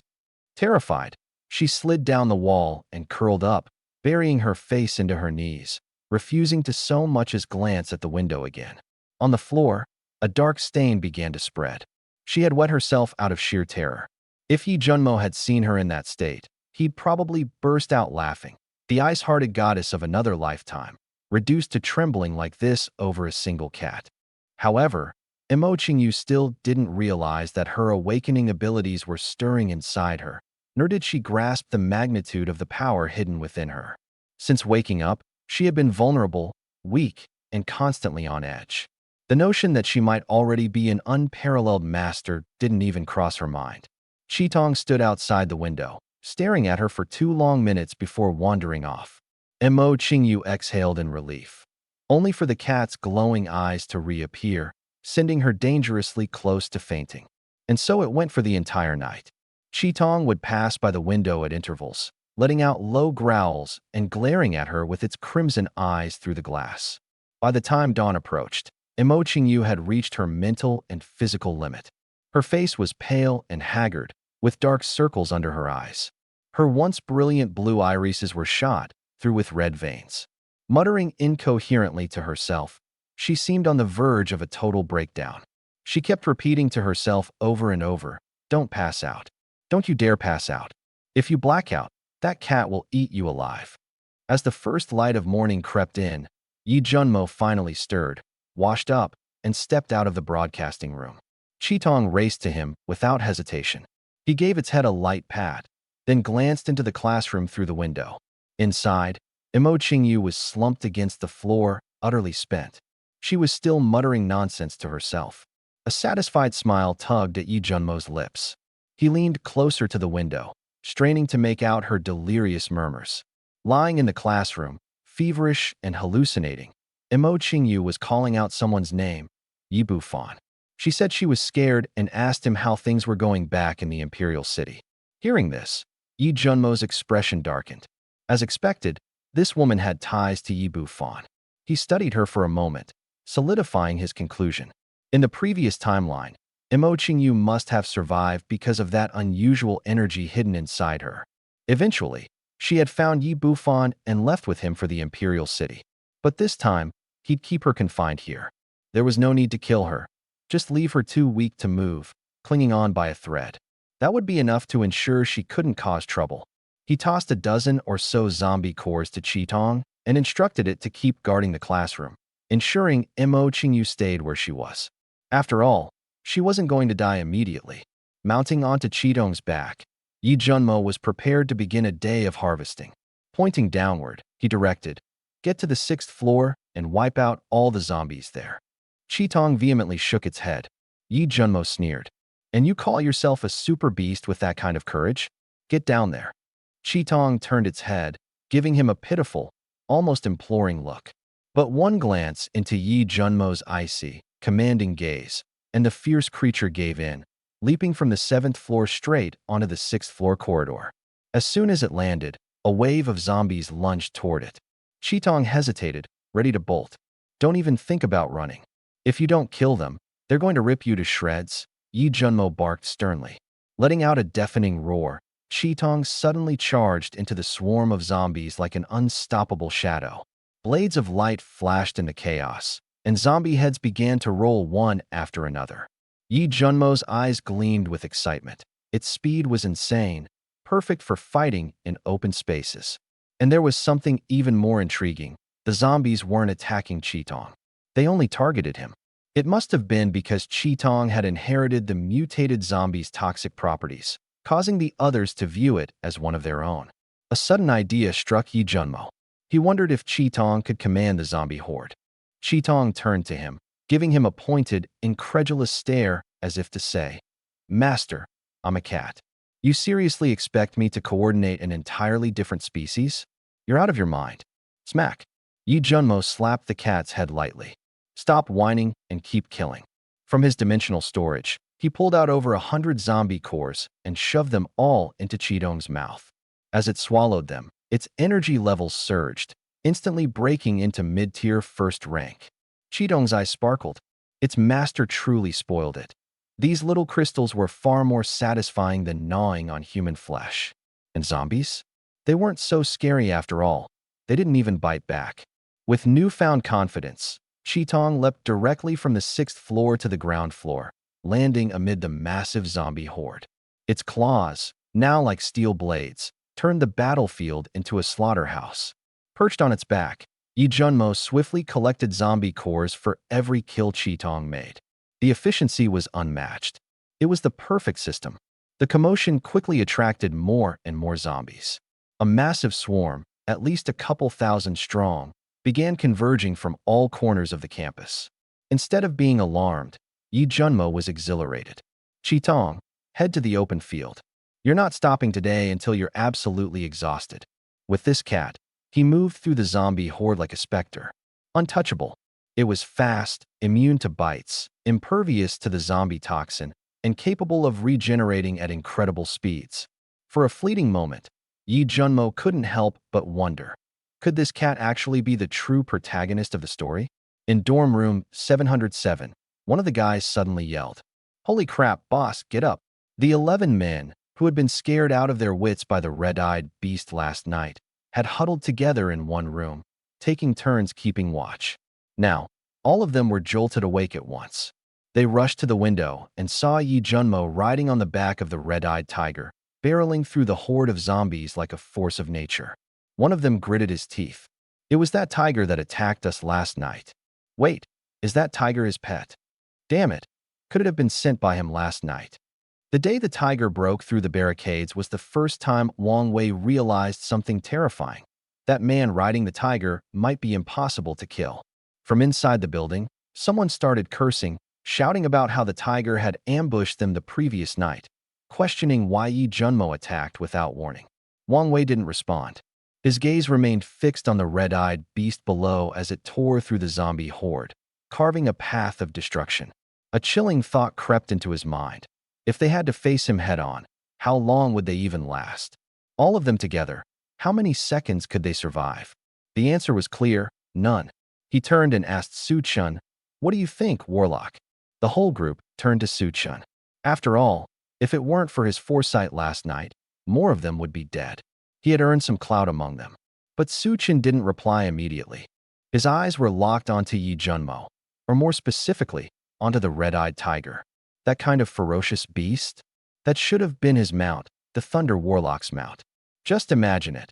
Him, radiating electricity, riding through a sea of zombies on the back of a giant tiger like that, each swipe of its claws accompanied by crackling thunder. What a scene that would be. How many women would lose their minds over him? But now, this magnificent beast belonged to some random guy. Warlock, Wang Wei called again. Snapping out of his thoughts, Su Chen cast a glance at Wang Wei and said calmly, "Get ready. Once he draws the zombies away, it'll be our turn to head to the supermarket." Wang Wei nodded. That had been his plan as well. Wait for the right moment to act instead of picking a fight with Yi Junmo now. After all, if they couldn't even handle the tiger, what hope did they have of taking him down? Meanwhile, in the other dorm buildings of the music academy, survivors were also watching from their windows. Some of them were already gearing up, preparing to make a dash for supplies in the supermarket and dining halls while the zombie horde was distracted by Yi Junmo. It was day 5 of the apocalypse, and starvation was driving people to desperation. But one dorm was an exception. In the building where Mo Qingyu and several others were stranded, 10 or so girls were caught in utter despair. Zombies surrounded their dorm. Early that morning, they had discovered that the hallways were cleared of the undead, giving them a glimmer of hope. But any chance of escape was quickly crushed when they realized a wall of ice on the 5th floor had completely blocked their way. There was no way up, no way down. In desperate panic, they began shouting toward Yi Junmo. "Hey, handsome, please save us. Yi Xiao asterisk. I'm your biggest fan. Honey, I'll do anything for you, just save me." But their cries were drowned out by the deafening growls of the zombie horde and failed to reach Yi Junmo. One of them began throwing things toward him: body wash, a cell phone, lingerie, sanitary pads, anything she could get her hands on, simply to grab his attention. For a moment, objects of all shapes, sizes, and colors rained down like a chaotic storm. Yi Junmo, lounging atop the red-eyed tiger, was in the middle of collecting zombie cores when he noticed something drifting toward him from above. He looked up. A pair of women's underwear was floating directly toward his face. Jesus Christ! He quickly tilted his head to the side. The garment fell to the ground, and when he glanced down at it, what he saw left him momentarily speechless. A pair of panties with a blood-stained sanitary pad stuck to it. Christ, who fights dirty like this? If it weren't for his quick reflexes, that thing might have slapped him right in the face. He looked up toward the closest building and saw a group of panicked girls clustered around the windows, frantically throwing items while shouting. Though he couldn't hear what they were saying, he knew it was nothing more than cries for help. He ignored them. Shifting his gaze further out, he noticed survivors from other dorms already making frantic dashes toward the supermarket and dining hall. They're starting to risk it all, he thought. Makes sense. Any longer, and they'd be starving to death within a couple of days. This is the moment to start building my own following. After that, it's time to move toward Panlong Mountain. I wonder when Yi Bufan will arrive in Tianhai City. A slight frown crept onto his face. Before he had enough power at his disposal, if his assumptions about Yi Bufan turned out to be right, that he had started out with a formidable force, it'd be reckless to confront him head-on. One wrong move, and Yi Junmo could find himself on the losing side. It was better to bide his time, build up his strength, and wait for the right opportunity. By day 5 of the apocalypse, the dark side of human nature had already begun to surface. He gripped his weapon tightly. He wasn't carrying some divine plan to save the world. What he wielded was a blade soaked in violence, tinged with the scent of humanity's basest instincts. Every swipe of Red Eye's claws brought down several zombies, their severed heads rolling along the ground as blackened blood splattered across Yi Junmo's pristine white shirt. The dark stains were a stark contrast to the snow-white fabric. But the dirtier his shirt got, the clearer his mind became. This was no world for innocence anymore. Plowing a path through the sea of zombies, his destination was clear, a route that passed both the girls' dorm and the supermarket. But he wasn't in a rush. He wanted the girls standing at their windows to see him for what he was, the person who could walk through a horde of the dead and carve out survival. The one who held the keys to life. In his previous life, he'd survived 5 years of the apocalypse and had seen too much. People who banded together for warmth in the beginning, stabbing each other in the back just a few days later over a bottle of water. Those swearing to hold on to their humanity, becoming more vicious than the zombies within a week. This time, he wasn't here to play the selfless hero or offer help for nothing. If someone wanted to survive, they needed to prove their worth. They needed to bring something to the table, preferably something he could use. Take Mo Qingyu, for example. Her SSS-level talent was enough for him to keep his sword sheathed, at least for now. Those girls in the Music Academy dorms? If they could remember his face in their darkest hour, that might warrant a few extra swings of his blade. Several hundred meters away, the supermarket entrance was now surrounded by an unmovable crowd of zombies. Wang Wei and his group had just burst out of the male dormitory, sprinting toward their target. But it was clear they couldn't keep pace with the horde spreading out in every direction. Yi Junmo glanced at them briefly, but didn't intervene. He wasn't particularly close to Wang Wei, and jumping into the fray for them now wouldn't do him any favors. Asterisk Yi Xiao, a respectful/formal way to address Yi Junmo, translating roughly to young Master Yi. The reckless ones, they usually don't survive past the first month. Over by the girls' dormitory, however, a few girls stood by the windows, staring at him. They weren't shouting anymore, and they had stopped throwing things. They simply watched, their eyes full of a hopeless dependence, the kind that said, asterisk, you're our only hope. Asterisk. Knight Junmo sneered inwardly. He had seen that look before. In the early days of the last apocalypse, he, too, had looked at someone like that, only for that person to turn around and throw him to the zombie horde as bait. This time, in this life, he would be the one people depended on. He wouldn't place his trust in anyone else. The Tang blade lashed out again, and another head went flying. The crimson-eyed beast moved steadily, advancing step by step, carving a path through the zombie horde.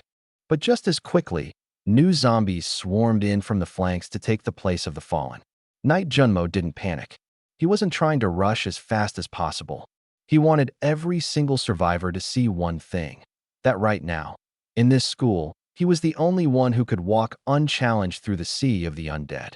As for Yi Bufan, that so-called god of space, he would deal with him once he was settled. Stealing another man's childhood sweetheart? That was unforgivable. And in this world, you settle such scores for good.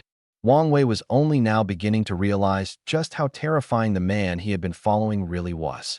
On the field, thousands of zombies swirled together like a moving wall of flesh, with Knight Junmo alone at the center.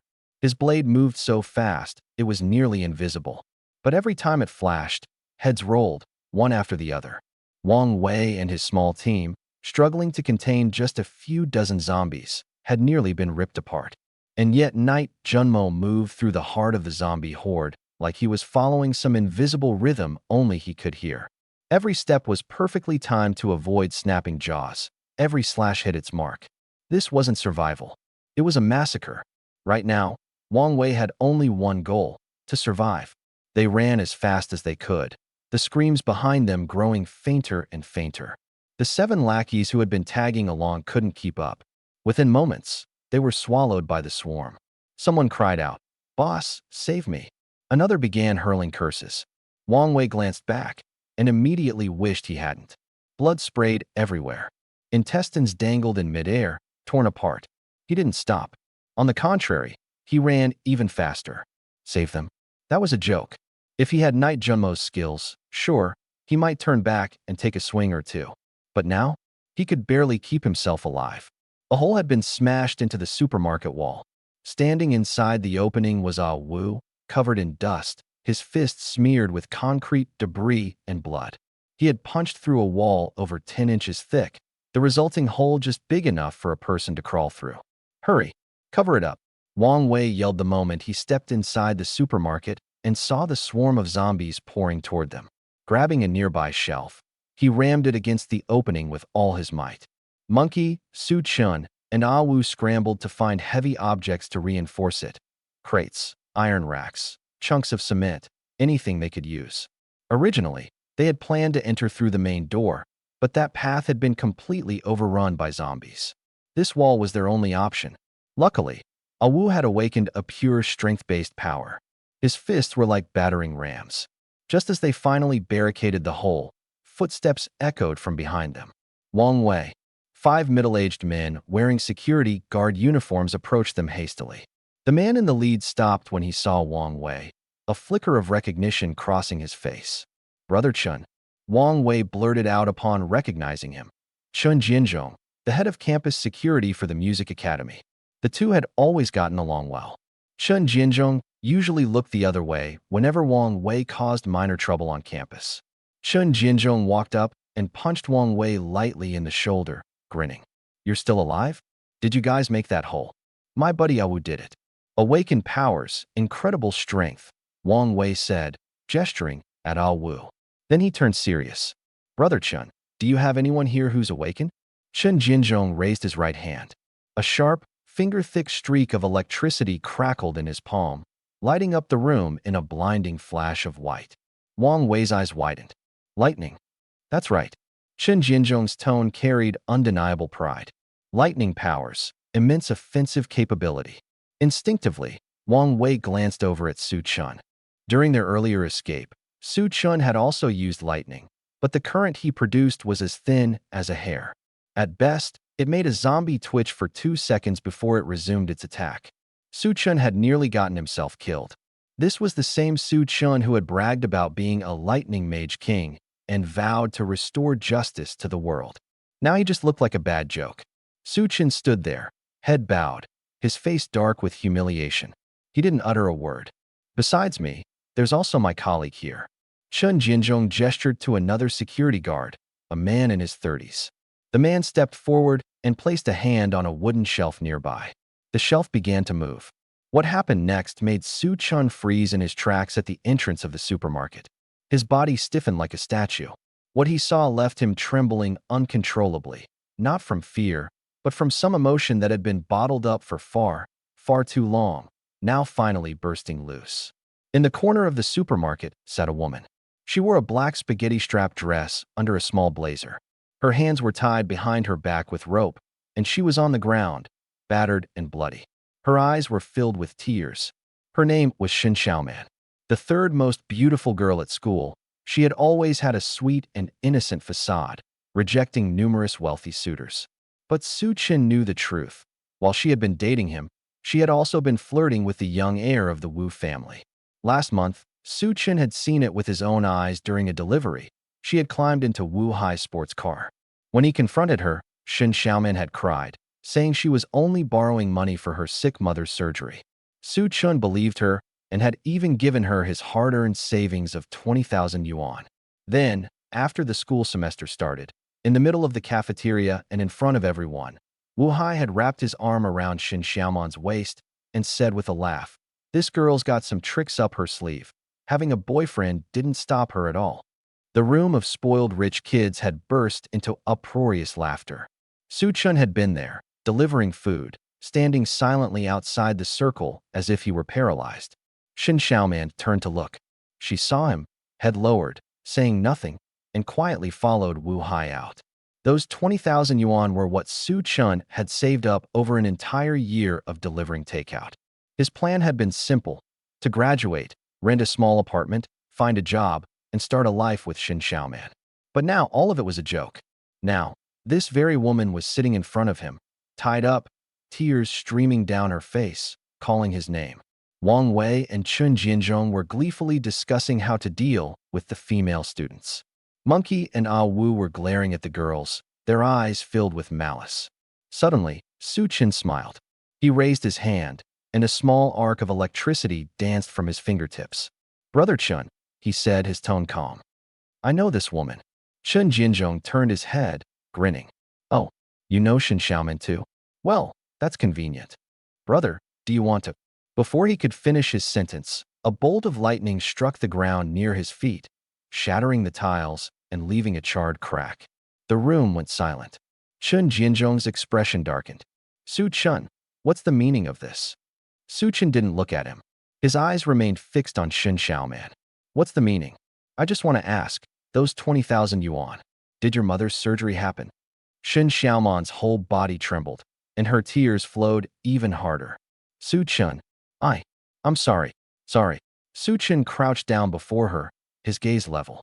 "Do you even know what I went through to save that 20,000? Delivering takeout every day until midnight? Riding a scooter in the freezing winter, my hands so numb I could barely hold onto the food containers." His voice lowered, but each word was sharp and piercing. "You took my money I nearly froze and starved to earn, and spent it on dinners, movies, and hotel rooms with Wu Hai. While I was out there delivering food, you were out having fun." Shin Xiaoman shook her head, sobbing. It's not like that." "Shut up." Su Chin stood and turned to Chen Jinzhong and Wang Wei. This woman, I'm taking her. Wang Wei frowned. Brother, we're all ability users here. Let's talk this out. I said. Su Chen's fingers crackled with electric light, growing fiercer with each passing moment. I'm taking her. Anyone got a problem with that? Chun Jinzhong's face darkened. The guy beside him, the one who controlled plants, stood up as well. The air grew heavy with tension. Suddenly, a faint shuffle of footsteps echoed from the second floor. Everyone tilted their heads up simultaneously. Shin Xiaoman lay pressed against the ground. Tears dripped down onto the supermarket's dull white tiles. She looked up at Su Chen, her eyes suddenly filled with a glimmer of hope. But Su Chen only stood there, staring down at her coldly, and spat out two cutting words. Worthless woman. Shin Xiaoman froze. She had thought he would rush over, at least ask what had happened to her. But all she could see in Su Chen's eyes was mockery, like he was watching karma finally catch up to her. You think I didn't know about you and Wu Hai? Su Chen's voice rang through the supermarket's first floor. I busted my ass delivering food to buy you bags, makeup, and you turned what I gave you into time spent fooling around with another guy. God, I must have been blind. Shin Xiaoman's body began to tremble, not from fear, but from realizing that this man didn't care about her plight, about the position she was in now. He only cared about nursing his sense of injustice. Su Chen's voice grew louder, spilling years of pent-up grievances. In our freshman year, I scrimped and saved to buy you a 3,000 yuan dress, and you sold it the next day for half the price. Sophomore year, I delivered food for a month to buy you some makeup, and not only did you insult me for wasting money, but you also made me return it. His veins bulged as he pointed at her. This summer, I broke my back running takeout orders in Tianhai for 2 whole months so I could buy you a phone and a laptop. And what were you doing? Hooking up with Wu Hai in your dorm, and even sending his bodyguards to beat me up. The other men standing around watched the scene with interest, their faces showing varying levels of amusement. This was entertainment, a drama playing out in real life. Wang Wei even let out a sly smile, as though watching a free reality TV show. Shin Xiaoman's eyes, filled first with shock, gradually turned hollow. Her mind raced back over the past 3 years, from their senior year of high school to now. She thought about how she turned down every wealthy suitor just to avoid causing trouble for Su Chen. How she isolated herself, burying her time in perfecting her music, keeping their relationship a secret so the trust fund kids wouldn't target him.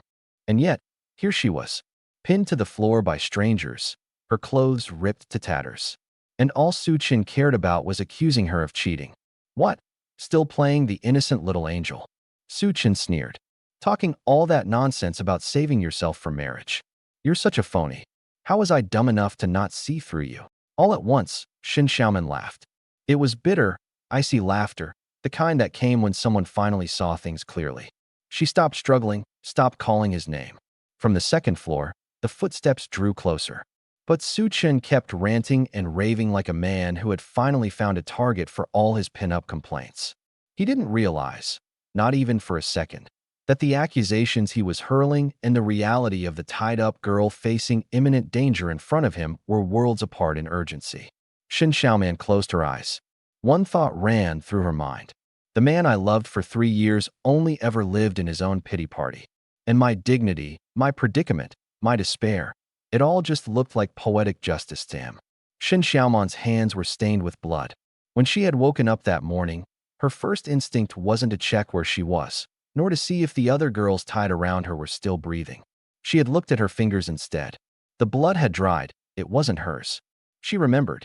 It was Wu Hai's blood. Back on the morning of August 30th, right after entering campus, Wu Hai had cornered her with a group of cronies.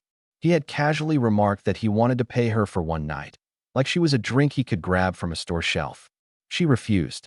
But then, it was clear, someone like Wu Hai thrived on rejection. The more you resisted him, the more persistent he became. She had no money, no connections, nothing to fight back with. Confronting him head-on would only accelerate her own demise. So, she had no choice but to play along, pretending to consider his offers while secretly trying to reach Su Chen, desperate to discuss transferring to another school. She called Su Chen over and over again, but he never picked up. Since the semester had started, Su Chen had only sent her one message, saying he'd been busy lately, and after that, he vanished without a word. She reasoned that his food delivery job was keeping him swamped, so busy, in fact, that he'd even forgotten her birthday. That is, until 2 days ago, when Chun Jianzhong finally showed his true colors. He lured her to the second floor of a supermarket, dropped the pretense of being a civilized man, and attacked her outright. She resisted, fought back even, but was beaten until she was barely conscious and then tied up. Her body still ached. One of her ribs might even have been broken. And yet, when Suchin saw her just now, his first reaction wasn't to ask what had happened or why she was tied up. Instead, he exploded in rage. He called her vile, accused her of being involved with Wu Hai, and said she'd been deceiving him for years. At first, she wanted to explain, but Suchin wouldn't listen. He stood there like a sulking child whose toy had been stolen, throwing a tantrum, ranting and raving without a care in the world. It was in that moment that Shun Xiaoman had an epiphany. What on earth had she been holding on to all these years? Dodging all those trust fund kids, rejecting countless easier paths to a comfortable life. For what? For this man? A man whose response to a crisis was hurling insults?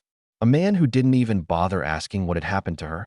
She lifted her head and looked at Su Chun, still in the middle of his shouting tirade. Her tears had run dry. Asterisk, are you done? Asterisk, she asked flatly. Asterisk, if you're done yelling, shut your mouth, you useless piece of trash. Asterisk. Su Chen's face twisted even further, flushed with humiliation and anger, but she no longer cared. All she wanted now was to survive. In this twisted, upside-down world the apocalypse had turned into, she just wanted to live for herself. For once, behind a row of shelves, someone had been quietly observing everything. Yi Junmo wiped the last traces of blood from his hands and tossed the damp towel aside. At his feet, Qitong lay sprawled lazily, its tail flicking back and forth. Yi Junmo had come downstairs the moment Su Chun started yelling and had been eavesdropping the entire time. His gaze swept across the group of men. Chun Jianzhong, a mid-stage level 1 with lightning-based abilities, rated A+. Wang Wei, an early-stage level 1 fire user, also A+. And a few other lackeys of no real consequence. For the world to have just entered its apocalyptic phase, their ability levels were already notably high. Especially Chun Jianzhong. He seemed to have discovered the use of the zombie cores hidden within their heads. Finally, Yi Junmo's eyes shifted to the group of girls tied up nearby. Most of them were ordinary, non-awakened, with no abilities to speak of. But one was different. The girl in the tight black skirt, bound the most securely of them all, seemed to glow. And it wasn't a figurative glow. Her body emitted an actual light, waves of power that set her apart from the others entirely. Name, Shin Xiaoman. Ability, SS class, healing. Unique trait, Angel's Kiss. Yi Junmo raised an eyebrow. An SS class healing ability, and with a special trait to boot.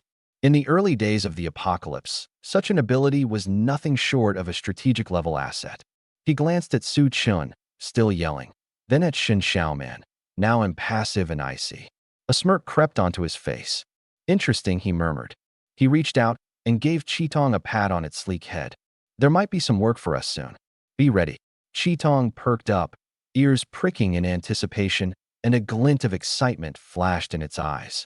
Shin Xiaoman, meanwhile, was just starting to realize the depth of the power hidden within her own body. She could neutralize toxins. And not just ordinary toxins. She could cure zombie venom as well. And not just venom from creatures at her own level of strength. Her healing worked even against venom from beings an entire major level higher than her. If she was mid-stage level 1 now, she could handle toxins from mid-stage level 2 zombies. But that wasn't even the craziest part. Her powers were effective against Emperor-level zombie venom. Even if her effectiveness was halved at that level, it was still extraordinary. Beyond removing toxins, she could heal injuries, restore someone's depleted energy, and even self-heal almost automatically. If she had a high enough ability level and sufficient energy reserves, she could bring someone back from the brink of death, even when they were hanging on by just a thread of life. The system's evaluation of her abilities boiled down to 4 simple words: a rare gem among humanity. Not far away, Yi Junmo continued to observe her through the gaps in the shelves. He recognized her now. 2.5 years ago, When Xin Xiaoman had first arrived at Tianhai Music Academy as a freshman, she'd been the target of endless advances from wealthy second-generation heirs. However, she had a boyfriend already, and she'd dismissed every single suitor who came her way. At the time, Yi Junmo had been preoccupied with stabilizing his family's company. Business had consumed nearly every waking hour, leaving him little interest in campus drama. By the time the company was running smoothly, he had dropped by the school a few times, although mostly to scout for fresh talent. After all, Tianhai Music Academy was filled with the children of the rich and powerful. His wealth, though substantial, hardly made him exceptional there. Sure, Yi Junmo had his preference for beautiful women, but he never resorted to coercion. When it came to relationships, he was straightforward. Money on the table, mutual consent, and if it didn't work out, he moved on. He wasn't like some rich kids who, when charm and gifts failed, turned to thinly veiled threats, or worse. A prime example of his approach had been Sophie. She was a bright girl who understood that her beauty would inevitably attract the wrong kind of attention. So when Yi Junmo, good-looking and decently well-mannered, made his intentions clear, she decided to go along with it. Looking back, he muttered wryly, "I wasn't all that bad back then. Though now, well, that's a different story." His lips curled into a cold smile as his gaze returned to Xin Xiaoman. If his suspicions were correct, she was the same woman who'd become legendary in the apocalyptic stronghold of Tianhuang City, the fabled healer no one had ever seen, yet everyone whispered about. When Tianhai City was fortified and renamed Tianhuang City, its leader was Wu Tianhuang, an SSS-class light ability user. Stories told of a mysterious woman in his entourage who could cure any poison, though no one had ever known her true identity or name. Despite the secrecy, 3 years into the apocalypse, word of her abilities had spread far and wide. Forces from all over flocked to Tianhuang City, seeking her aid. Wu Tianhuang saw the rare resource in her talents and exploited it, exchanging treatments for astronomical amounts of cultivation resources, skyrocketing his influence. Seeing Xin Xiaoman's abilities now, Yi Junmo was certain of one thing. She was the same mythical healer. Without a doubt, it's her. Who would have thought that the Music Academy not only picked up Mo Qingyu, that SSS-level ice elemental, but now also found themselves a top-tier healer? He gave Xin Xiaoman a quick once-over and scoffed. With that figure, the nickname Super Healer actually seemed fitting. As for why Xin Xiaoman was currently being screamed at and called a gold digger, a cheater, and worse by her boyfriend, Yi Junmo couldn't care less. Affairs between men and women were entirely their business and none of his concern.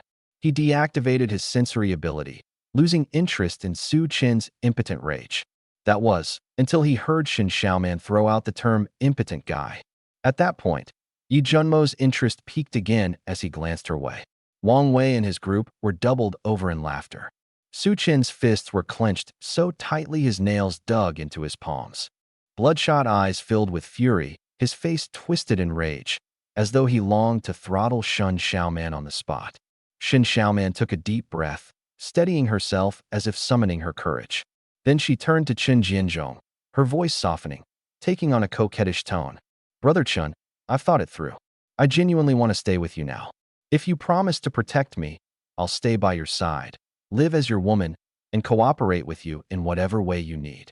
A wicked grin spread across Chen Jianzhong's face. "Cooperate with me, huh? You mean that?" 2 days ago, he tried to claim her, only to nearly find himself on the receiving end of a kick that would have left a lasting impression. But now, hearing Xin Xiaoman say she'd cooperate, his interest was reignited. Biting her lip, Xin Xiaoman nodded. "As long as you protect me, whatever you ask of me, I'll." Her words trailed off into a whisper, but it was clear enough to everyone what she meant. She was offering herself as a bargaining chip for survival. Xin Xiaoman closed her eyes. She knew exactly what Chen Jianzhong wanted. Every one of the women tied up here knew. The only difference was that her payment was due sooner rather than later. "I'll cooperate. Just promise you won't kill me," she said, her voice trembling. Chen Jianzhong smiled. The look on his face made Su Qin's fists tighten once more, his knuckles cracking under the pressure. He looked ready to charge forward, but Wang Wei pressed a firm hand on his shoulder. "Easy there, Thunderbolt King. No need to throw your life away for trash like her." Wang Wei said, his voice low and laden with mockery. Su Chen stared hard at Shen Xiaoman, the pain of betrayal and helplessness lodging firmly in his chest like a jagged rock. But it didn't take long for him to recognize a harsh reality.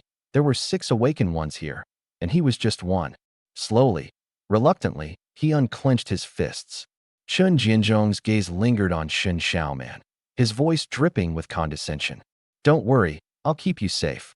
After all, he paused, a cruel glint in his eye. Your regenerative ability is far more entertaining than those lifeless things. A shudder ran through Shen Xiaoman's body. She hated her awakened ability. If only it had been an offensive ability instead. Maybe then, she'd have been able to escape. But no, her ability was self-healing. Wounds closed on their own. Broken bones knitted back together. In this twisted place, her gift wasn't a blessing. It was a curse. Nearby, a lackey nicknamed Monkey cleared his throat nervously. Boss. What about me? Wang Wei's face darkened momentarily before his usual smirk slid back into place. Chen Jianzhong cast Monkey a fleeting glance, his tone turning icy. The rest of them, do what you want. But this one, his gaze shifted to Shen Xiaoman. This one's reserved for me and Brother Wang. You? Overstep your station, and you'll regret it. Monkey's face twisted in anger. What the hell did you just say? Before he could finish, a crackling arc of lightning danced at Chen Jianzhong's fingertips. Try me. In less than a heartbeat, the lightning struck, a blinding flash that sent Monkey hurtling backward. His body slammed against the wall before crumpling to the ground. He didn't even have time to scream. Wu instinctively took a step back, his eyes wide. Meanwhile, Wang Wei's smile widened. His eyes slid over to Chen Jianzhong, a spark of approval glinting within. Because that's how things worked here, Chen Jianzhong was the top dog. His lightning-based powers were an indisputable advantage.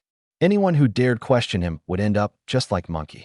Su Chen stood frozen, watching it all with a sinking realization. This was the New World Order on the 3rd day of the apocalypse. Those with powers created the rules, and those without. They had no choices. Shen Xiaoman had no choices. Her only hope was to submit and use her self-healing ability as a bargaining chip, not to survive indefinitely, but just to avoid immediate death. Su Chen's nails dug into his palms. But what could he do? It was then that the sound of approaching footsteps filled the silence. These weren't ordinary footsteps. They were heavy, deliberate, the kind of sound leather shoes made when striking the ground in rhythm, steady, unhurried, and somehow oppressive. Chen Jianzhong's smile faltered.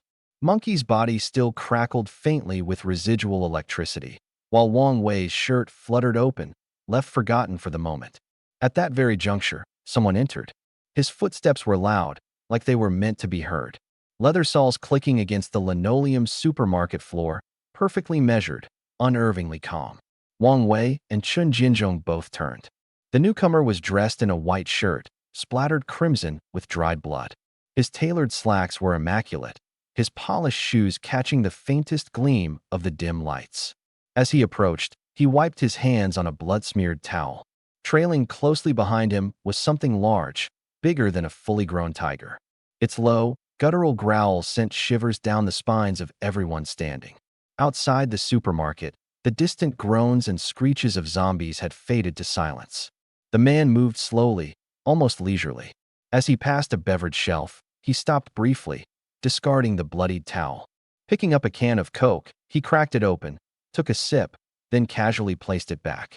He tore open a pack of gummy bears, popping one into his mouth, before continuing his approach. Wang Wei's earlier smugness evaporated into sheer tension. Chen Jianzhong's entire body was taut, his fingers sparking faint arcs of electricity. He instinctively took 2 steps closer to Wang Wei. Among the women tied up, someone gasped. It's young Master Yi. That's really him. Young Master Yi. Please, save us, young Master Yi. The man ignored them completely. As he walked past Wang Wei, he didn't even pause, though his gaze flickered briefly over Wang Wei's half-exposed chest before sliding away. When he neared Chen Jianzhong, he didn't so much as glance in his direction. It was as if he didn't exist. Wang Wei cursed silently in his heart. When did this man even come in? There were so many zombies outside, yet there hadn't been the slightest noise. Chun Jianzhong clenched his fists and quietly inched a step closer to Wang Wei. They had seen this man before. From the supermarket rooftop, one could spot a corner of the teaching building across the campus. Ever since awakening his abilities, Chun Jianzhong had frequently gone to the rooftop to observe the situation in the school grounds. More than once, he had seen this man weaving through hordes of zombies, cutting them down effortlessly. And now, this man was suddenly here, standing before them, acting as though they didn't even matter. Though Chun Jianzhong's powers were new, he understood one thing very clearly. The man before them was no mere threat like the groaning, mindless zombies outside. Shen Xiaoman's hands were still stained with her own blood. She was tied to the corner of the bed, coarse ropes digging tightly into her flesh. Chun Jianzhong had kicked her a few more times earlier. Her ribs felt like they were about to snap. She knew that by the end of this night, she likely wouldn't make it out alive. And then, the door opened. The man who walked in was named Yi Junmo. Chun Jianzhong and Wang Wei immediately stopped what they were doing. Shen Xiaoman noticed something unusual. The two men, who normally ran roughshod over others in this apocalypse with their newfound powers, had a trace of apprehension and even fear on their faces. Especially Wang Wei. He grabbed Chun Jianzhong's arm tightly, stopping him from acting rashly. Behind this man was a jet-black tiger. Its presence alone was enough to send chills through the room. Yi Junmo walked straight to the bed and looked down at her. His voice was as cold and detached as if he were speaking to a subordinate he barely knew. "Can you move?" Shen Xiaoman blinked, stunned for a moment, then nodded. A flash of cold light. The ropes binding her snapped in an instant. She hadn't even seen how Yi Junmo had done it. The man grabbed a clean suit from nearby and tossed it onto the bed. Then, spreading his arms with a calm, expressionless face, he said, "Help me change." Shen Xiaoman pushed herself up, her limbs still numb and shaky, almost causing her to fall. She managed to stabilize herself and approached Yi Junmo, fumbling to unbutton his shirt. Her fingers brushed against the fabric as her mind raced. Who was this man? And why wasn't Chun Jianzhong daring to act against him? "You're Shen Xiaoman?" Yi Junmo looked down at her. "Hello, young Master Yi." Shen Xiaoman mustered a smile, trying to appear composed. She couldn't afford to take any chances right now. If this man was all for show, then tonight, she would be doomed. She needed to wait and see, to confirm that he truly had the power to eliminate people like Chun Jianzhong before making her next move. In the apocalypse, staying alive was the only priority. Yi Junmo stared into her eyes for a long moment. Shen Xiaoman felt exposed, like all her thoughts had been laid bare. It made her uneasy, but she also saw something familiar in his gaze, an expression she recognized. It was a look of resolve, someone who would do anything to survive. "Look me in the eyes," Yi Junmo suddenly said. Their eyes locked. Shen Xiaoman realized there was something in his gaze she couldn't quite identify. It wasn't desire, it was something else. "The person you once were, I may not know," Yi Junmo said in a low voice. "But the person you are now, no one understands better than I do. That's because we are the same. From this day forward, you belong to me. As long as I live, nothing will happen to you." Shen Xiaoman froze. "Yi Junmo, aren't you underestimating us a little too much?" Chun Jianzhong finally couldn't hold back anymore. His voice was filled with barely contained rage. Yi Junmo didn't even spare him a glance. His focus remained on Shen Xiaoman, her body trembling slightly from fear. "Take his legs," he said to the black tiger, his tone still icy. "Bring him over." Shen Xiaoman hadn't even fully processed the command when a shadow darted across the room. A gust of cold air brushed past. In the blink of an eye, the black tiger had already appeared behind Chun Jianzhong. With one swipe of its massive paw, Chun Jianzhong's legs were severed cleanly at the thighs. His dismembered legs stood awkwardly for a moment before toppling over. Blood erupted from his wounds, gushing out like water from a burst pipe. Chun Jianzhong collapsed into the mess, clutching at what was left of his thighs and howling. His screams were high-pitched, so sharp they seemed to tear through the air. The room exploded in chaos. Everyone stared in shock at the gruesome sight on the floor, then slowly, collectively turned their gaze to follow the black tiger. With Chun Jianzhong clamped in its jaws like a rag doll, the tiger dragged him across the room and dropped him at Yi Junmo's feet. Yi Junmo brought his foot down hard, shattering the teeth in Chun Jianzhong's mouth. His shoe pressed into the blood-soaked mess, showing no hesitation. I asked you a question. Yi Junmo didn't look at the bloody man underfoot. His cold gaze remained fixated on Shin Xiaoman. Shin Xiaoman's heart pounded against her ribs like it was about to burst. She never could have imagined that the beast accompanying this man was capable of incapacitating Chun Jianzhong, one of the few her tormentors, before anyone could even react. Suppressing the desperate urge to run or shield herself, Shin Xiaoman lifted her head, trying to steady both her hands and her voice. "Why?" she asked, her voice trembling noticeably. "They all call me filthy. They say I'm manipulative, call me names like Green Tea B *TCH. Even my ex humiliated me in front of everyone. Why would you want to protect me?" Life had taught her there was no such thing as a free meal. Yi Junmo's earlier declaration, that as long as he lived, no harm would come to her. What did that even mean? It meant he was willing to protect her with his life. But why? They had only just met. Shin Xiaoman stood paralyzed as the ice-cold man's gaze bored into her. Her entire body thumbed with tension, heart hammering so hard it echoed in her ears. She stared back at him, searching for any crack in his facade, trying to decipher what this man truly wanted. Yi Junmo's cold expression offered no answer. Chun Jianzhong continued to convulse on the floor, his blood now pooling so much that it was beginning to reach the other's shoes. The acrid tang of blood saturated the air.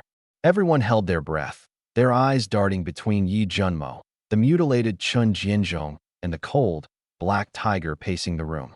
All they could do was wait to see what would happen next.